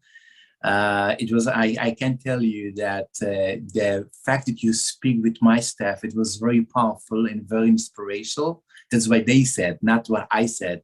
Just meeting you, and if you remember, I'm not sure if you remember, but I met you the first time maybe 10 years ago, and you came to speak to a very especially unique group in Israel that was in a leadership program. Right. And you came with your books and with your explanation, and it was fascinating. And I just remember how I look at you and I said, wow, maybe one day I will be Yaakov Orovitz. So it's just fascinating the fact that we can meet together again and speak about mutual issues. Things that bothers us and others. Yes, I actually do remember Rabbi Shmuel Vagoda asked me to come. Yeah. It was, I believe, in Herzog College, right, in Hebrew University, I believe. Yeah. And for those who aren't familiar, they got a grant to educate 35 or 40 Orthodox educators, and to broaden their horizons and teach them all sorts of things in terms of education and leadership qualities. And it was amazing. It was an incredible experience lecturing to them. That's when we met. You said you one day be Rabbi Horowitz. You didn't realize that so quickly you'd be way better than Rabbi Horowitz. I've been watching your career with great pride and great nachas. Our topic is square pegs.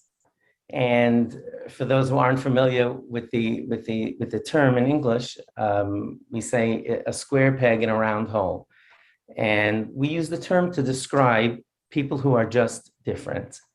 And we're going to be discussing, Rabbi Bambach and I, both of us have an enormous amount of experience dealing with square pegs. And I would venture to say that both of us are square pegs ourselves, because we figured out as adults how to use our out-of-the-box nature and our high energy and restlessness to create things that help children who were like us when we were students. We look at a lot of the kids we work with and we say, hey, I remember that really well. So that's what I thought would be very appropriate in light of the incredible work that Amudim does to support square pegs in every area of their development. I thought it would be a great discussion. First of all, for all of you, even if you don't have children of this age, as community members, you're watching this because you care about the Jewish people and you care about our children. So even if your children are not, school age any longer, I believe it'll be an important conversation, and I think it'll be of interest, but mostly for parents who do have square pegs, to try to understand them better and to try to help them through life. Rabbi Bambach, I'm going to just start by sharing something that we did in our school, in our yeshiva. I was the principal. I founded a yeshiva called Yeshiva Darchei Noam in Monsey. It was a boys' elementary school. The children were 4 to 14 years old. And I ran it for 22 years. I stepped down a few years ago to work on some other parenting projects that I'm working on now in child abuse prevention. But I was very careful, Rabbi Nachum, during the time I was principal, to see in America, we have a thing called HIPAA. It's Rashi Tevis. It's a abbreviation. It basically means that in hospitals and healthcare facilities, you don't talk about the patients out in the hallway. It's called HIPAA rules, that meaning that we protect the confidentiality. If I'm in a hospital for a procedure, I don't want the doctor and the nurses. They can come and talk in my room if they do the rounds, but I don't want them going out and say, you see that guy in room 22, he has, I don't want it out in the hallway. So I was very careful to see that in our yeshiva, we maintain confidentiality whenever the staff discuss children. So one of the things we would do as a code among ourselves, this was just an idea that I had, I was thinking of suits, of buying a suit.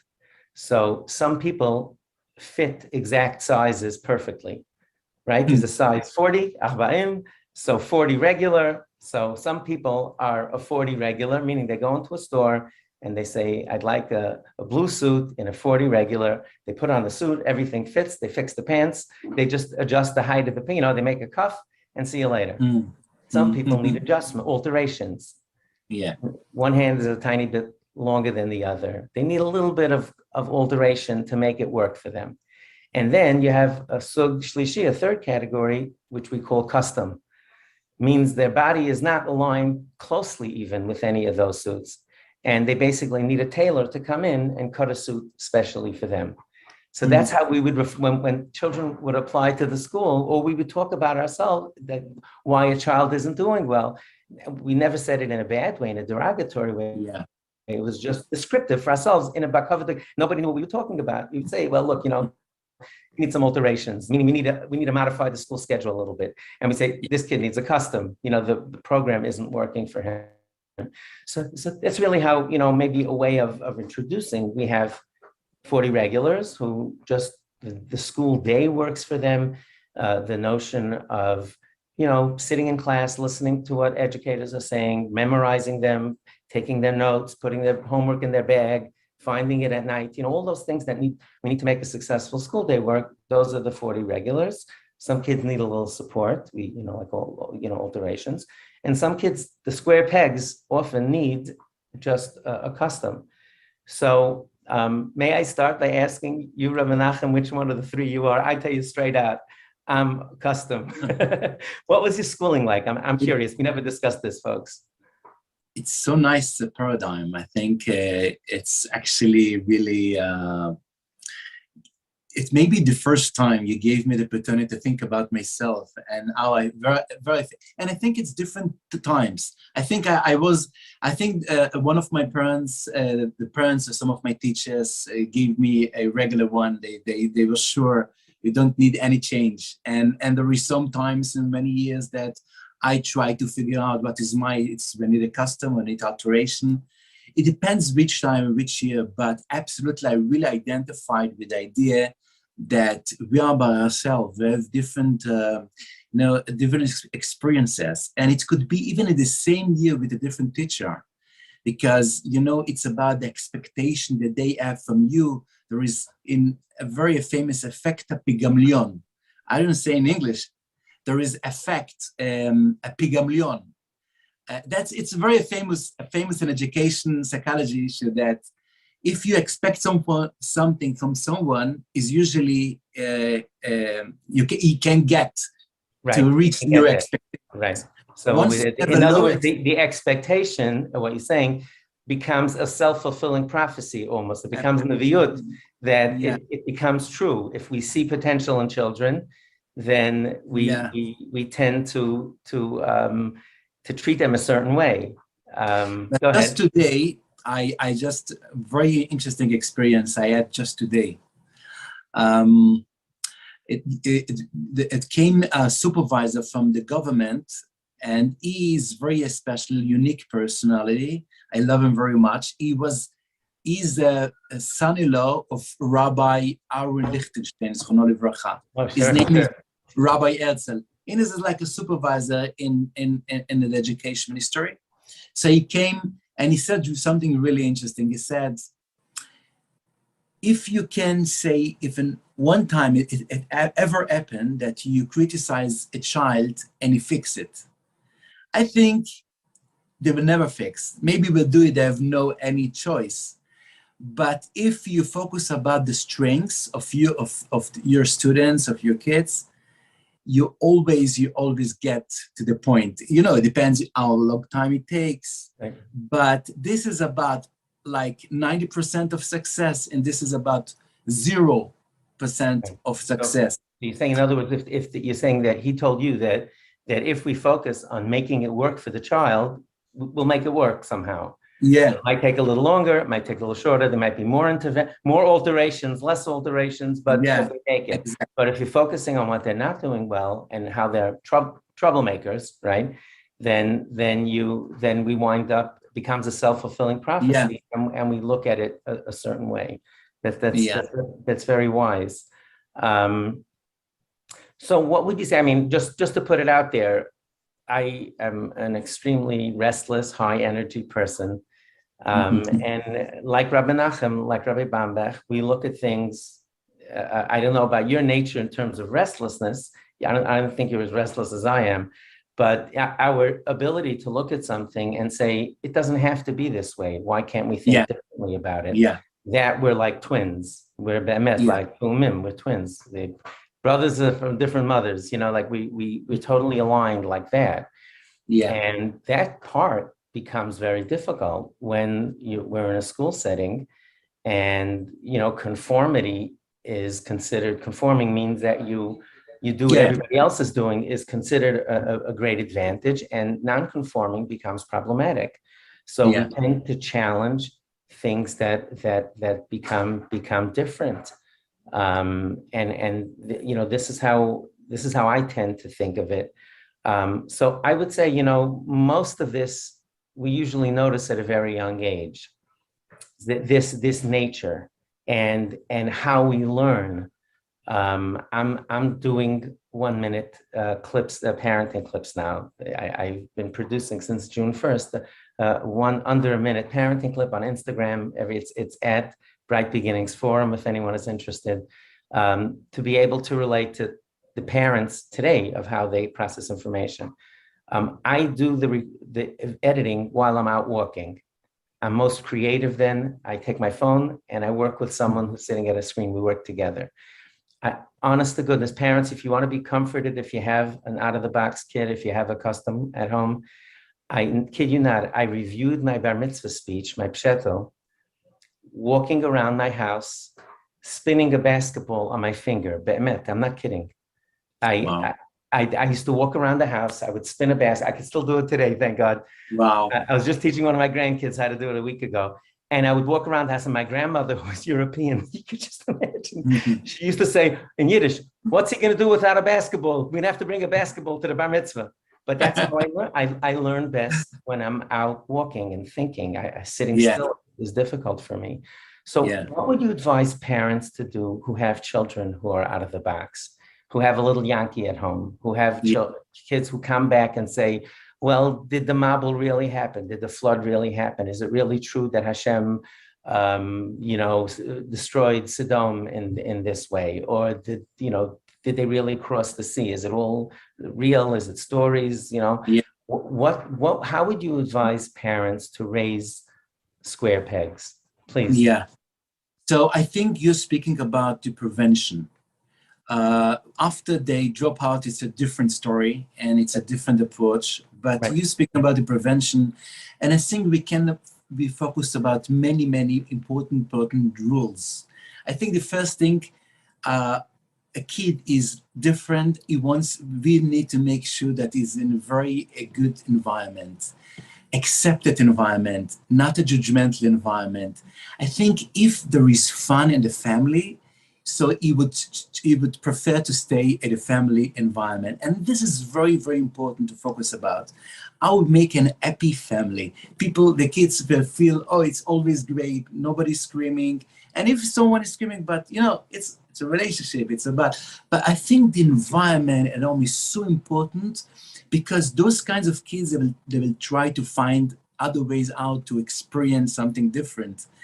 And this is about the first thing. I think the second thing is to... I just want to make it clear, you weren't talking about a school setting, you were talking about the family setting. I think about the family. First of all, but first, I mean, that's what I just want to make it clear in case the barrier. So you're saying that the families should be happy places where families enjoy each other, and it's overall a happy place. Absolutely. And I think another thing also is about to minimize criticism. I mean, a place that we minimize, it's also the same in the school. When we focus when you criticize our children all the time, they need to protect themselves. Also, they raise antagonism against the staff or against them. It's the same issue. And when I'm saying at home, I'm usually, because I'm just not at home, but I think the home and the school need to act in the same rules. So to minimize criticism is not just because you have to be a fancy person and it's just because you should be confident. And a guy feels confident in his place, that he feels not we just look at him all the time and just thinking how we can criticize him. It's like to make him a comfortable place. And this is something very important also at home, and the same at his school or in the yeshiva. And I think another thing is very important is about the good experience, mainly about Torah mitzvot. If you give, they should feel it's love, not with stressful. Let's say even for Shabbat, tomorrow night I'm going to my school, to the yeshiva. I'm going to make together Shabbat. I love very much, and I said for my school that you should know something. I want to tell you. Now I'm going to reveal my secrets. I wanted in the beginning to start a yeshiva only for Shabbat, because I feel the Shabbat is a core. It's a very a powerful time to feel something much more for our soul. But I knew that if I would say for you parents that I have a school for Shabbat, no one's going to send their kids. So you know what? I said many, many stories that I have a matriculation, English, math, and physics, and science. But if you ask me, I mean about Shabbat. And I focus so much about Shabbat because it's informal environment. And we can think and we can be so like friends. I'm not acting like a principal. I'm just like with them, laughing and have fun.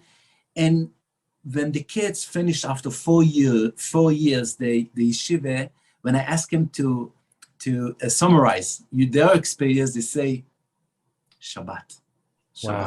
Wow. And it's something they're going to stay. It's something they're going to stay with them. Yeah, I think it's going to stay with them for the whole life. You know why? I'm chas v'shalom not criticize families, but I think there is some families, they are so busy in the middle of the week, they came for Shabbat and they have no any energy to give for the family. And that's why we need sometimes to find other ways out to fulfill the soul in Shabbat. I'll tell you what I find very often is that parents focus on the details of the trees, not the forest. That the children should sing Zmirot, should sing the Hebrew songs for Shabbat, the Shabbat songs together, and they should review the Parsha, the Torah portion of the week. And sometimes those details get in the way of families enjoying themselves. So when parents tell me that it's such a common complaint, I'm sure you hear it all the time, Shabbat is so stressful in our home. It's so stressed out. What should I do? So I ask them, I say, how are your Hanukkah meals? When you get together for Hanukkah, and the families, same family, you're all together, you're having a 2-hour dinner, what does that look like? Oh, everybody says, oh, that's just so much fun. We enjoy each other. You know why? Because they're not, the expectations are to have what you described that you wanted to make in the yeshiva, a happy time of family together, and with less emphasis on what they're singing or that they're saying Divrei Torah. Now, if your family does it, of course, it's fine. but not at the cost of that, of that enjoyable experience. That's their religious experience that they remember so much. I find this fascinating, what you said about Shabbat. I'm so thankful for my teachers and rabbis when I was a young boy in the yeshiva, because now I know exactly what not to do. So. Why'd you do it when I was drinking? Yeah, go ahead. I remember I was in a place that it was like a commanders all the time. You need to be, you have to rule, have to daven. And it was so stressful in some ways. And you know what? I was, after some years, I think about myself, it's a self-reflection.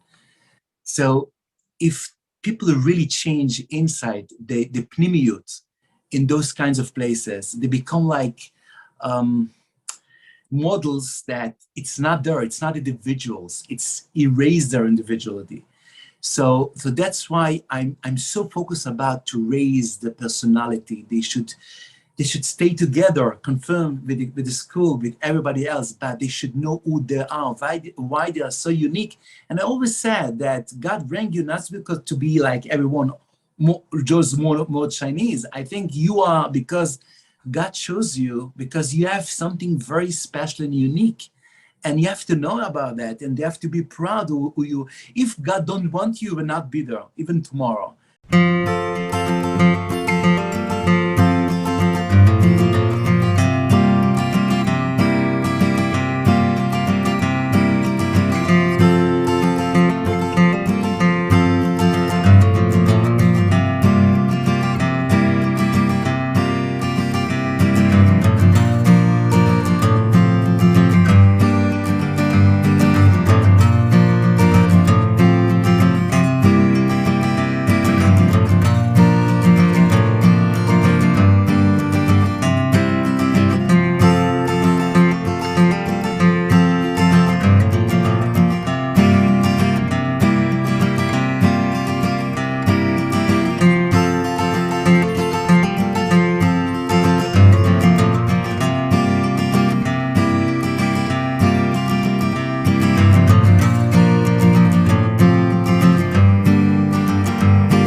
I just posted on social media this week.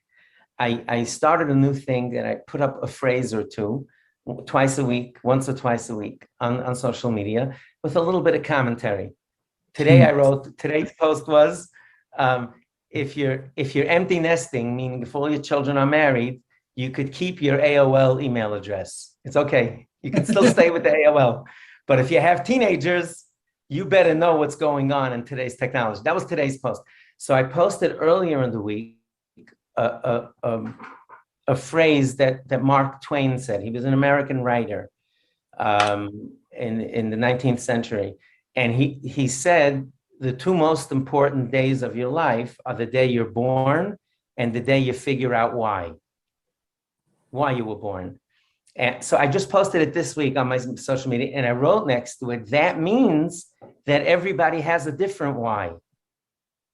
That everybody has a different reason for why they were born. And that's what you were saying. I think it's a brilliant. And I will add something else. Please. There are 2 days that the decision is not in the hands of ours. Then the day you got born, the day you die. Right. But in middle, it's all your choices. And that's living Yes. life means to find your own person, to be comfortable with your own derech. Menachem, not because of you. I can show you notes, classes that I've been giving on selecting high schools. I do a workshop on how to pick a high school. Yeah. And one of the things I say is if you see everybody looking the same, acting the same, dressing the same, run out of the building. Because I met Rabbi Yaakov. I love it. I love it. I'm sorry? I love it. Rabbi Yaakov Kamenetsky, Zecher Tzadik Livracha, of blessed memory, used to say that some schools are. He used a different analogy, but basically it's like cookies. You make cookies, they all have different shapes. If you see they're all square, that means somebody's cutting off the edges.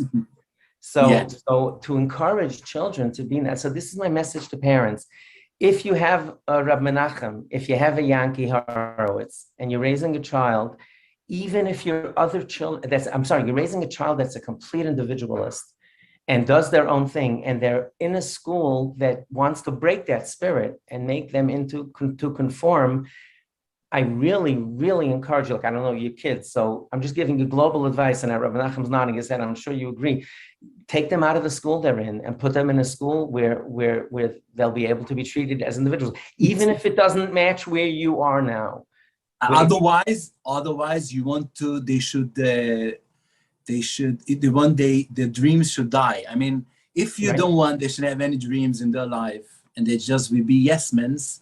It's a good idea to live them in the same school. But if you want, it's really terrible. Right, and Menachem's saying that if you leave a child in a school where they're trying to conform them, then you're basically gonna destroy their dreams. And by the way, Rabbi Menachem, not everybody is like you and I. We're the exception. Many people are very happy being conformists, and it's important for parents to know this.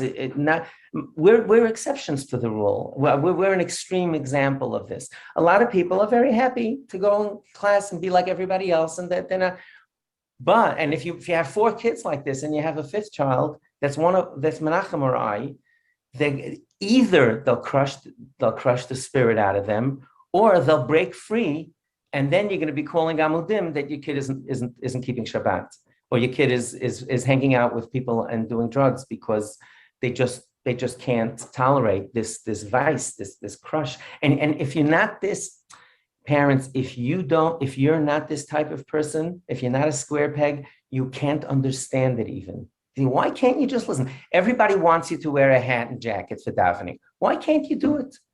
And the kids tell me, what do you say? Does God really care if I wear a hat? Right? That's what the children say. And the truth of the matter is, I don't think it's one of the top 10 or 20 things that God's going to ask us whether they wear a hat or not. By the way, just for in our types of schools, the boys wear a hat and a jacket for praying, for davening, or other parts of the day.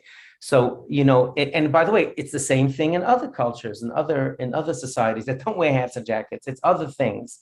But to raise your children as individuals, what I'm hearing, Rabbi Menachem, and don't let the spirit be broken. Don't let the spirit be broken. Rabbi Shach, Zchrono Livracha, he once said, in this generation, our rule is not to educate our kids, just to spread love. That's what Rabbi Shach said. It's unbelievable. I want to share with you, Rabbi Menachem, I think you might find it of interest. I hope that all of you out there, Amudim supporters, will find this meaningful also. Probably about 25 years ago, there was a woman in Israel who she was going for a PhD to be a doctorate, and they have to do usually a thesis. They come up with an idea and they try to support it with research. So she wanted to see if there was a correlation, if there was a connection between how children feel about Shabbat and how connected they were to God and their parents. So she called me when she started. She asked me before she did the study. She was in Israel, in Jerusalem, Yerushalayim. So she had seminary girls all around. So she had subjects. She had people that she could interview. So she interviewed about 200 seminary girls. and gave them a questionnaire and asked them what was Shabbat like at home, and they should describe Thursday night, Friday afternoon, Friday night, those 3 times they should describe. And she showed me, obviously with the names redacted, with the names taken out, some of them you would just smile, and some of them your heart would break. And the kids said, you know, I come home Thursday night and it smells like Shabbat. We're all relaxing, we're all enjoying, we're ready to enjoy each other's company, to be a family. And girls wrote about coming home and hearing screaming and yelling and tension and at the table and it was, and then she asked them, it was brilliant questions. Where do they want to send their kids to school? How do they feel about God? How do they feel about religion? And it was almost directly related. The ones who had a great Shabbat experience, almost all of them wrote that they wanted to send their kids to schools that they attended. And almost all the other kids said, lehefach, I want to do exactly the opposite. Nothing. I'm not sending my kids to which is your experience as a child. Little Menachem Bambach, right? Mm-hmm. Little Menachem was crushed by this experience. So look what you did with your life, right? You were able to do it in a positive way. Wow. But I found that study so fascinating, so interesting. Wow. So what should parents do? Menachem, what's your advice? Let's say you have a couple that it just is very stressful, and they're listening to this and they want to change things. It's very hard to change. Yeah, it's very hard to change. But, you know, I think the Nesivot Shalom once said that rebellions is like a fire. And you cannot take off a fire with oil. With gasoline. With gasoline. Right. Nesivot Shalom was the Stalin Rebbe, and he wrote that the Slonim, yeah. Slonim, I'm sorry, the Slonim Rebbe, excuse me. And he wrote that, what Rav Menachem was saying, that he wrote that a rebellious child is analogous to like a fire. You can't put out a fire with gasoline. It's just going to make it worse. So therefore, what should you do? So what I want to say that I want to share with you a little story that happens for me for many years ago. And I want to show via this story, it's not about Chaz v'Shalom to be, you know, a guy or whatever, but I think it's a story that can show that with very unique approach out of the box, it could really, really, really change people. It came to me, a young boy, it was for the first grade in yeshiva, Kita Tet, it's Shur Aleph. And he came from a very broken family. He was, I think, one of his uncles adopt him even. Very, very aesthetic. But, you know, when I speak to him, I felt he's not going to fit the school. For him, it's not going to work. So I said, unfortunately, the first year, I'm so sorry, you're a great guy, a great bocher, but I think it's not going to fit you. And then he came back a year later, and he said, maybe now you can take me. And I said, you know, if the first year I can, now you have to close too much gap. It's impossible. And then he was silent. He looked at my eyes with tears, and I said, give me the chance of my life. I promise you will not be disappointed. That's what he said. And in this moment, I said, you are in. I'm not going to make even any test. You got my heart. And he finished the school as the best child in my school. Wow. And he got married.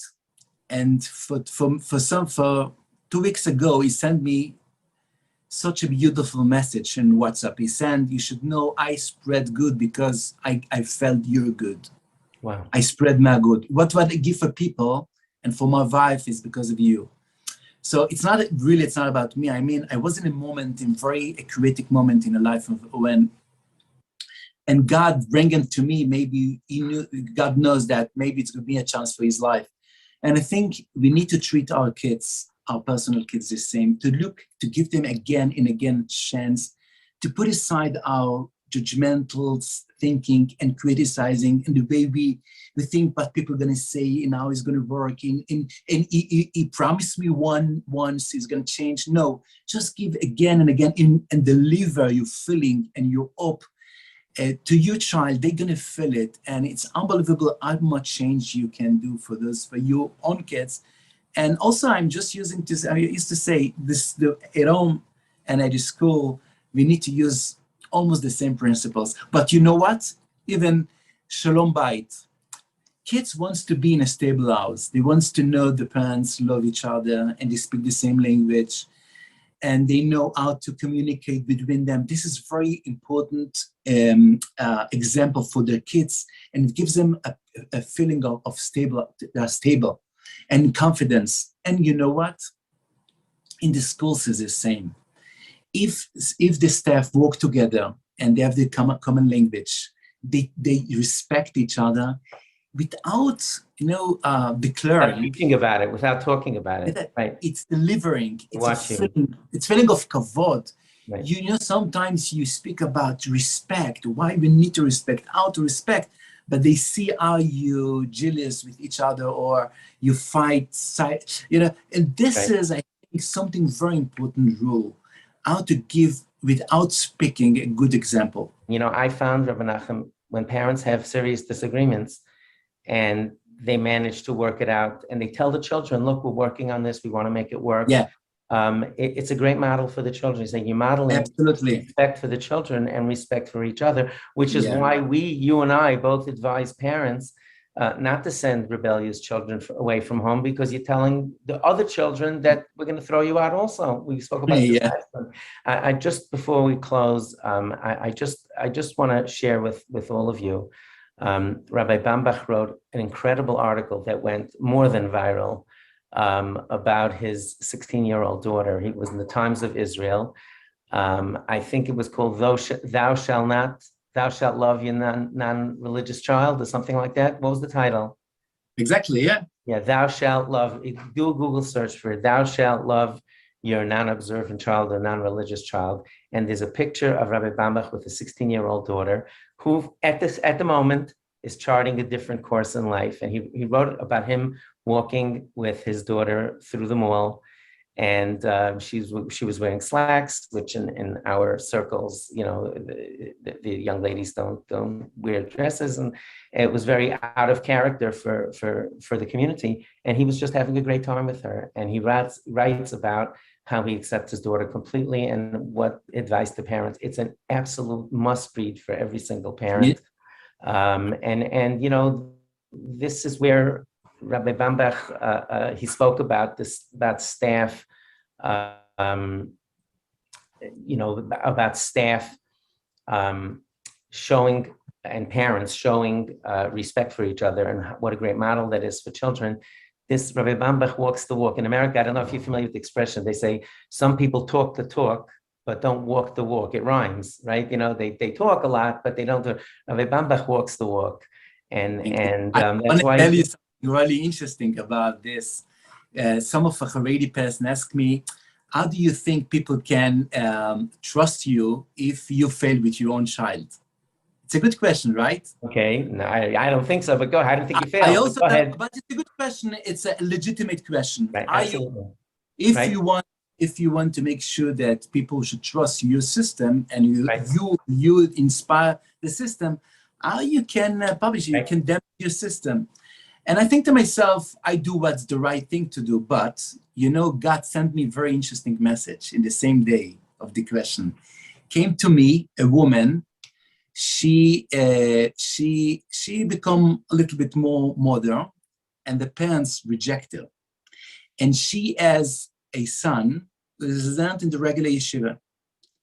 And she said, and I asked her, why you came just now? We started a year for 2 months ago. She wanted to enroll the child in your school. Enroll the child in school, okay, I didn't understand that. Go ahead. And I asked her why you came just now. She said, I watched the article, and she started crying. She said, my parents reject me for my different choices a little bit. And when I saw the article, I said to myself, I want to educate my kids with someone like you. Wow. Yeah. That parents, that's what you need to know. You have a square peg. Just to sum up, you know, our feeling. You know, I have less hair, and I'm a little older than Rabbi Nachum. Both of us have had both of us have experiences in this space way more than our years. it's like we've lived 10 lives with all of the stuff that we've been listening to and going through. And that's our experience, and that's what we're advising you to do. If when they're young, Rabbi Bambach spoke earlier about prevention, about starting when the children are young, accepting them for who they are, listening to their questions, validating them, putting them in schools where they're loved and their individuality is respected. And as time goes on, it's not easy to, embrace a choice when children make different choices. But that's the path that he and I absolutely feel is the way to raise square pegs in a preventative way. And later on, when they make different choices in life, to let them know that their love is not, your love for them is not conditional on any of that. Rabbi Nachum, if someone wants to learn more about your school, what's the name of the yeshiva? And I know you're starting a whole network now. Yeah, we have the network of schools. The name is Netzach. Netzach. We have 11 schools. We have thousands of kids. We have also a virtual school. We have more than 9,000. Just last week become a huge bomb. 9,000 registration, and kids are study English and math and physics. And the Hasidic high school is a Midrasha Hasidit. Very unique, the best eye results. That's the one I saw.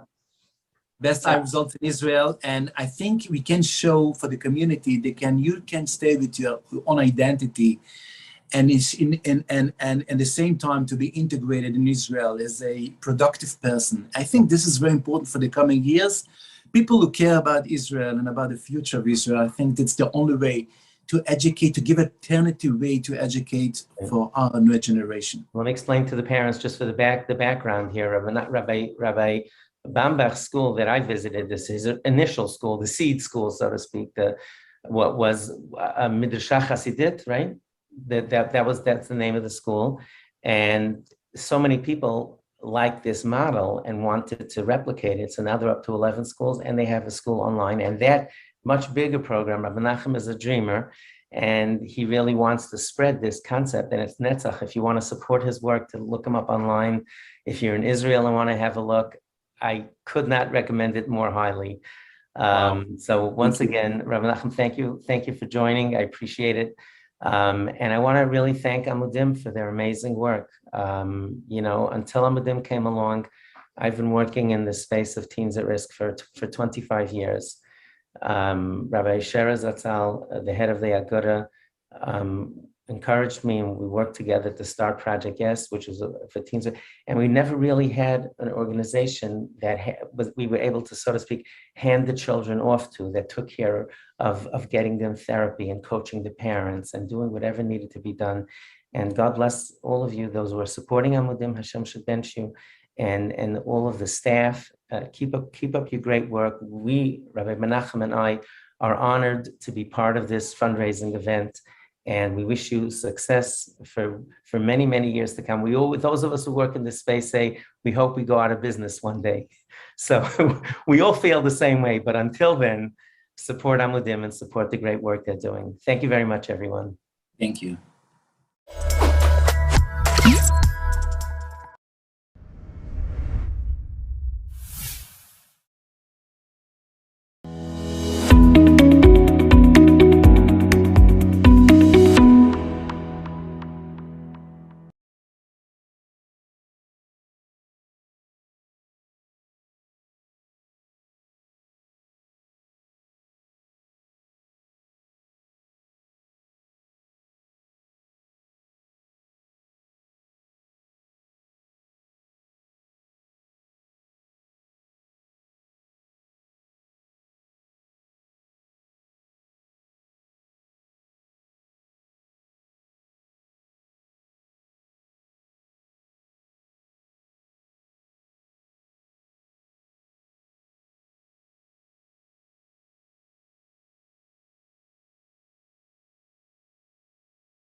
Hi everyone. I hope you consider supporting Amudim. I reached out to them many years ago for a family member, and with all their resources available to me 24/7, it was comforting to know that when I called, there was someone there to answer. They got involved in my community, and we did an outreach program, and I know from that outreach program that many people were helped. So again, please consider it. It's a one-of-a-type organization, 24/7 dedicated people to help all who are in need for a family member or for themselves. Thank you.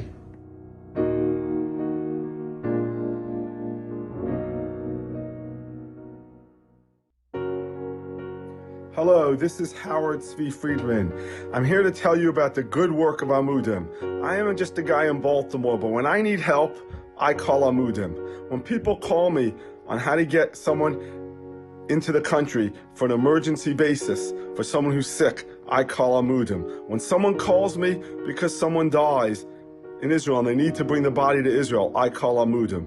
When someone calls me because there's a mental health issue and they need to get someone into a long-term care facility for teenagers or young adults who are on alcohol or drug abuse, I call Amudim. Zvi Gluck and David Kushner and their team are there to help every Jew, no matter what, no matter where they come from. I'm honored to be a friend of Amudim.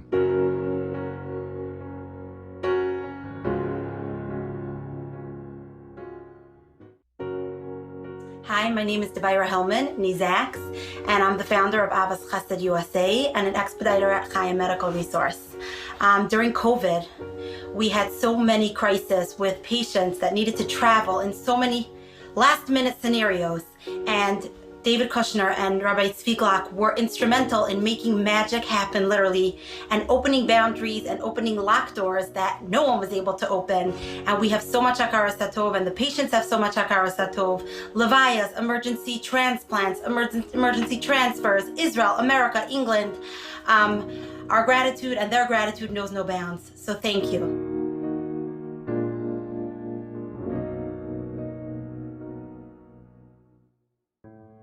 You almost can't have a conversation anymore today without somebody talking about the horrors that are facing Klal Yisrael in our community that we used to think we're immune from. And every single conversation you have with anybody of substance, it's going to come up.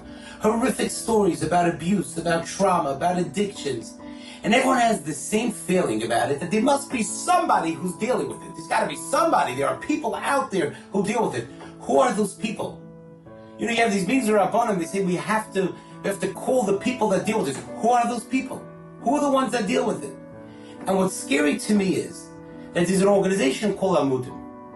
And what they do all over the world, you're talking about investing millions and millions of dollars in research, creating programs, in creating awareness, treatment plans, treatment centers. The things they're doing is incredible. And so many people, when they hear of it, they're like, oh, those are for those people, or that's for that situation.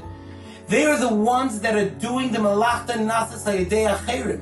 They're the ones that are doing the work that really every one of us should be doing. Everyone else has to be doing. We have to be involved, but we can't. We can't. The tsuris that is going on, the level of crisis and trauma and abuse and addiction is so blown out of proportion. It's not blown out of proportion and spoken about. It's just ridiculous how large of a problem it has become. And they are the ones that are there in the forefront dealing with it. And anyone that has the ability to help them, you owe it. You owe it to them to help them. Because really we should all be doing their work. They're doing it for us. They're doing the uncomfortable work that we don't want to do. They're dealing with the cases that we don't want to deal with or we can't deal with. And anyone who helps them, anyone that actually rolls up their sleeves to help them, HaKadosh Baruch Hu Yishalem Tzchochem, not just for what they do for others, but what you should be doing yourself.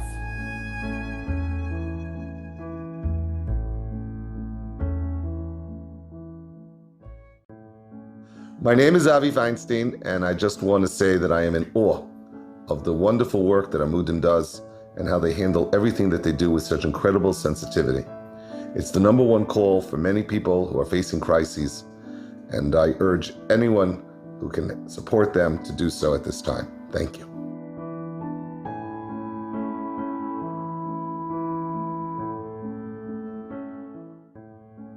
Imagine if you had a family member that was in a faraway city, in a faraway country, I don't know, in Norway somewhere, and they had a tremendous amount of health and emotional problems, and they were all alone, and then suddenly somebody came and helped them. How much hakaras hatov would you have for those people?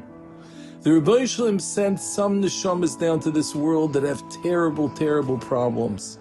And Amudim is the organization that loves them and cares about them and makes them whole again.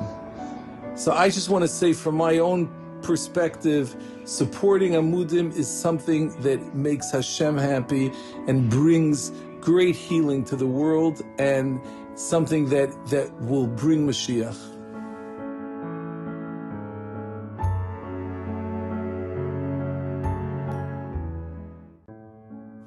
I would like to thank Amudim for being an organization that has filled some gaps in the Jewish community where previously, if people had troubles in various areas, there was no address, there was no phone number to call, there was no people that could help. People had to suffer in silence.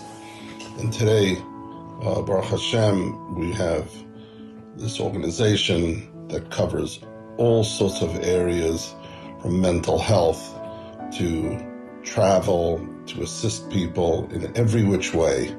And for that reason, I think Amudim deserves that support in every way that we could help.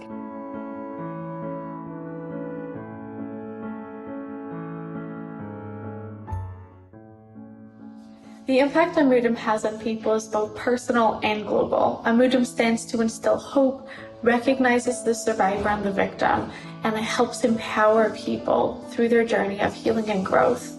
Amudim gives people a chance at living. Amudim also brings tremendous awareness regarding the most important and yet least talked about topics in our community. Whether it be sexual abuse, addiction, or mental health, Amudim does not shy away when it comes to the most difficult situations that no one really ever imagines being in. Amudim gives people a chance at living life. Thank you, Amudim, for all that you do.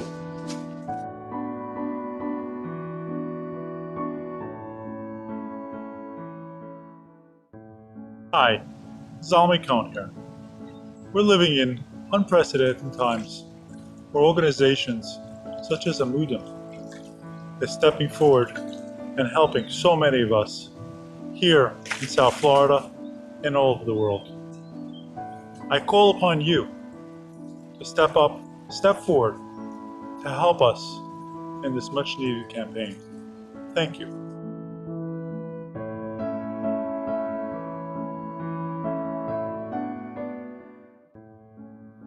Hi, this is Chaskel Bennett, and I'm reaching out to you on behalf of the great organization Amudim, led by my dear friend, Rabbi Tzvi Gluck. We all know we're living in unprecedented times. Unprecedented times calls for unprecedented action. Through thick and thin, through the highs and the lows of life, certain organizations really step forward and are there for everyone. Amudim has established itself as one of those organizations. They're embarking on their annual fundraising campaign. Times are so tough, but the need for Amudim has never been more important. Please, as they step forward, we must step forward too. Reach deep down and help support Amudim as they continue their incredible, tireless, really below the radar work. So many people, hundreds and hundreds, are being helped by the counselors, by the professionals, and by the tremendous heart of those who run and work for Amudim. Amudim is there for us. Let's be there for them. Thanks.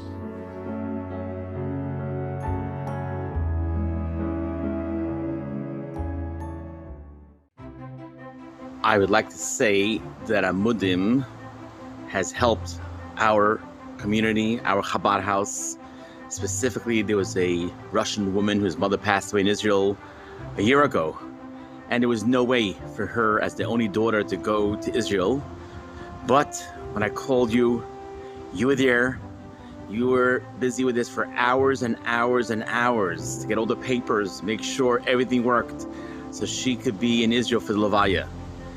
I can't even imagine that this was only one story and one thing you did, how many hundreds and hundreds and thousands of things you do to help the Jewish community, to help the Yiddish people, So big hashakayach, and the Eibusha should repay you.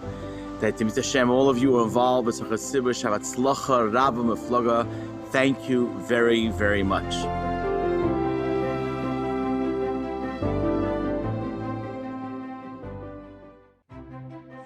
Why I feel Amudim plays an integral part in our community. Amudim has filled a gap within the Jewish community that was lacking for years. Taboo topics to our community such as sexual abuse, substance abuse, and suicide, with often the suicide resulting from not having anywhere to go to deal with being abused, or substance abuse that was never dealt with either due to shame or the community as a whole not being educated. Amudim has tackled these issues from many different angles, such as in-servicing the school system on abuse and what signs to look out for. Yearly dramatical videos released to the public with various dramatization of the issues at hand, and each and every one of them had a powerful influence to make the person watching understand the issue and how to deal with it should they face it themselves. They offer various therapies from counseling to drug and alcohol rehabilitation. In addition, they are a distribution center for Narcan to help combat overdose in an emergency setting. Because of Amudim, parents now have the material and education they need in order to discuss important issues with their children about abuse, drugs, and alcohol.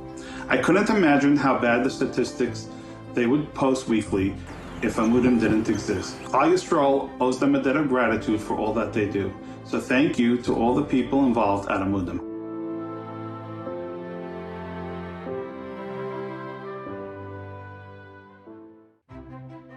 Hi, this is Pesach Friedman from Chaim V'Chesed in Yerushalayim, Israel. Someone recently asked me in an interview, what's it like living in these unprecedented times? And I told him, I'd prefer to be living in precedented times. But we don't get to make that choice. And over the past few months, we've been fortunate to help thousands during this crisis with issues, governmental issues, bureaucratic issues, and unfortunately deaths and tragedies and the like. And I can tell you that we would not be able to do what we do without the constant, almost daily support of Amudim. They support us. They give us the ability to do what we have to do. You've got to support them.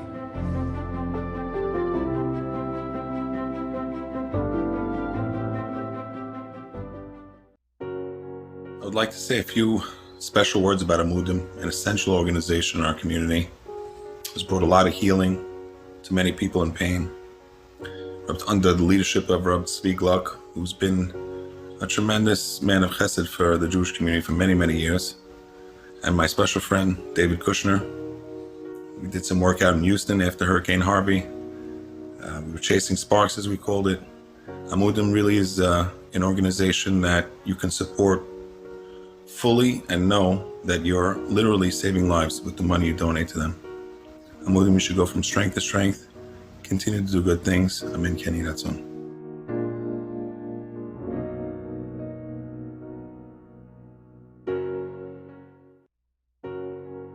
Hello, my name is Daniel Braum. I'm the director of LA Shmira, the local Shomrim organization. Amudim is a unbelievable organization, invaluable to the community. We should all support Amudim, and we really appreciate the support that Amudim gives us.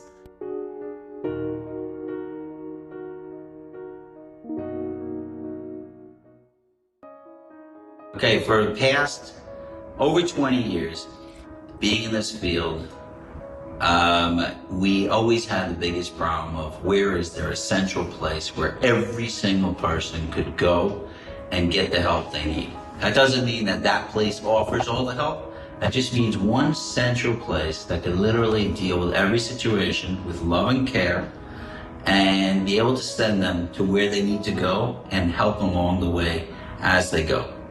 Amudim personifies this. They did an incredible job doing something that I thought may have been impossible, of literally being able to help every single Jew that I've ever sent. So many times people call me and I don't know what to do with them, and I'm able to just say, call Amudim, and I'm proud to be a good friend of Amudim.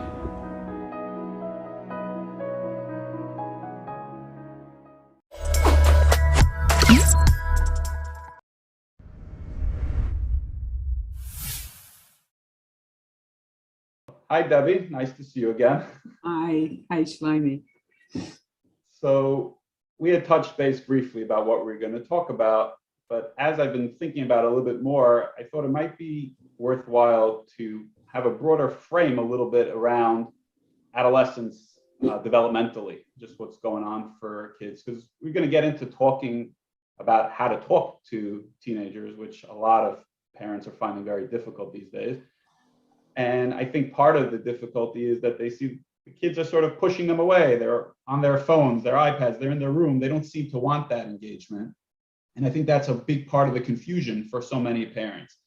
And I think in general, what goes on with adolescence is really confusing for adults. And so I just wanted to frame that a little bit. So I was just going to throw in a couple things and then just get your take on that. So I found it interesting that just a drop of statistics, we'll have a regular conversation, but when there's a survey done and about Americans, and over 2/3 of them described adolescence as rude, irresponsible, wild, reckless, materialistic. And over 3/4 of parents also acknowledge pretty negative terms for teenagers. And I think in general, many teenagers, both in the secular world and in the frum world, are afraid what's going to be with these kids and where they're headed. And there's so many issues, religious issues, off the derech issues, mental health issues. There's so many things that people are facing day in, day out that they're just really worried. And many people just don't know what's going on with these kids and how do I access them. And I think that in general, it's very easy to portray teenagers as these wild, insane creatures that we don't know how to deal with. And what I've seen demonstrated in the research, and certainly I've seen in my clinical practice as well, is that they're really not insane. They're going through tremendous, tremendous changes. And if you think about infancy and toddlerhood, the research shows that adolescents are going through pretty much as much change, brain development-wise, maturity-wise, as during those stages. And just as a basic preview into this, if you think about having an 11-year-old, a 6th grader, get a job, make complex decisions, get married, have a family, parent, that's laughable. But during the years of adolescence, that's exactly what's got to happen. Somebody's got to become mature enough and adept enough at handling the world to be able to do that.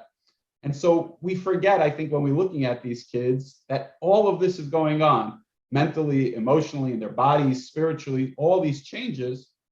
And that's the individuals we're speaking to. I just want to know, what are your thoughts, reactions to that?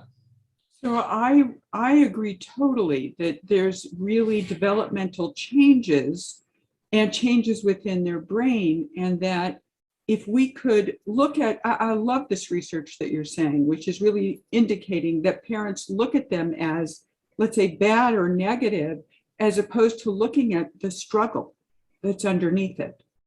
And I think it's important that we understand the struggle. Just think about the world they live in and how spiritual issues must be a struggle. How, even developmental issues and what's right and wrong. Look at what they're all exposed to. Look at the life they live in. I'm much older than you, Shlomi, but when I grew up, my parents didn't have cell phones. Our conversations were all us and them. I've had conversations with kids who have said, I would love to come home, and no, adolescents, not little kids, come home and have my mom not on a cell phone and spending time just saying, how was your day? And having a conversation without the interruption of a cell phone. Now, I think most parents may not know that, but there's so many things that are getting in the way of relationship and of understanding where they are and seeing it as a struggle that they may be going through or challenges they may be going through. Look at what they're exposed to. And how do we be there for them and be present and try to understand as opposed to view them in that negative way? They feel it, they sense it. Right, I think that's really interesting. And I didn't think our conversation was going to start off with going to the technology piece, but I guess it's such a huge piece that I feel as adults, we're using the phones also to distract. And, when there was a recent outage, in a lot of social media platforms, the whole world went into a tizzy. I think people in general are having a very hard time staying centered and focused and calm, and they use their devices to distract. And I think it's a vicious cycle. You know, the parents feel like the kids just want to go on their device, and the parents are on the device. And everyone talks about, okay, put your cell phone down, but nobody really acknowledges just how difficult that is and how hard it is for most people to stay present and focused with all the demands, both information-wise that they're getting technologically, and all the demands that are on both teenagers' lives today and parents' lives. And in some ways, I think there was a simpler time in certain ways before, but in some ways, these things are also much more spoken about, and kids can have therapists to go say, hey, I like to hear that, whereas many years ago, there was no such thing. And I guess in framing this, the question becomes, how do we provide some knowledge about what the teenagers are really going through and something for the parents so that they're more likely to get into those conversations and connection moments? What comes to mind in terms of that? So I think two things come to mind immediately. One thing, and you and I talked about this the other day, that I think really is important is, I think the perspective that you brought out at the beginning may be really important for parents, which is look at the majority of parents who look at their kids as negative, as opposed to looking at the struggle. I think that if we could almost help parents create a little bit of a paradigm change and take a look at this as struggle, and a developmental, so to speak, challenge for their kids, I think that maybe we could look at it differently and look at being with them differently, look at trying to understand them, really trying to understand their world, try to understand who their friends are, what their challenges are. Can we hear it without trying to fix it? But can we hear what they're going through? Can we be curious about what they're going through? And try to be there in ways they will allow us to, right? So I think that maybe that could make a paradigm change. The other thing I'm just going to say in response to what you're asking is, it's so important as parents that we take a look at windows of opportunity in their lives, things that happen in their lives, and for us to be able to use them in a natural way as ways to open up some of the conversations that are important conversations. I think that's a way to try to connect in the here and now, rather than to create conversations that kids hate. Right. So I want to go back to your first point first, sort of the developmental piece. And so I think just one huge thing is, right, so these kids were totally dependent, and now they need to become independent. And they're getting scripts from home, from school, from the world, and they have to sort it all out on their own. So I think that leads kids in some way to say, Mom, Dad, leave me alone. Let me do my thing. Let me figure it out. You're an old generation. You don't even know what's going on in my life or what's going on with my friends. They need that on some level developmentally, but underneath that, they're really desperate for something to hold on to. Somebody really talk to me, somebody connect to me, but somebody get down on my level. And I think we so easily fall into these routines of these sort of manufactured conversations, which are more either desperate attempts to just give me something. What's really going on in school? Don't just give me the one-word answer. Okay, fine. Move on, close your door, goodbye. And then these lectures that we end up giving. And I think, like you said, meeting kids where they're really at, what's going on in their social world, what are things that they care about, what's really on their mind. It takes a lot of courage on the part of parents to really say, I'm ready to go there, wherever it might be. And I think as parents, some of our natural instincts are to shield, okay, no, we're in a from world, I send you to yeshiva and Beis Yaakov, and we're trying to sort of prevent all this negative stuff from coming in, and we delude ourselves that there's some nice bubble and that the kids will somehow just get there on their own, when kids are really left to face with all of the struggles, like you said, spiritual struggles, emunah, bitachon, whether it's the girls for tznius and boys, am I just sitting and learning, or what's all that fun that's out there, technology issues and all these kinds of things. And then there's my body's changing, what's going on with me, when my friends are so important, but I have all these challenges, and mental health issues are all over the place, and substance, and as when we were talking on Sunday, there was just this tragedy coming home from the Camp Sternberg reunion, Schmack Camp reunion, where a girl got killed in a car accident. This affects, the 10th graders were all both in school with her and in camp. This is real, and it enters their lives, and they need adults to sort of step up. And I think the adults are confused as to, I'm getting such mixed messages. And what you said, I think, is overwhelming in the research and in practice, that while in some way they're stiffing arming us away, deep inside they're desperate for real connection. And then what I think you said about the sort of capturing these moments of opportunity, I think they're all over. There's from the day-to-day struggles with a peer, news, Jewish news, secular news, Parsha of the week. You can use something very religious, but these things are very rich in terms of emotional struggles, ups and downs, family conflict, life issues. And then certainly there's so many opportunities where I think if we were more open and transparent and just raw and vulnerable, I think so many of us feel like we need to have answers, when what you're saying is we don't need the answer, we need to show up. So what else are your thoughts about that? As you're speaking, Shlomi, it's true, it's fine, is that you were speaking, I'm feeling almost tearful, because it's so true. As parents, I think sometimes we don't want to be vulnerable, and we feel that we don't know what to say. And so we say nothing. And what kids end up doing is kids only speak to kids. They don't have trusted adults in their lives to discuss things with, because it's us who has to show them that we can open the conversation. Kids don't know they can come to us and talk about things if we haven't opened it up in a comfortable way and shown it to them. That's our job as adults, is to open these conversations. There are, as you said, there are so many windows of opportunity. And how can we do that in a comfortable way that you're right, shows our vulnerability? You and I were talking about this, this unfortunate situation that happened with this Garari family in Crown Heights, where this young lady suffered with an eating disorder, had a beautiful relationship with her father, and actually killed herself, right? And for a parent to say to a child, to an adolescent, especially, let's say to a daughter, gee, I read about this, or I heard this, and I felt so sad. I'm wondering how it affected you, or have your friends discussed it? To bring it up and to let her know, I don't have an answer. I just feel sad, and to see if she's willing to go through a conversation about it. Or, just like you say, this horrible tragedy.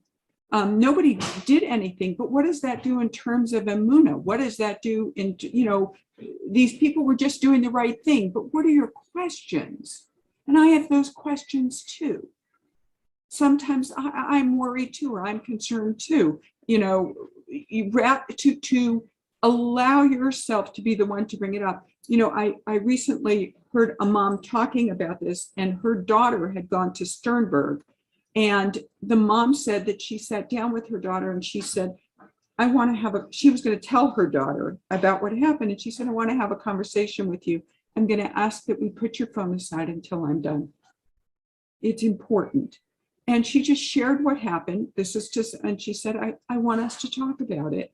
But she was the one who brought it to her daughter. She didn't want her to hear it on the news or the other kids. And she asked her not to be on her phone, but just to be present.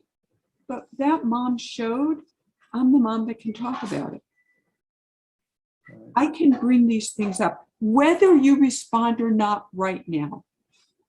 And part of what we also can say to kids is, if we can always talk about this a little bit later too. Sometimes, we can kind of pick it up another time. But to find that gentle, open way that you are vulnerable, you don't have the answer, but you do want to bring it to them. I'm the mom that can talk about it, that can just bring it up.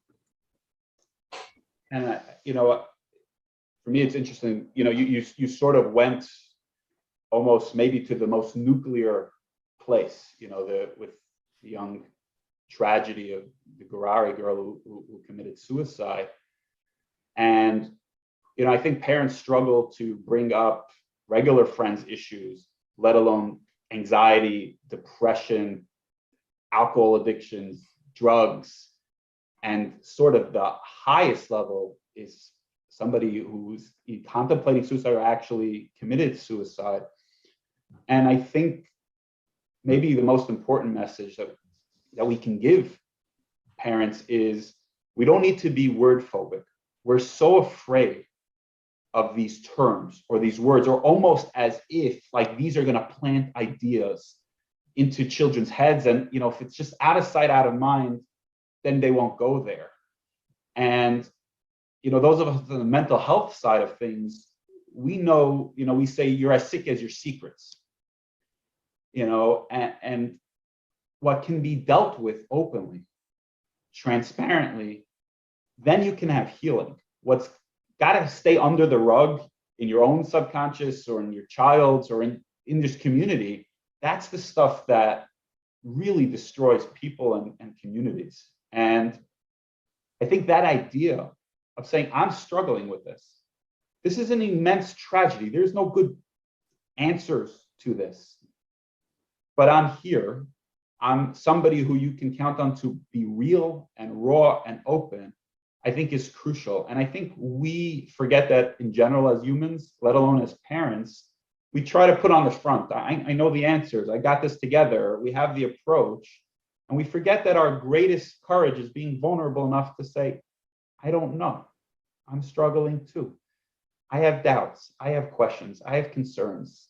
The world isn't always rosy. And yet we can persevere. We don't have to fold. We can ask together. We can cry together.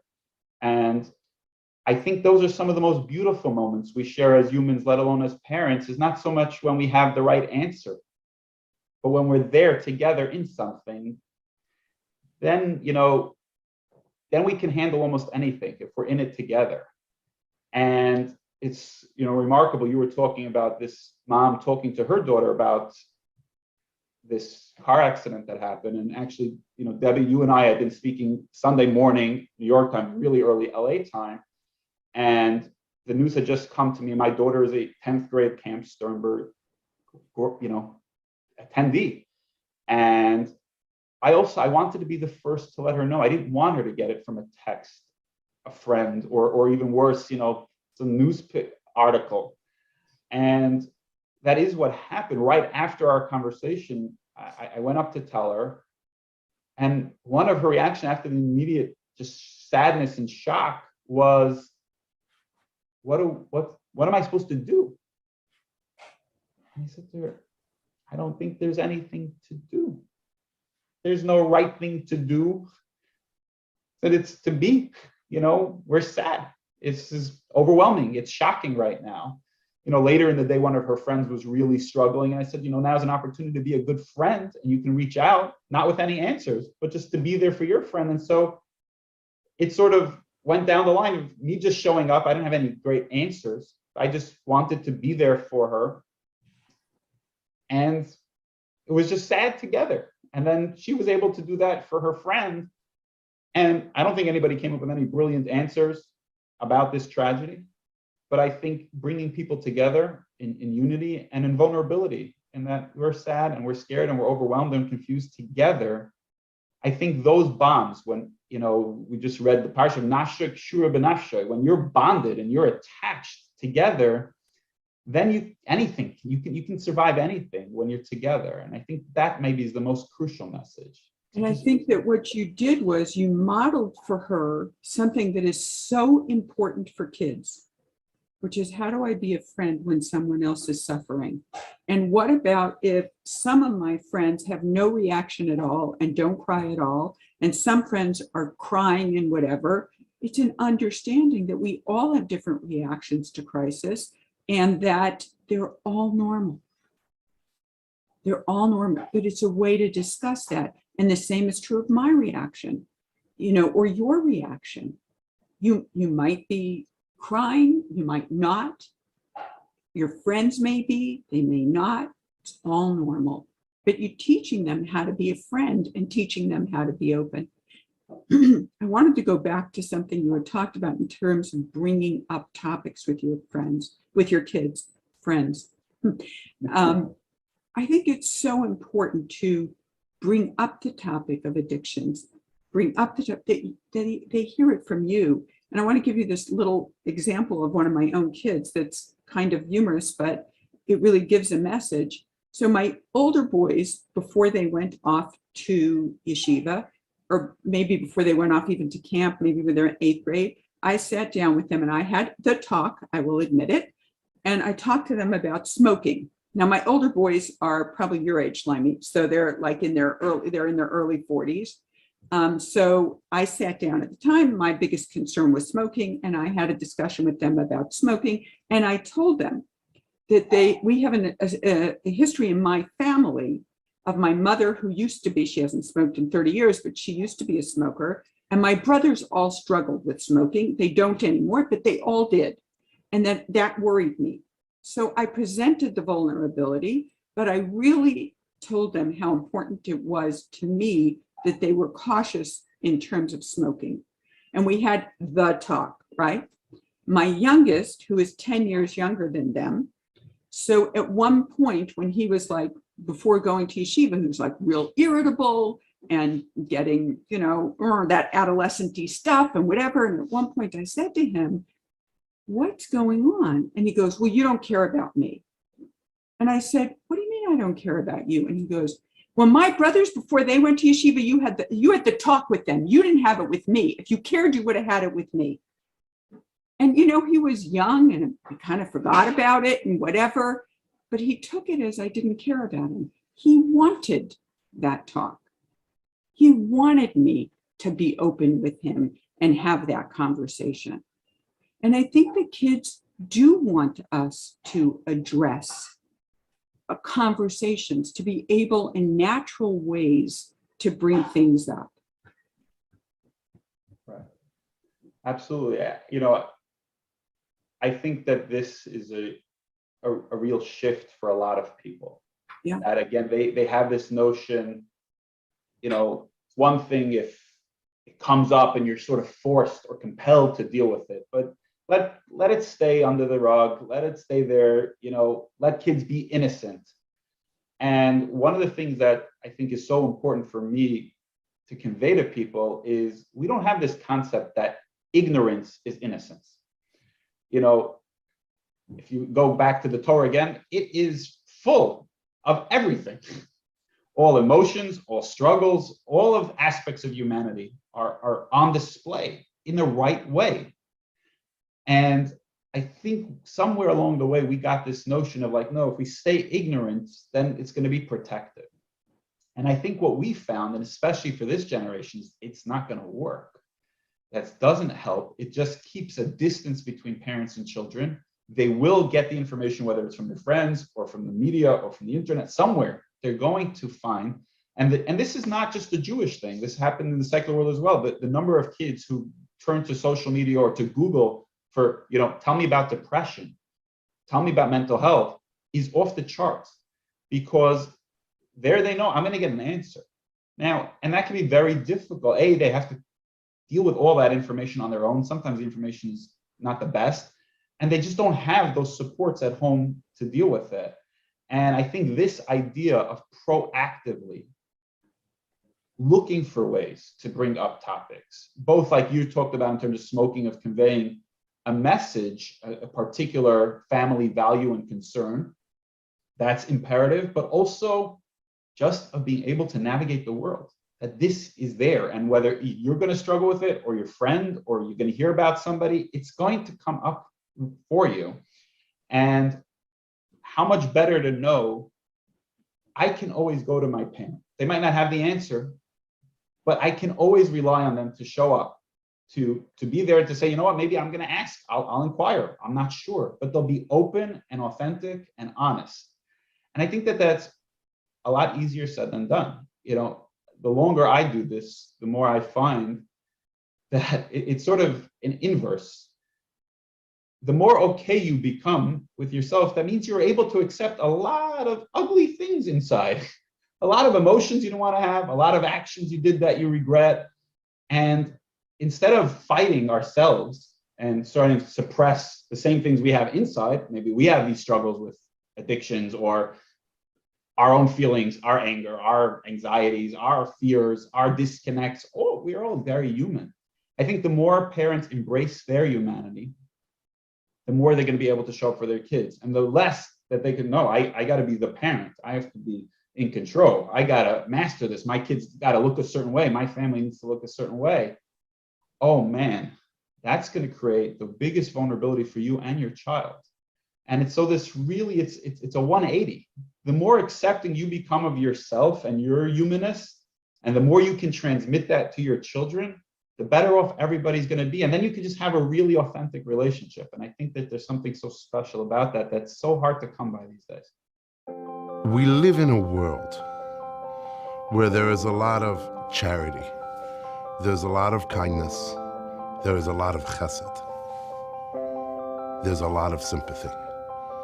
We don't live in a world where there's a lot of empathy. I think one of the most special things about the founding and the beginnings of Amudim, and what really makes its very foundation, is empathy. We look at each other, at other members of Klal Yisrael, and our fellow human beings, not as clients, not as those that need help, but we look at them as our own brothers and our sisters, as our own parents, as our own grandparents, uncles and aunts and nieces and nephews, and neighbors and friends and chavrusas. And that's what I think makes Amudim so special. That's what I think helps the staff of Amudim and the support system of Amudim stand up and go that extra mile.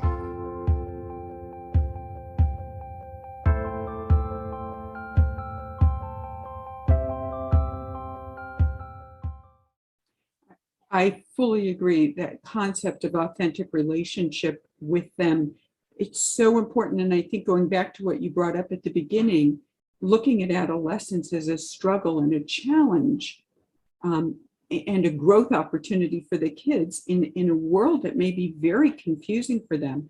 I recently sat with a teacher that I was talking to about different issues that was going on. And she said they had a meeting in school of all their staff members. And one of the principals said something like, kids who are having, it's a very frum school, kids who are, can you teachers identify the kids who are having specific problems or kids who have, let's say, an off the derech sibling so that we can know that we have to identify mechaneches from them, whatever. And one teacher said, I think the assumption is it's every child. It is every single one of them that has something going on. And I think as parents, we've got to get it. If it's not in our family, then the next family has a struggle and our kids know. And what we need to know is really, if we don't bring it up and tell them what we want our perspective to be, they will hear it on the street and that will be their perspective. Right. And I think that's an incredibly valuable point. I want to touch on something that's a little bit of an extension of this that you and I deal with a lot. I mean, Debbie Fox, you get enormous credit that we can't even fathom for bringing Safety Kid to the world and starting that abuse prevention work that really, at this point, I don't even know how many kids and families got educated because of. And that was a K-4 program that really was both for parents, schools, and children, had 3 components to educate them about abuse prevention. But where things really got stuck in some way was, what do we do with kids as they're entering the puberty years and the adolescent years, both on the girls and boys side? I know you did a lot of work on that, again, independent of the Safety Kid. I'm hoping soon to have a book out for parents of boys on the subject. And I think this is one of the hardest pieces, that this shift into, we need to proactively educate. And I think for so many, it feels like their arm is twisted. Oh, because of all this schmutz in the world and all this bad stuff in the internet, I have to ruin my kids' innocence, rather than seeing it as, no, kids are going to go through their developmental struggles. Kids' bodies are going to change.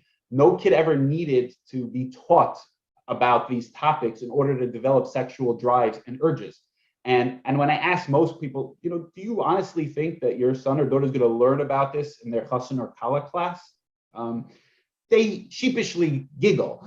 But the idea of them proactively bringing this up is so hard. And I think it speaks to a lot of taboos and, again, very uncomfortable for people. But I think you hit it on the head that we want our children, when is the hardest point of childhood is often adolescence. It's the most confusing, difficult time that kids are actually aware of. They're not aware in infancy what's changing for them. This is really hard.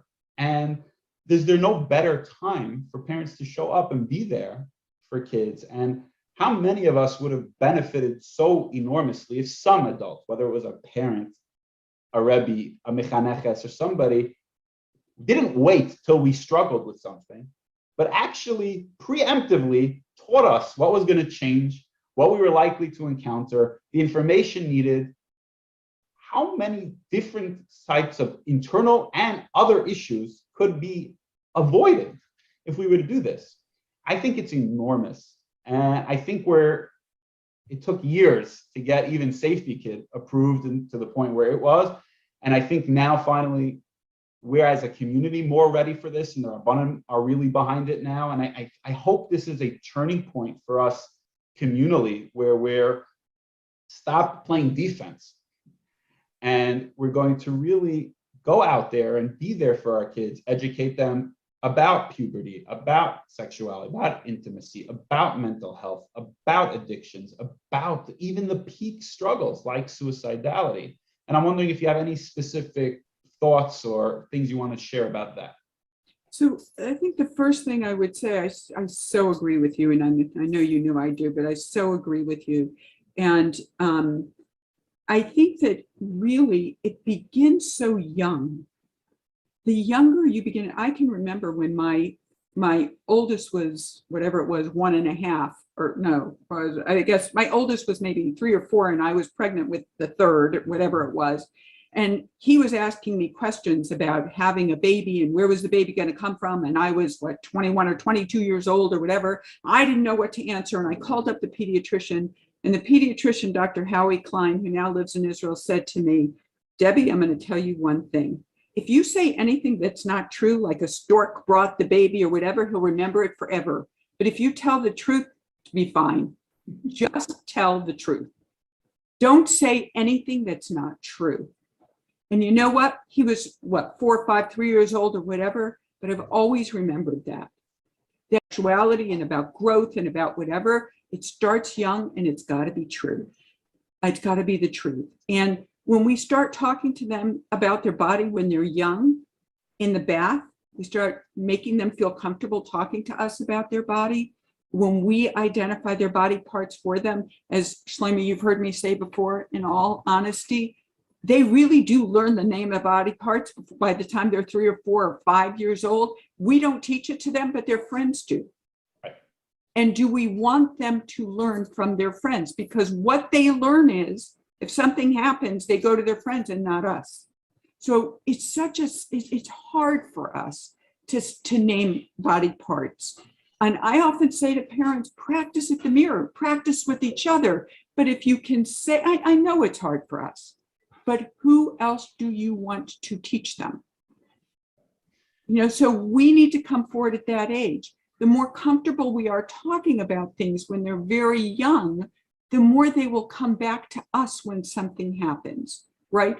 And if we take those window of opportunities all through their life, they're going to go to camp, and you sit down and you say, I remember when I went to camp, things that happened, when boys pulled each other's bathing suits off, when there are games that are played that are inappropriate, when girls are sleeping in each other's beds, when they're playing games and pulling each other's towels away, when they're coming out of the shower. I want to talk about those things with you. I remember them. I want to talk about those things with you. It's a great time to talk about and bring that up. It's that opening of the conversation about their body, so that when you start talking about puberty with them, about getting their period, about what that process is, and about what are the changes that are going to happen. As you talk about it, whether it's a girl or a boy, and the more naturally you bring it up, the more what they hear is your tone, that it's okay for us to talk about. When you talk about breasts developing, and we talk about that you're going to get hair and you're going to need to wear deodorant and, you know, even an odor, and you talk about all those things that happen, hair on the body, where it comes, and it means I can bring it up to you. I can bring these topics up to you. And as they mature and you feel it's the right time based on either the questions they ask or you feel, or you've got a window move into talking about intimacy and sexuality with kids, it moves up in time in a natural way where you can bring it up with them. One of my kids at one point, I brought it up and he said, okay, Mom, that's it. I've had enough. But you know what? That's okay. He can go up to that point and say, that's it, I've had enough. And you can pick it up at another time. But I think the issue of looking at practicing being open, practicing saying things that are important, who else do you want them to learn it from? And I think that that's incredible. And I think, again, the modeling of being able to be awkward and be vulnerable and share and bring it up on purpose, intentionally. But like you said, if you start early and you build the muscle of sharing and teaching the vocabulary and being real and dealing with developmentally appropriate things as they come and as people hear, and they come in with all this information. My oldest was telling me that, oh my gosh, do you know what your first grader knows? I was like, oh yeah, he's in yeshiva. Of course I know what he knows. And he tells me that I know every curse. And he starts, you know, the S one, the other one. And of course, he's getting this there. And then the question is, what am I teaching him versus what is he going to learn? And also, if I preempt, then I get to teach something with my values. I get to teach on a clean slate my Torah values, my moral and ethical values, how our family views things and lives, versus now having to undo. And so I think the earlier you do this and the more you do it first and you preempt, you become the go-to, you become the secure person, you become the safe person, and you become the best source of information in their lives. And aside for just the information, that's the bond. Mom and dad are mom and dad. I can rely on them. They help not just feed me and clothe me and provide shelter, they help provide my real emotional needs, my informational needs, and they help preempt. And of course, it's very natural that the kids can say, okay, Mom, I had enough. When I had one before a Shabbos, he said, you had to do it before lunch? And I want parents to know that that's perfectly normal and that's okay. And that we just keep going, because I wanted to know that, yeah, it's awkward for you, for me, but I'm here and we can have this. And like you said, we pick it up. And it's okay to come to me and for me to be awkward. Laimi, you brought up the concept of vulnerability. They're vulnerable, we're vulnerable.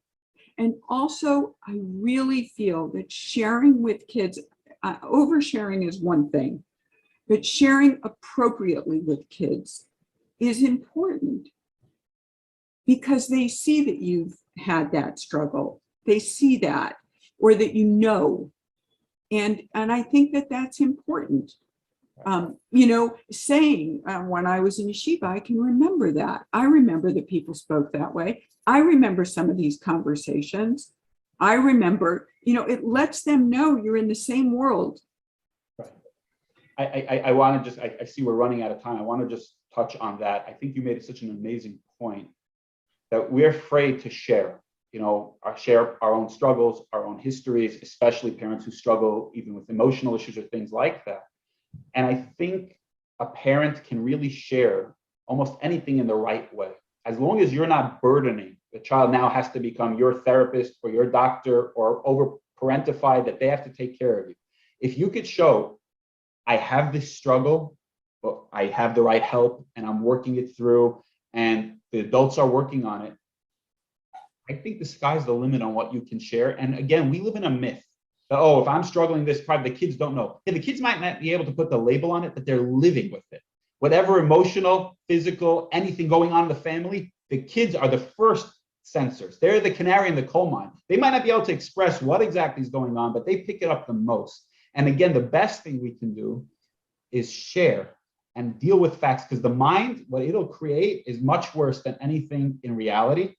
And at least here I have those safeguards who can help me deal with it. So I think that's an incredibly important point. And I don't know if there's anything you want to just sum up with. I just want to just say, just in terms of the point you just made, I'm working with a client right now whose mother is in a severe depression, but refuses for her daughter to know that. The daughter feels it's all her, that her mother can't communicate with her. And if only the mother would do exactly what you're saying, you don't have to go through all the details, but explain, I'm going through a hard time now. The daughter would not be struggling so difficult in such a difficult manner. But I think that in closing up, it's really about seeing your children, being present for them, being vulnerable with them to a degree, and really trying to be the one to communicate with them and to bring things up with them. You want to be that parent the kids can talk to, and the more they feel that. And so bring it up in whatever way you can, so that you and your kids can communicate about things that are difficult. I think it's excellent. Again, I think the more okay we become with our own vulnerabilities, with our own issues, we can be more accepting of ourselves. That allows us to be present with others. And the more we don't have to be perfect parents, and the more we don't have to have the answers, and we don't have to have our kids perfected, we can show up and be there, and we can really have that connection. Then it's an amazing thing that when kids have those good, authentically sharing parents, the research is off the charts, and we know this clinically. Those kids do amazingly, and they're resilient, and they can handle challenges. And we can't bubble wrap our kids. Each one is going to have their struggle, and we can't control that. But when they have that backing of a parent who's there and shows up and can be real and vulnerable and authentic, the sky's the limit. And I just want to say that not every child is the same, and there may be ways of communicating with one that's different than another. One of my children, I had a journal with, specific kind of a journal, and that journal we used probably for 7 years. And when there were difficult times that this child had, she had, and she couldn't talk about it, she would write it, and I would write back. And we used this over 7 years. We ended up talking about it, but over 7 years before she got married was the last time that we had a journal entry. She, till this day, holds on to that. And so maybe it's in writing. Maybe it's when you go on a trip a little bit in a car rather than just in person in the house. Maybe it's dad that has it because he's more comfortable with it. Think about what works with your child. Right. Absolutely. That's great. Debbie, it's always great talking with you. I hope this was helpful for, I certainly enjoyed it. I hope it's helpful for our Amudim audience. And again, on behalf of Amudim, I can't thank you enough for doing this. And those of you out there, please contribute to this wonderful cause. Thank you. Okay. Take care.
Hello, everyone. Thank you for tuning in for the Unite to Heal 2021 campaign.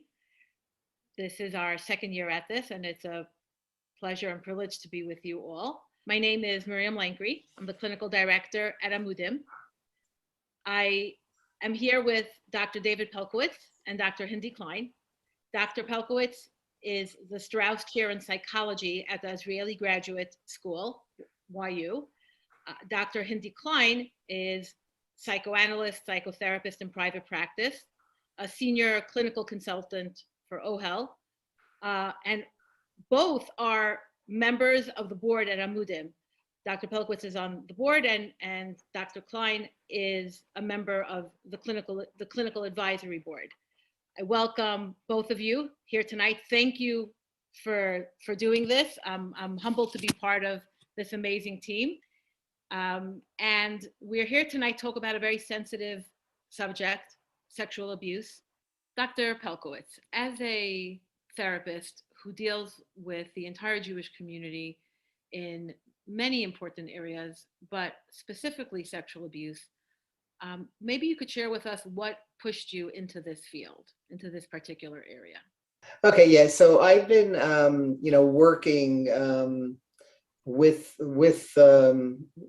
sexual abuse in the Jewish community going back over 40 years. The first thought I wanted to share with you, which we didn't discuss before, but I think it's important, is what shaped my thinking in the area of what parents need to know, what people in general need to know about abuse prevention and abuse impact, etc., was shaped by a study I did many years ago, where there was a school bus driver who had sexually abused a group of children. They were on their way to school, and he would pull up behind the local, one of the local supermarkets, and he did it in a predictable way so that nobody realized what was happening. These were little kids who were 4 or 5 years old.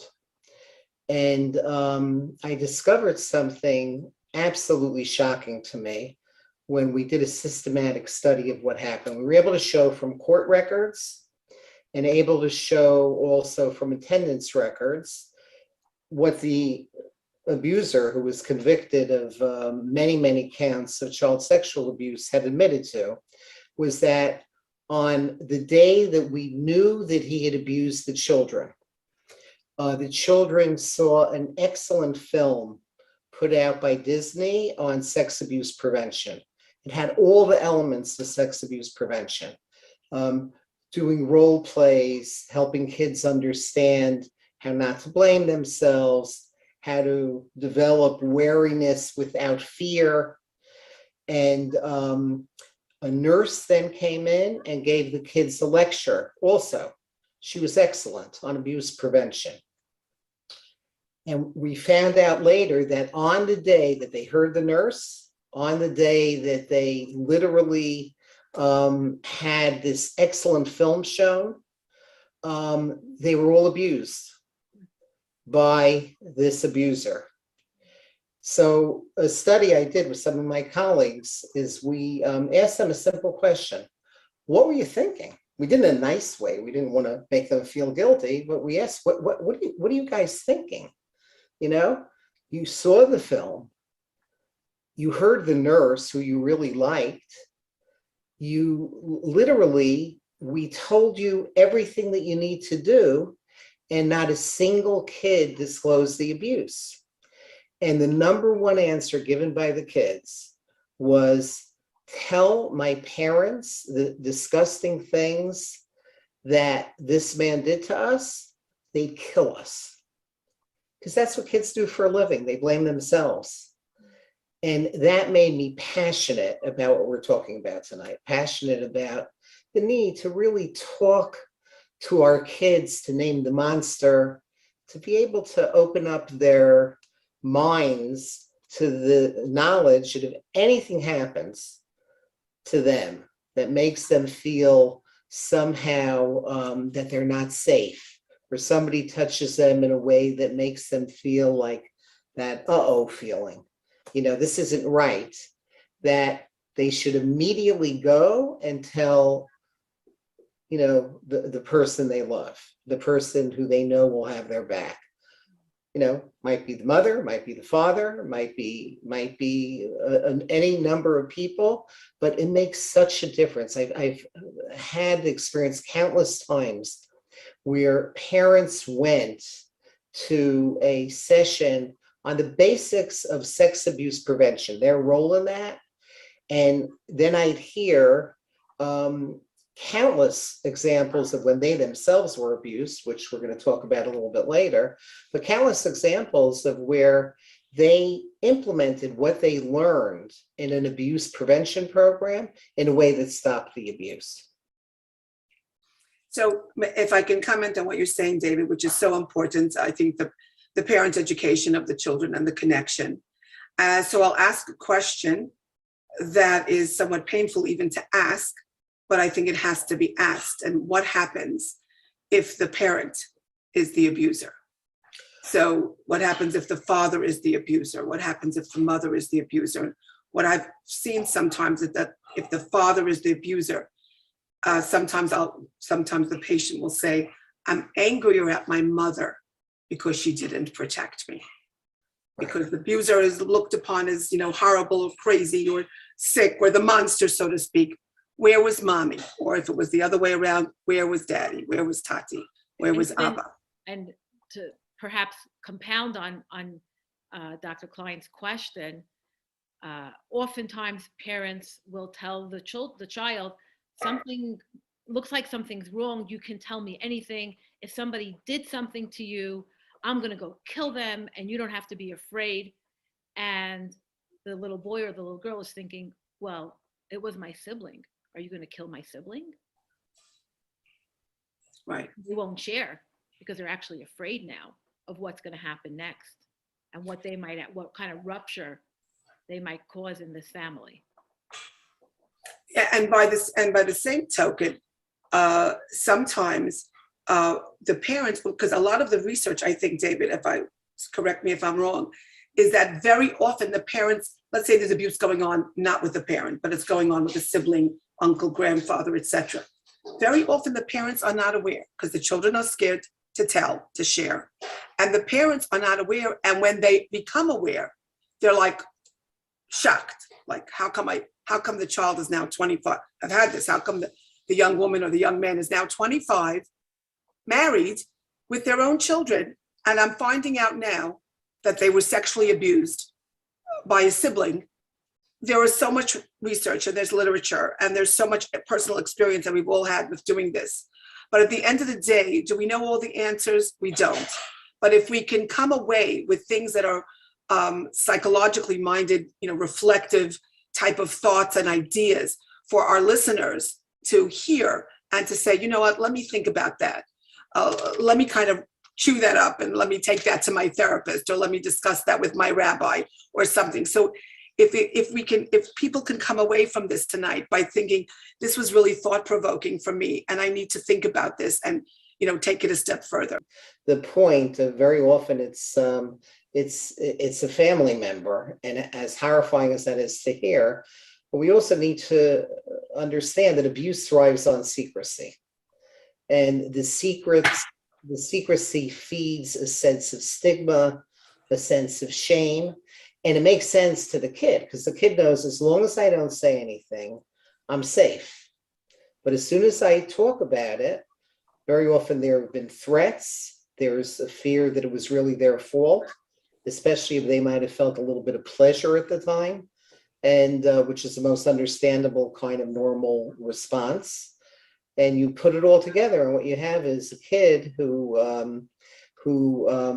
is the norm is not to talk about it. And one more point, which we have to keep hammering away here, is it's far more likely statistically that the abuser in the case of sex abuse is somebody who the child knows. It's not like that dirty old man in his raincoat, it's much more likely to be, it could be a cousin, it could be a neighbor, it could be a friend, or it could actually be a direct family member like a sibling, and that heightens to a certain extent the damage.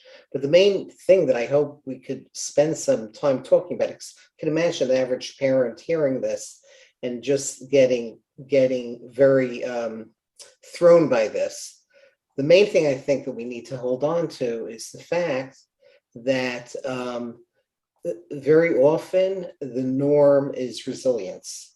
As long as you're there in a stable way with your kid and you continue to have them give them a sense that you believe in them and that you really are going to protect them and you're going to have the community protect them.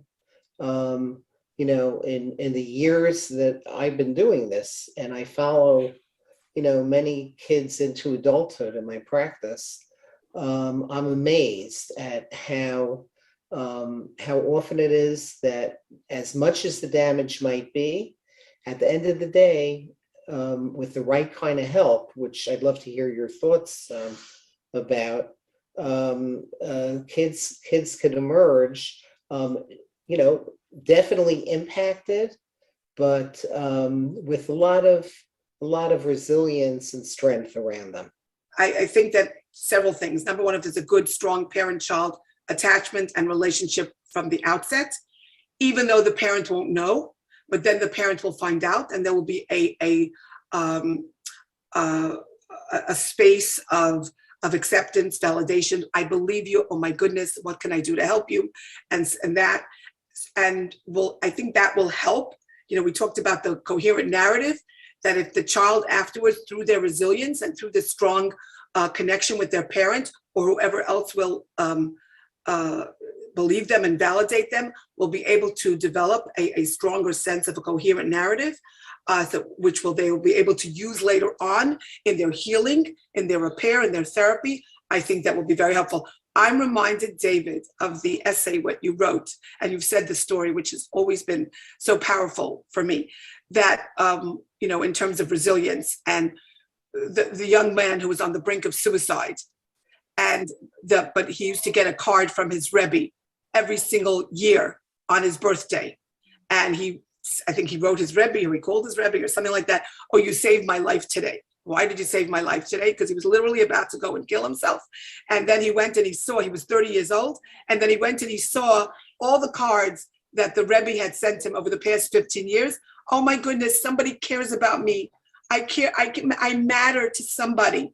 And that saved his life. That to me is such a powerful, powerful story of what therapy, of what life and what therapy is all about. That somebody cares about you, and that's what comes out in the clinical treatment situation, that somebody cares about you, and it's so powerful. Okay. What's so fascinating is that literally in every study I've ever seen, the long-term studies on resilience in kids who are abused, the top of the list is just one person who cares. It's three active ingredients, or one person who cares, that kind of connection, somebody holding your hand and hugging you. And then there's also a sense of a cohesive belief system, some kind of religious beliefs, even if you're not actively observant, but believing in something greater than yourself. And then also, all the studies have another superpower that seems to be an active ingredient in resilience, and that's tzedakah. People who give charity. People who give back, people who give back, either by helping others, by mentoring others, but also literally in these longitudinal studies on, where they looked at everybody born in three islands, okay? Martha's Vineyard, Isle of Wight, and Kauai. And they follow them, I think in one case from 1956 to this very day. And what's fascinating is the power of those who, going through horrible times, were able to help at least one other person or were able to give charity, or were able to volunteer, that made enormous difference. And I imagine at the end, Miriam, when you give your Amudim pitch, that could be used. You know? This is the best reason. I think I'm going to have to give that pitch. You already set it up so perfectly. You know, it would be too easy an alley-oop for me to take it from there. But I find it fascinating. The charity piece people have done for others. We know one of the very meaningful tenets of 12-step programs is acts of service. And without, you know, of course, going to meetings and the person's sobriety and working their program, but with that as well are the acts of service. And I think that's a little bit the idea of, you know, getting out of your own self-centeredness, and in a positive way, that being, you know, too involved in your own troubles could actually be detrimental at that point. So when you're too stuck in your own head, in you know, in the 12-step program with addiction, these acts of service really kind of take you, you know, open up the world for you. It's more than just me and my experience. I find it really interesting that the studies show this with abuse victims as well. It's fascinating. Dr. Pelkowitz, I wonder if you would, you know, for the people who are out there, you know, watching, speak a little bit to parents who are hearing this, I'm sure are feeling anxious and want some guidance on perhaps prevention, and maybe even how to identify if possibly something happened. Right. So in terms of identification, there's you know, no simple list, but the basic ideas are, if you see a change in your child's behavior in a way that's not typical, if they show unusual concerns about their body, if they show concerns where they are suddenly avoiding you know, certain people, places, the kid who used to you know, always love going to the indoor swimming program in the community and now refuses to go. A kid who used to love hanging around, you know, with friends, and now there's like a real change, like, you know, like that. But it's basically about your children. Very often these kids, the light of their soul starts to extinguish a little bit. When we see those kind of signs, again, you know, the sexualized behavior, regression, you know, Sexual preoccupation. There's, you know, that whole list. You know, the key is to be able to gently take it seriously and to gently, you know, try to figure out what's going on. Very often it's helpful to go to a professional who specializes in this area, or to go to Amudim to find out, you know, you know, because you don't want to have a response that will, you know, have your child start to become confused because of picking up on your anxiety. But that's where Amudim actually can be incredibly helpful in terms of taking you step by step from a place where there's nothing quite as terrifying as thinking that your child's innocence has been stolen. And we have to keep telling yourself this is a workable reality. Kids are, you know, can always be helped. And most importantly, there's help out there. Just knowing that there's help out there can make all the difference in the world, and that there's hope. You know, it's so interesting that you say that, David. One of the things that about 25, 26 years ago, we established the Task Force on Children and Families at Risk, which is now called the United Task Force. And this was 26 years ago when, unfortunately, a child was killed by his parent. Really was an accident, but the child died at the hands of the parent. And then we established this program, and we are now a consortium of 40 agencies. But one of the things that we used to do is that we used to develop ways to interview and to evaluate children. In other words, one of the things that I know that Amudim does, and when you call Amudim and they try to take you, like you said, step by step, is that they will try to find an evaluator, a clinician, who not only will do a consultation with the parent or with the child, but has very specific ways. You're not supposed to lead the witness, so to speak, who is very, maybe through dolls, play therapy, and so on, who has very specific ways to evaluate as best as they can, obviously, whether the child was sexually abused or not, and how, because you can ask questions. You have to be able to ask questions in a very, very specific way. And this involves some very expert training. So let's say I would call Miriam and I would say, I need somebody who really needs some expert evaluation for their child. I'm a parent and I need and I'm panicking. And I say, you know what, I'm going to call Amudim and I'm going to ask them if they have evaluators. And I know Miriam does. And they have a beautiful roster of therapists and specialists. And you'll get somebody who will be able to evaluate your child, obviously speak with the parents, but you want to make sure, I would be like, how obsessive you want to be about it, that the child is evaluated in a way that's appropriate and not just, there's a real art and a science to doing these evaluations if they're very concerned and they do want it. Now, not everybody takes their child for an expert evaluation, but certainly they need to consult somebody professional. And I have to give a shout out here to my team at Amudim, large group of case managers, their supervisors, Project Heal, and just how everyone works so beautifully together. So much of what each case manager will do with the people who call is hear the details that the parent is bringing, and a lot of psych education is going on the phone. Parents might hear any one of those symptoms that we that Dr. Pelkowitz and Hindi just mentioned, and will really start to feel panicky.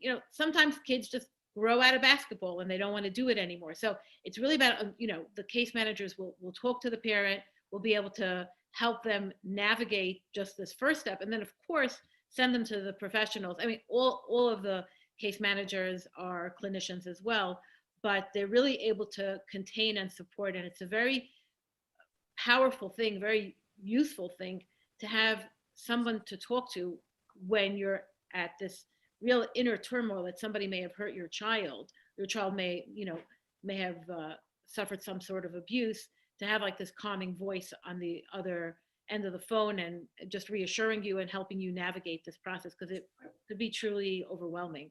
And I think also, which leads into a little bit of a different topic, but we could stay with this and then go into it. Mm-hmm. What makes children hesitate? They're scared, they're fearful to come to their parents and to tell them this is what happens and so on, no matter what the age is. And I think part of it, which really feeds into their sense of shame and guilt and self-loathing and disgust with themselves, is that if you understand this from a developmental point of view, it feels good. And sometimes because some of the sexual interactions feel good, they think that, it's my fault that this is happening because, I like it, even though they know rationally as they get older that what this is not their fault. But it's hard for them to differentiate that, because at the time that it might have happened, it felt good. And they don't understand that even though it feels good, it's not their fault and it's not them, and that they were wronged.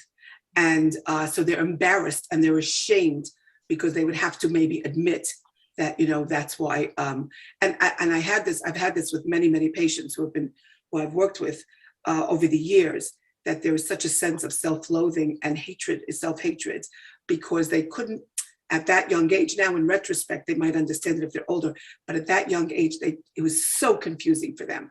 It was just so confusing how something could be so wrong that might feel good. And they, that's part of the repair that you do in trying to help them develop a healthier sense of self. And that, I think, has to be done. Well, that's done over a period of time and with, good treatment and so on. Dr. Pelkowitz, any pointers on prevention?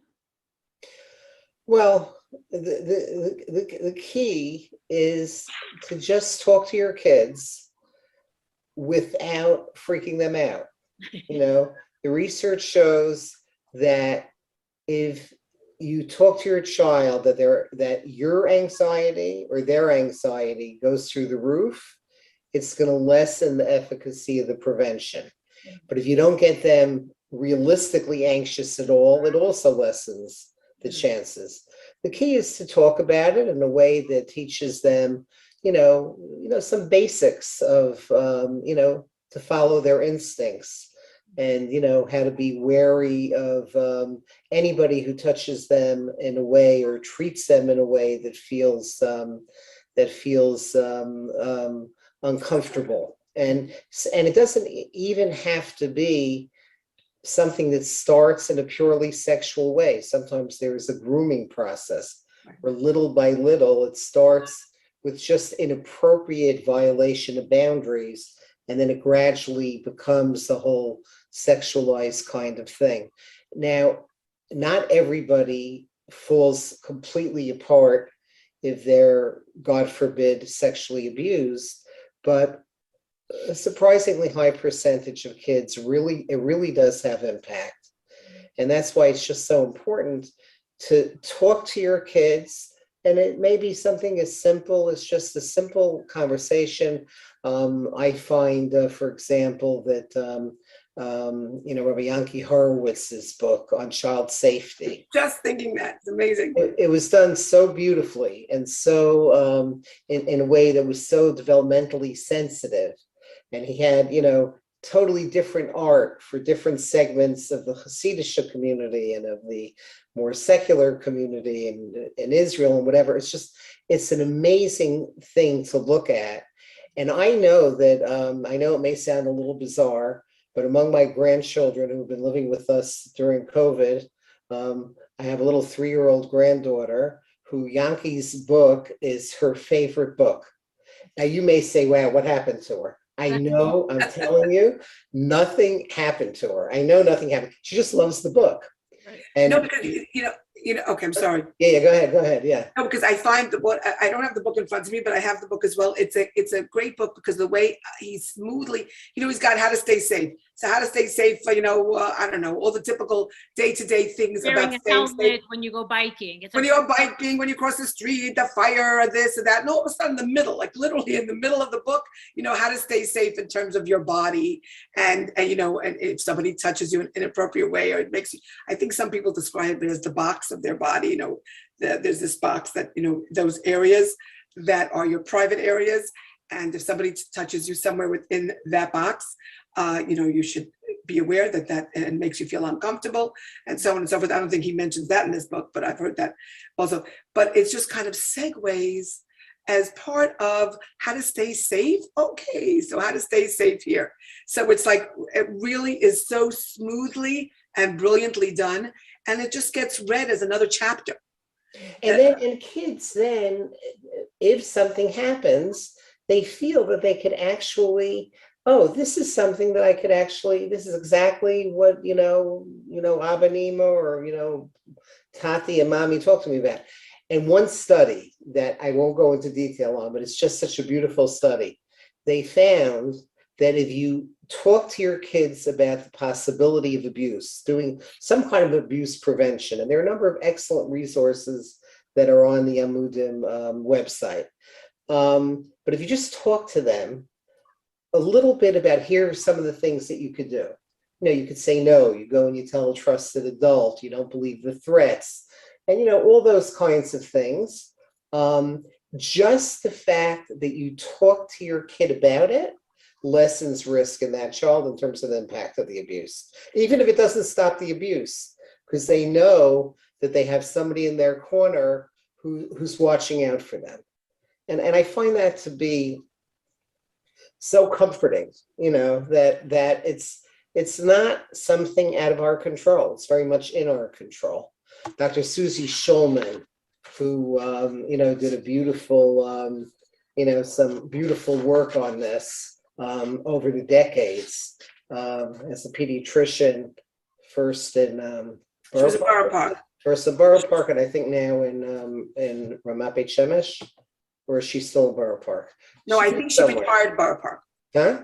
I think I don't think she's working in Borough Park. Yeah. So I think she moved to Eretz Yisrael, where she's doing. Her daughter is also a pediatrician, and they're doing all this amazing stuff. But Susie has simple things to tell your kids. Number one, your mommy loves you, I'll always love you. Nothing you'll do will ever take that love away from you. This is the way she talks to preschoolers. I want to hear about things that happen in school, all the good things and even the bad things that happen. If you've done a bad thing, I may not like what you did, but I'll always love you. And then the simplest thing, there are three kinds of touches.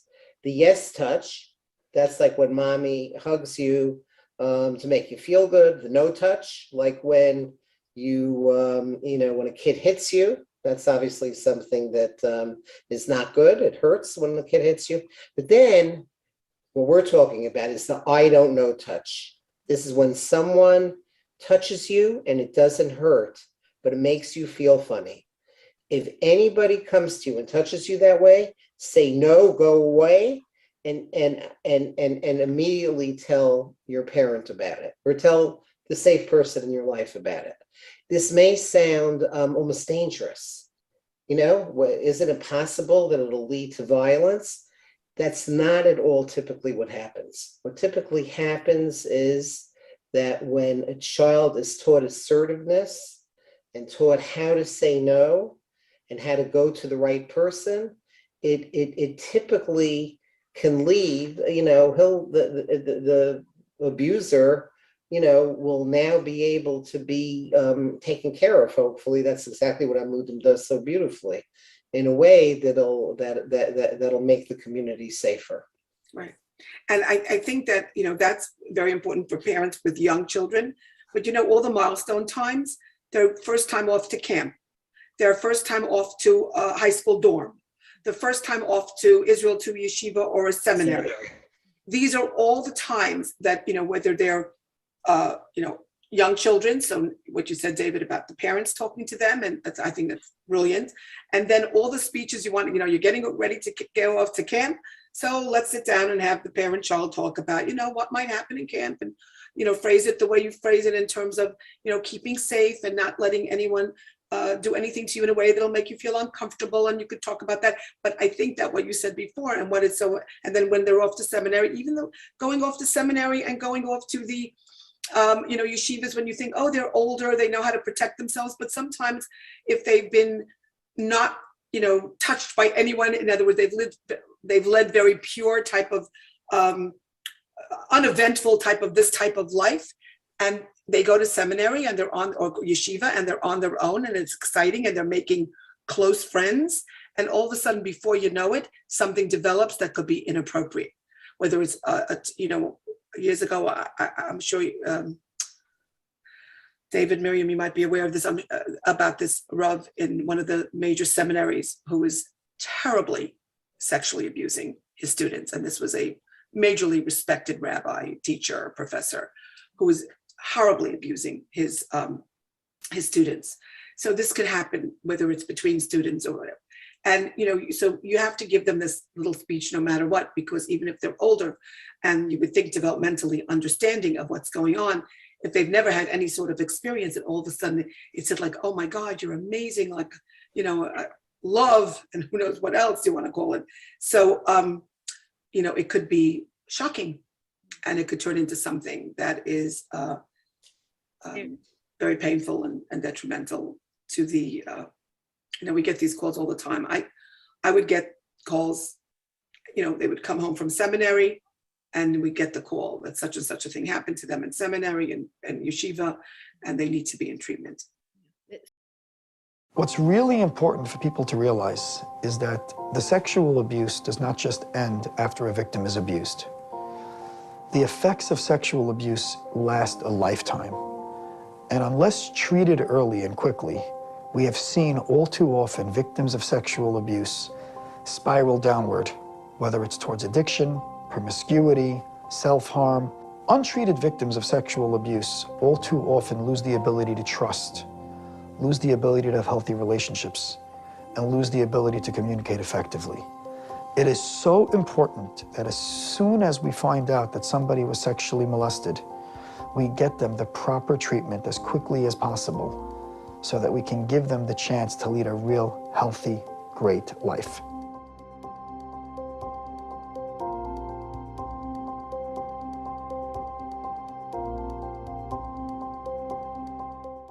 very powerful on David's list that you were reading from the pediatrician. I think it was maybe the third item.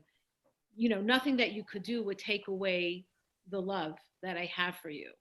And sure, that's maybe alluding to sharing something that might be shocking, but I think a lot of what we see nowadays, there seems to be some studies that show that adult child abuse has decreased with all of the awareness and the vigilance and nanny cams and things like that are out there. But peer-to-peer abuse is more on the rise. Sometimes it could be unintended, harmless exploration, but could definitely leave one or both of the people with some kind of traumatic residue. So when a parent tells a child, and we often, myself and other of my team at Amudim have to explain to a child that when you're giving this preventive talk to your children, make sure to include the part that if they did something that maybe they're not sure was so okay, what maybe wasn't so kosher, and they're having feelings about it and they're doubting themselves, or maybe they got a strong reaction from somebody, that it's okay for them to share that as well and to bring that to the parents' attention. And it will be dealt with. Hopefully there's a connection between the parent and child, and while consequences need to be taken, but it's not going to be punitive, it's going to be dealt with. We're going to help you. So there's a way that needs to be conveyed as well, giving that over to our kids, that if not only something happened to you, but if you were ever in a situation where you felt or did something that was less than ideal, it's okay to share that with the safe person in your life as well, and you'll be dealt with safely. Yeah, that's an important point. Yeah.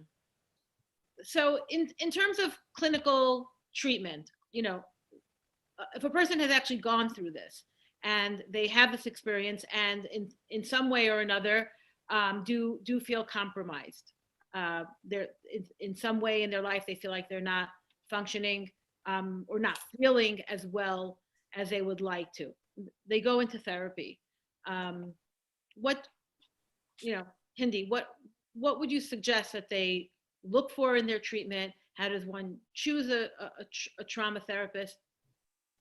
So, there's many different facets of this, but I'll say the few, and then we can all chime in together. Number one, I think you need to look for somebody who is very well trained in general, because I think this is such a delicate and difficult topic, which will have an effect on the therapist doing the work, which I will call countertransference, but people will talk about the effect of what it has on you, the reaction that the therapist has to working with such traumatized material. So you want to choose somebody who is an expert, or who has a psychologist, a social worker, a psychiatrist, who has a lot of experience, and specifically experience in trauma. And either they have been formally trained in trauma work, or that through the course of their experience, 10, 20, 30 years, have had a tremendous amount of experience working with trauma. And I think that one of the things I had mentioned earlier when we chatted was that to me, the most important part of the treatment, the most mutative or healing factor in any therapeutic treatment, but I think specifically in this one, is the relationship, how important the therapeutic alliance and the therapeutic relationship is, so that the person feels safe, because trust is such an issue, safety is such an issue, feelings of being intruded upon is such an issue.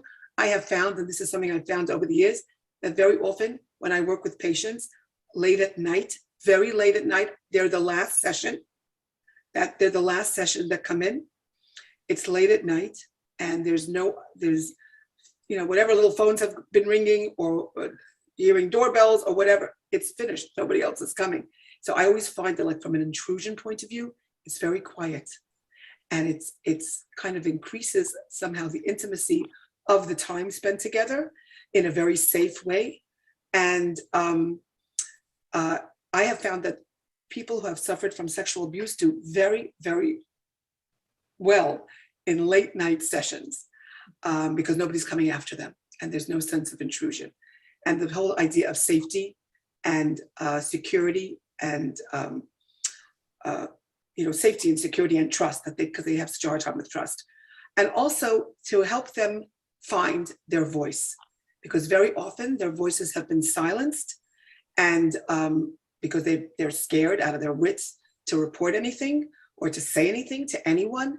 And in the treatment, whether they do it via the talking, whether we do it, which is psychoanalytic or psychodynamic psychotherapy, whether we do it through mind-body work, which is sensory motor psychotherapy or somatic psychotherapy, or journaling, writing, drawing, whatever it is, whatever modality it is, where the person feels that they can express themselves and they can have a voice. I was talking with my daughter, who is a psychologist. Her name is Dr. Malki Meyerfeld, and she runs a group for sexual abuse patients, victims. And she was telling them that one of them is, what? Survivors, thank you, sorry. Survivors.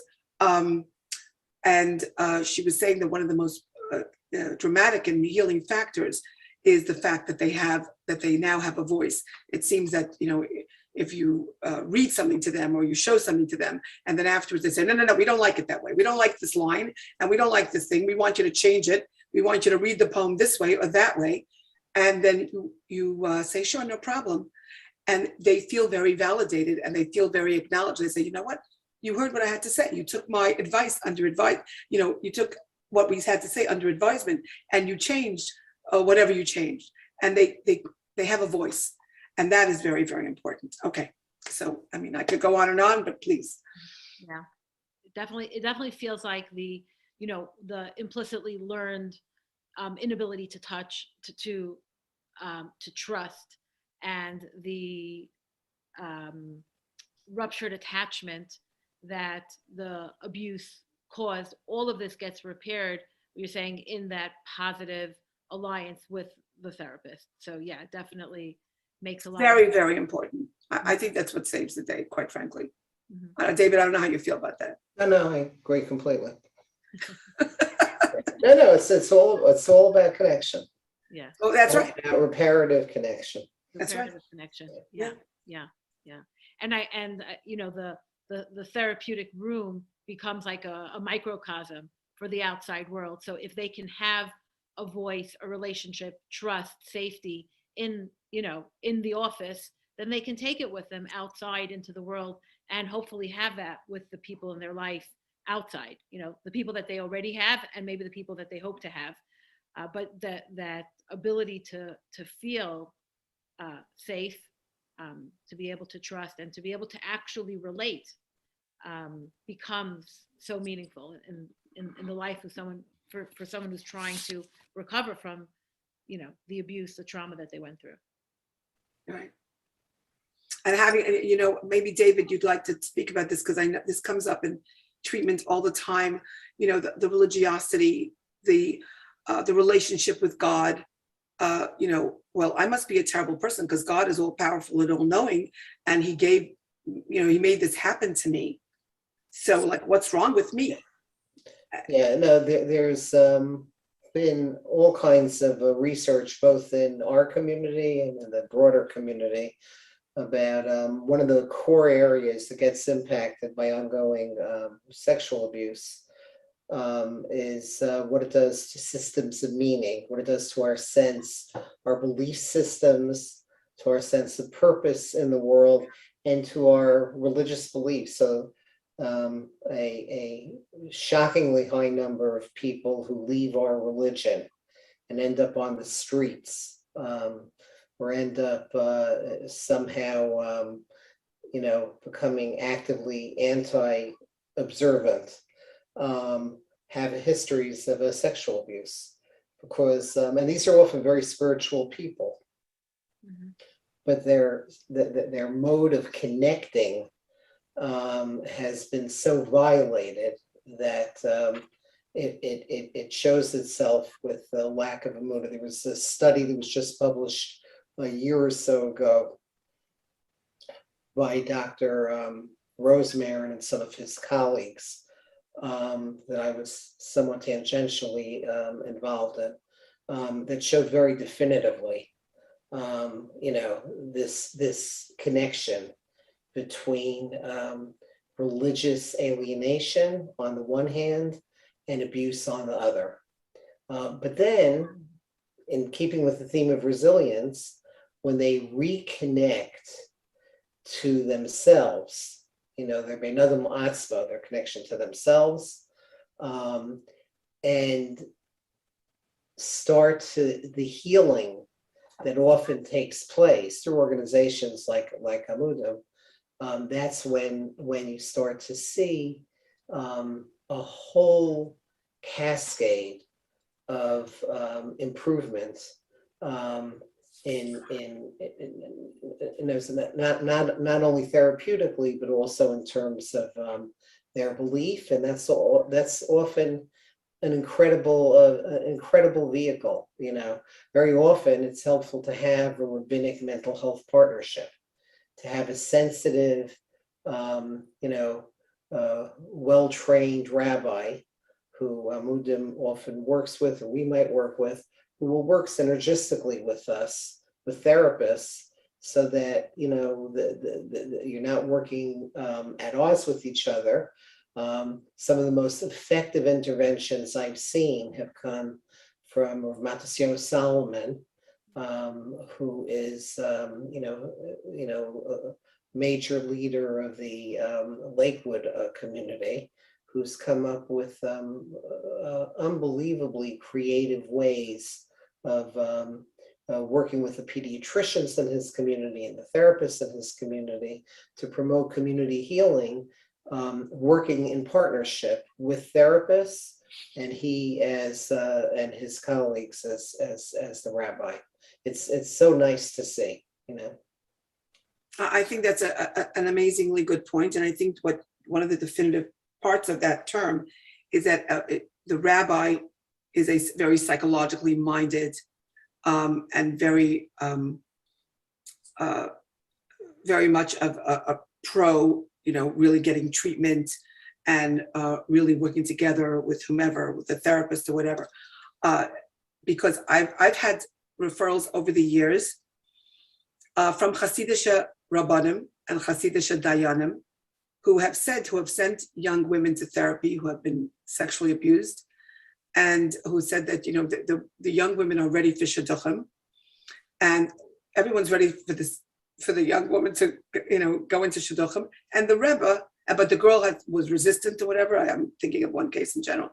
The girl was resistant, but she was going to go along because the parents are saying without chasanah and you have to get married, and no. And then the Rebbe said, how about this?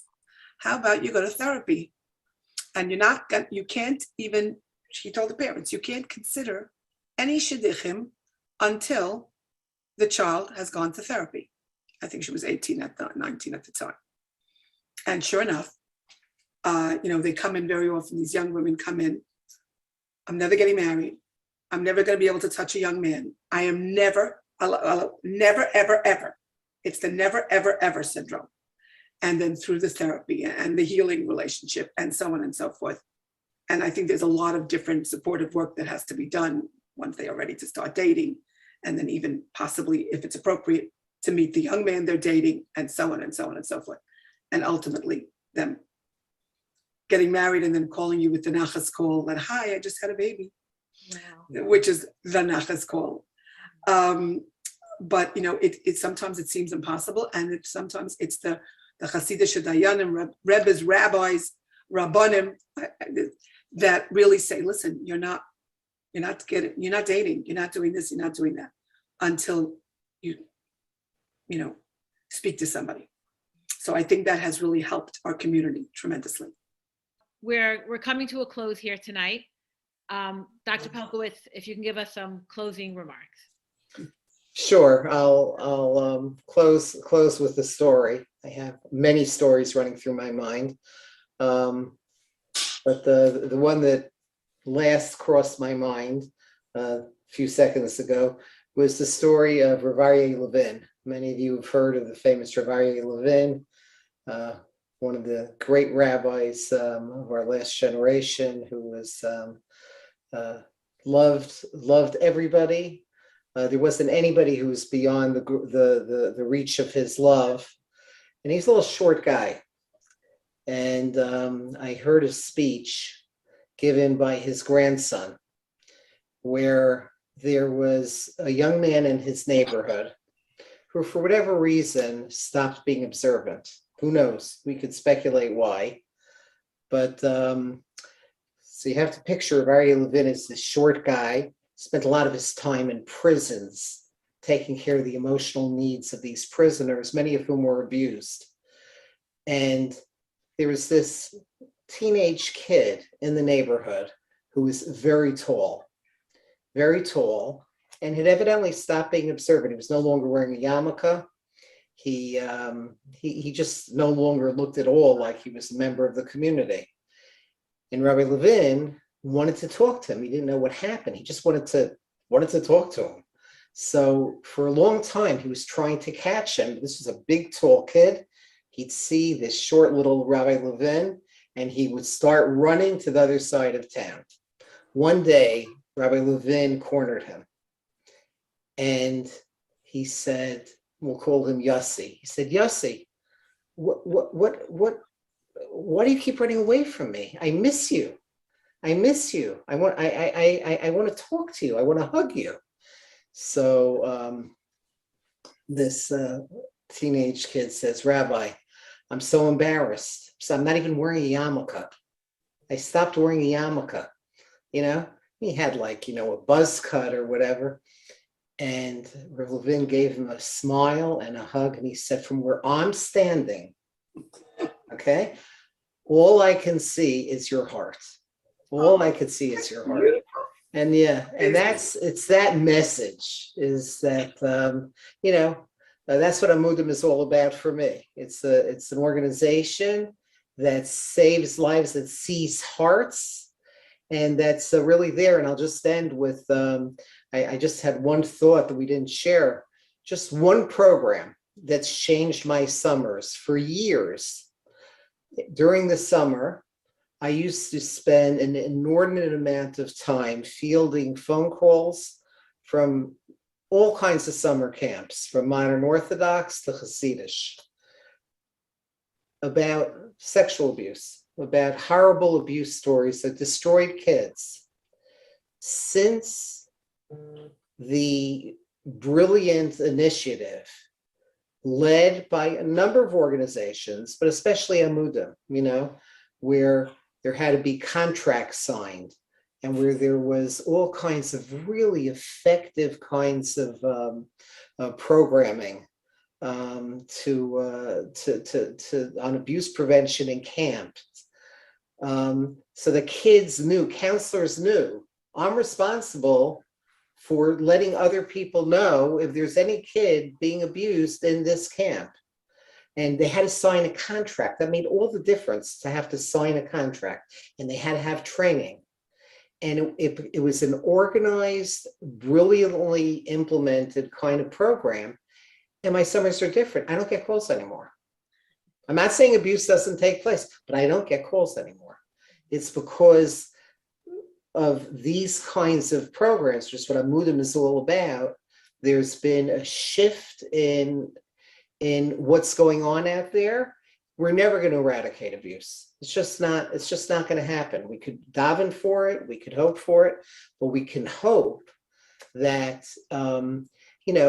shipping away a program at a time with the amazingly talented and charismatic clinical team led by Miriam and led by Tzvi, I'm totally confident that, the day will come that we'll be able to relax more and not have to lose nights of sleep over some of the difficulties that are out there. Thank you. Thank you. That was great. So I would just like to end also by saying that this has been, first of all, I want to thank you, Miriam, and I want to thank you, David, and thank all the people at Amudim for inviting us to have this talk. I think it's been such an important talk.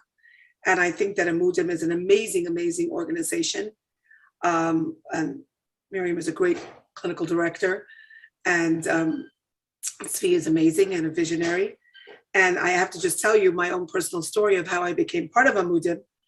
I was asked by Tzvi, invited by Tzvi to be on the clinical advisory board. And I don't know, we were all so busy in our lives doing all this and all the different things. So I called Dr. Pelkovitz, who is kind of like a go-to guy for me in terms of asking him Eitzah and advice. And I said, David, what do you think? And he said, Hindi. He said one sentence that just did it for me. He said, Hindi, Amudim saves lives. Finished. Amudim saves lives. You can't say no to an organization like that. They are so devoted. The team, I know, besides Miriam, I know other various people on the team, clinical people, and Svi and David Kirshner and all the different people on the team. They're amazing and they're so devoted. And they do it with such passion and such vision. So I'm so happy. I'm very proud to be part of this organization. I love the organization. So, and with that, I say thank you for having me. Thanks again, Dr. Pelkowitz. Thank you so much, Dr. Klein. It's really a pleasure and a privilege to spend this time with you, to have you available whenever there are any questions that come up at Amudim.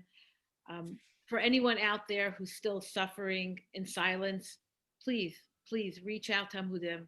We'll do what we can to help you. To everybody else out there who could help support Amudim, definitely this is the time, this is an opportunity. But yes, give. It's very worth it. It's a really great organization to give to. But especially to anyone who might be suffering in silence, we're here and we want to do what we can to help you. Thank you, everyone. Thank you. Thank you.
Hi everyone. I hope you consider supporting Amudim. I reached out to them many years ago for a family member, and with all their resources available to me 24/7, it was comforting to know that when I called, there was someone there to answer. They got involved in my community, and we did an outreach program, and I know from that outreach program that many people were helped. So again, please consider it. It's a one-of-a-type organization, 24/7 dedicated people to help all who are in need for a family member or for themselves. Thank you.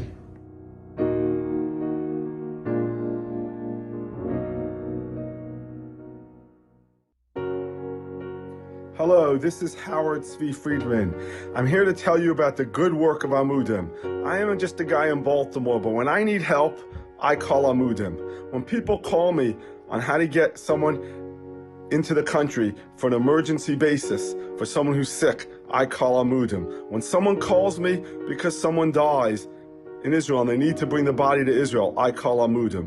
When someone calls me because there's a mental health issue and they need to get someone into a long-term care facility for teenagers or young adults who are on alcohol or drug abuse, I call Amudim. Tzvi Gluck and David Kushner and their team are there to help every Jew, no matter what, no matter where they come from. I'm honored to be a friend of Amudim.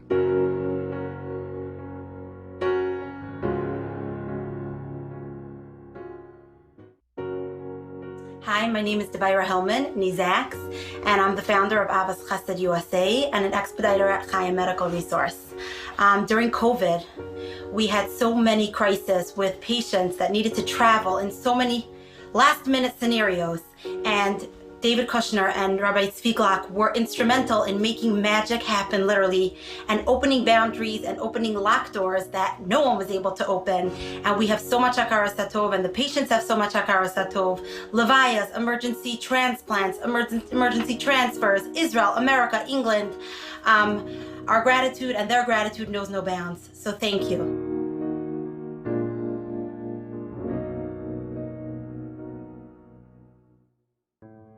You almost can't have a conversation anymore today without somebody talking about the horrors that are facing Klal Yisrael in our community that we used to think we're immune from. And every single conversation you have with anybody of substance, it's going to come up. Horrific stories about abuse, about trauma, about addictions. And everyone has the same feeling about it, that there must be somebody who's dealing with it. There's got to be somebody. There are people out there who deal with it. Who are those people? You know, you have these meetings around Rabbanim, they say we have to call the people that deal with this. Who are those people? Who are the ones that deal with it? And what's scary to me is that there's an organization called Amudim. And what they do all over the world, you're talking about investing millions and millions of dollars in research, creating programs, in creating awareness, treatment plans, treatment centers. The things they're doing is incredible. And so many people, when they hear of it, they're like, oh, those are for those people, or that's for that situation. They are the ones that are doing the malachta nasas hayedei acherim. They're the ones that are doing the work that really every one of us should be doing. Everyone else has to be doing. We have to be involved, but we can't. We can't. The tzoros that is going on, the level of crisis and trauma and abuse and addiction is so blown out of proportion. It's not blown out of proportion and spoken about. It's just ridiculous how large of a problem it has become. And they are the ones that are there in the forefront dealing with it. And anyone that has the ability to help them, you owe it. You owe it to them to help them. Because really we should all be doing their work. They're doing it for us. They're doing the uncomfortable work that we don't want to do. They're dealing with the cases that we don't want to deal with or we can't deal with. And anyone who helps them, anyone that actually rolls up their sleeves to help them, HaKadosh Baruch Hu Yishalem Tzchochem, not just for what they do for others, but what you should be doing yourself.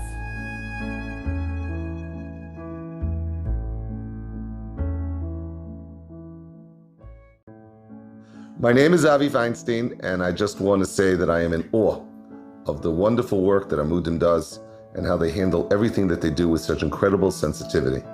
It's the number one call for many people who are facing crises, and I urge anyone who can support them to do so at this time. Thank you.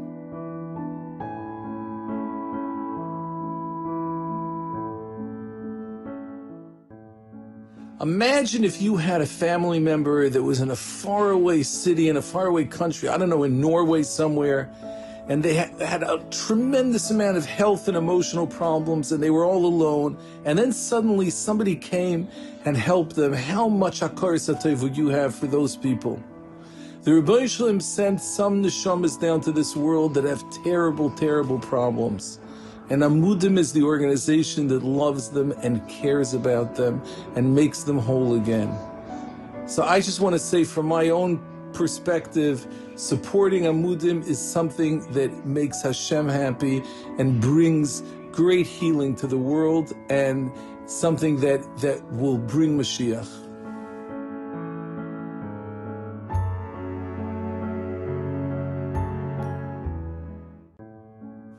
I would like to thank Amudim for being an organization that has filled some gaps in the Jewish community where previously, if people had troubles in various areas, there was no address, there was no phone number to call, there was no people that could help. People had to suffer in silence. And today, Baruch Hashem, we have this organization that covers all sorts of areas, from mental health to travel, to assist people in every which way. And for that reason, I think Amudim deserves that support in every way that we could help.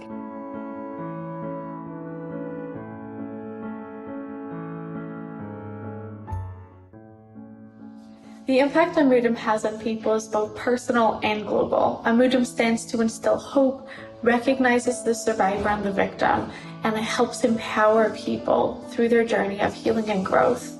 Amudim gives people a chance at living. Amudim also brings tremendous awareness regarding the most important and yet least talked about topics in our community. Whether it be sexual abuse, addiction, or mental health, Amudim does not shy away when it comes to the most difficult situations that no one really ever imagines being in. Amudim gives people a chance at living life. Thank you, Amudim, for all that you do.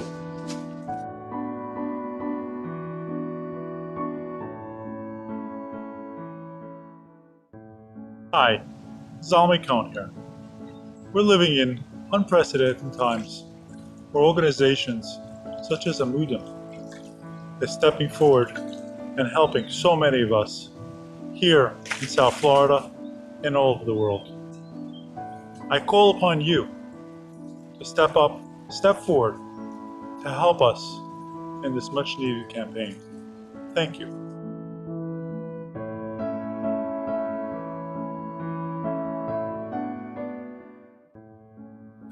Hi, this is Chaskel Bennett, and I'm reaching out to you on behalf of the great organization Amudim, led by my dear friend, Rabbi Tzvi Gluck.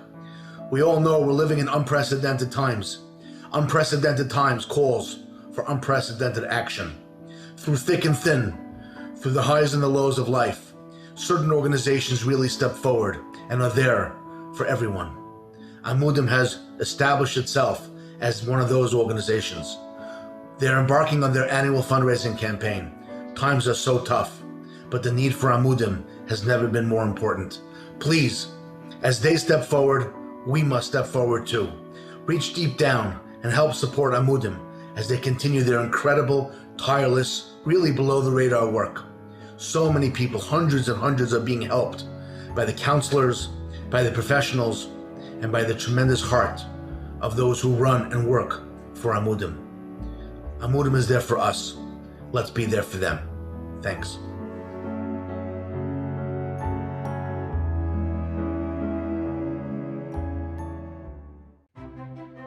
I would like to say that Amudim has helped our community, our Chabad house. Specifically, there was a Russian woman whose mother passed away in Israel a year ago, and there was no way for her as the only daughter to go to Israel. But when I called you, you were there. You were busy with this for hours and hours and hours to get all the papers, make sure everything worked so she could be in Israel for the Levaya. I can't even imagine that this was only one story and one thing you did, how many hundreds and hundreds and thousands of things you do to help the Jewish community, to help the Yiddish people, So big hashakayach, and the Eibusha should repay you. That Hashem, all of you are involved. Thank you very, very much.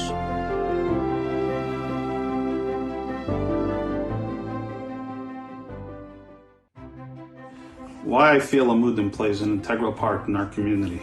Amudim has filled a gap within the Jewish community that was lacking for years.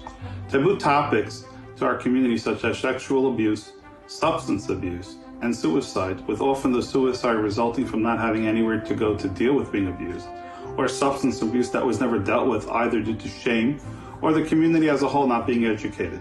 Amudim has tackled these issues from many different angles, such as in-servicing the school system on abuse and what signs to look out for. Yearly dramatical videos released to the public with various dramatization of the issues at hand, and each and every one of them had a powerful influence to make the person watching understand the issue and how to deal with it should they face it themselves. They offer various therapies from counseling to drug and alcohol rehabilitation. In addition, they are a distribution center for Narcan to help combat overdose in an emergency setting. Because of Amudim, parents now have the material and education they need in order to discuss important issues with their children about abuse, drugs, and alcohol. I couldn't imagine how bad the statistics they would post weekly if Amudim didn't exist. Klal Yisrael owes them a debt of gratitude for all that they do. So thank you to all the people involved at Amudim.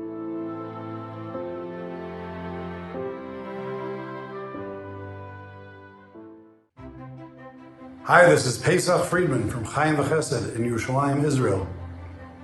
Someone recently asked me in an interview, what's it like living in these unprecedented times? And I told him, I'd prefer to be living in precedented times. But we don't get to make that choice. And over the past few months, we've been fortunate to help thousands during this crisis with issues, governmental issues, bureaucratic issues, and unfortunately deaths and tragedies and the like. And I can tell you that we would not be able to do what we do without the constant, almost daily support of Amudim. They support us. They give us the ability to do what we have to do. You've got to support them.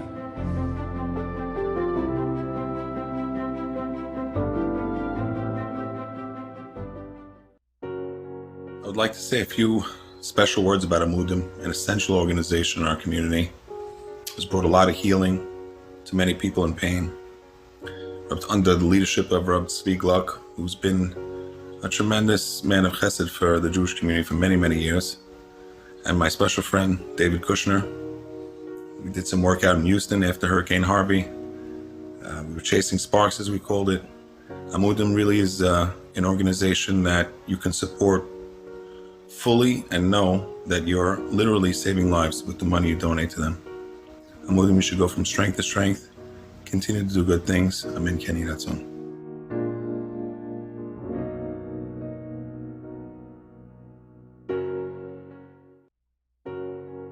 Hello, my name is Daniel Brom. I'm the director of Elei Shmira, the local Shomrim organization. Amudim is a unbelievable organization, invaluable to the community. We should all support Amudim, and we really appreciate the support that Amudim gives us.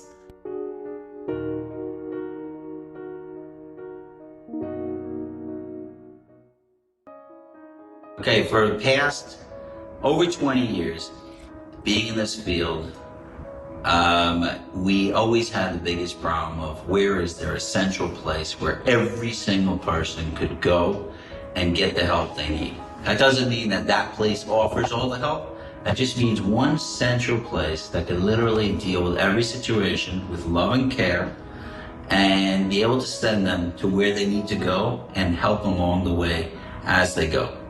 Amudim personifies this. They did an incredible job doing something that I thought may have been impossible, of literally being able to help every single Jew that I've ever sent. So many times people call me and I don't know what to do with them, and I'm able to just say, call Amudim, and I'm proud to be a good friend of Amudim.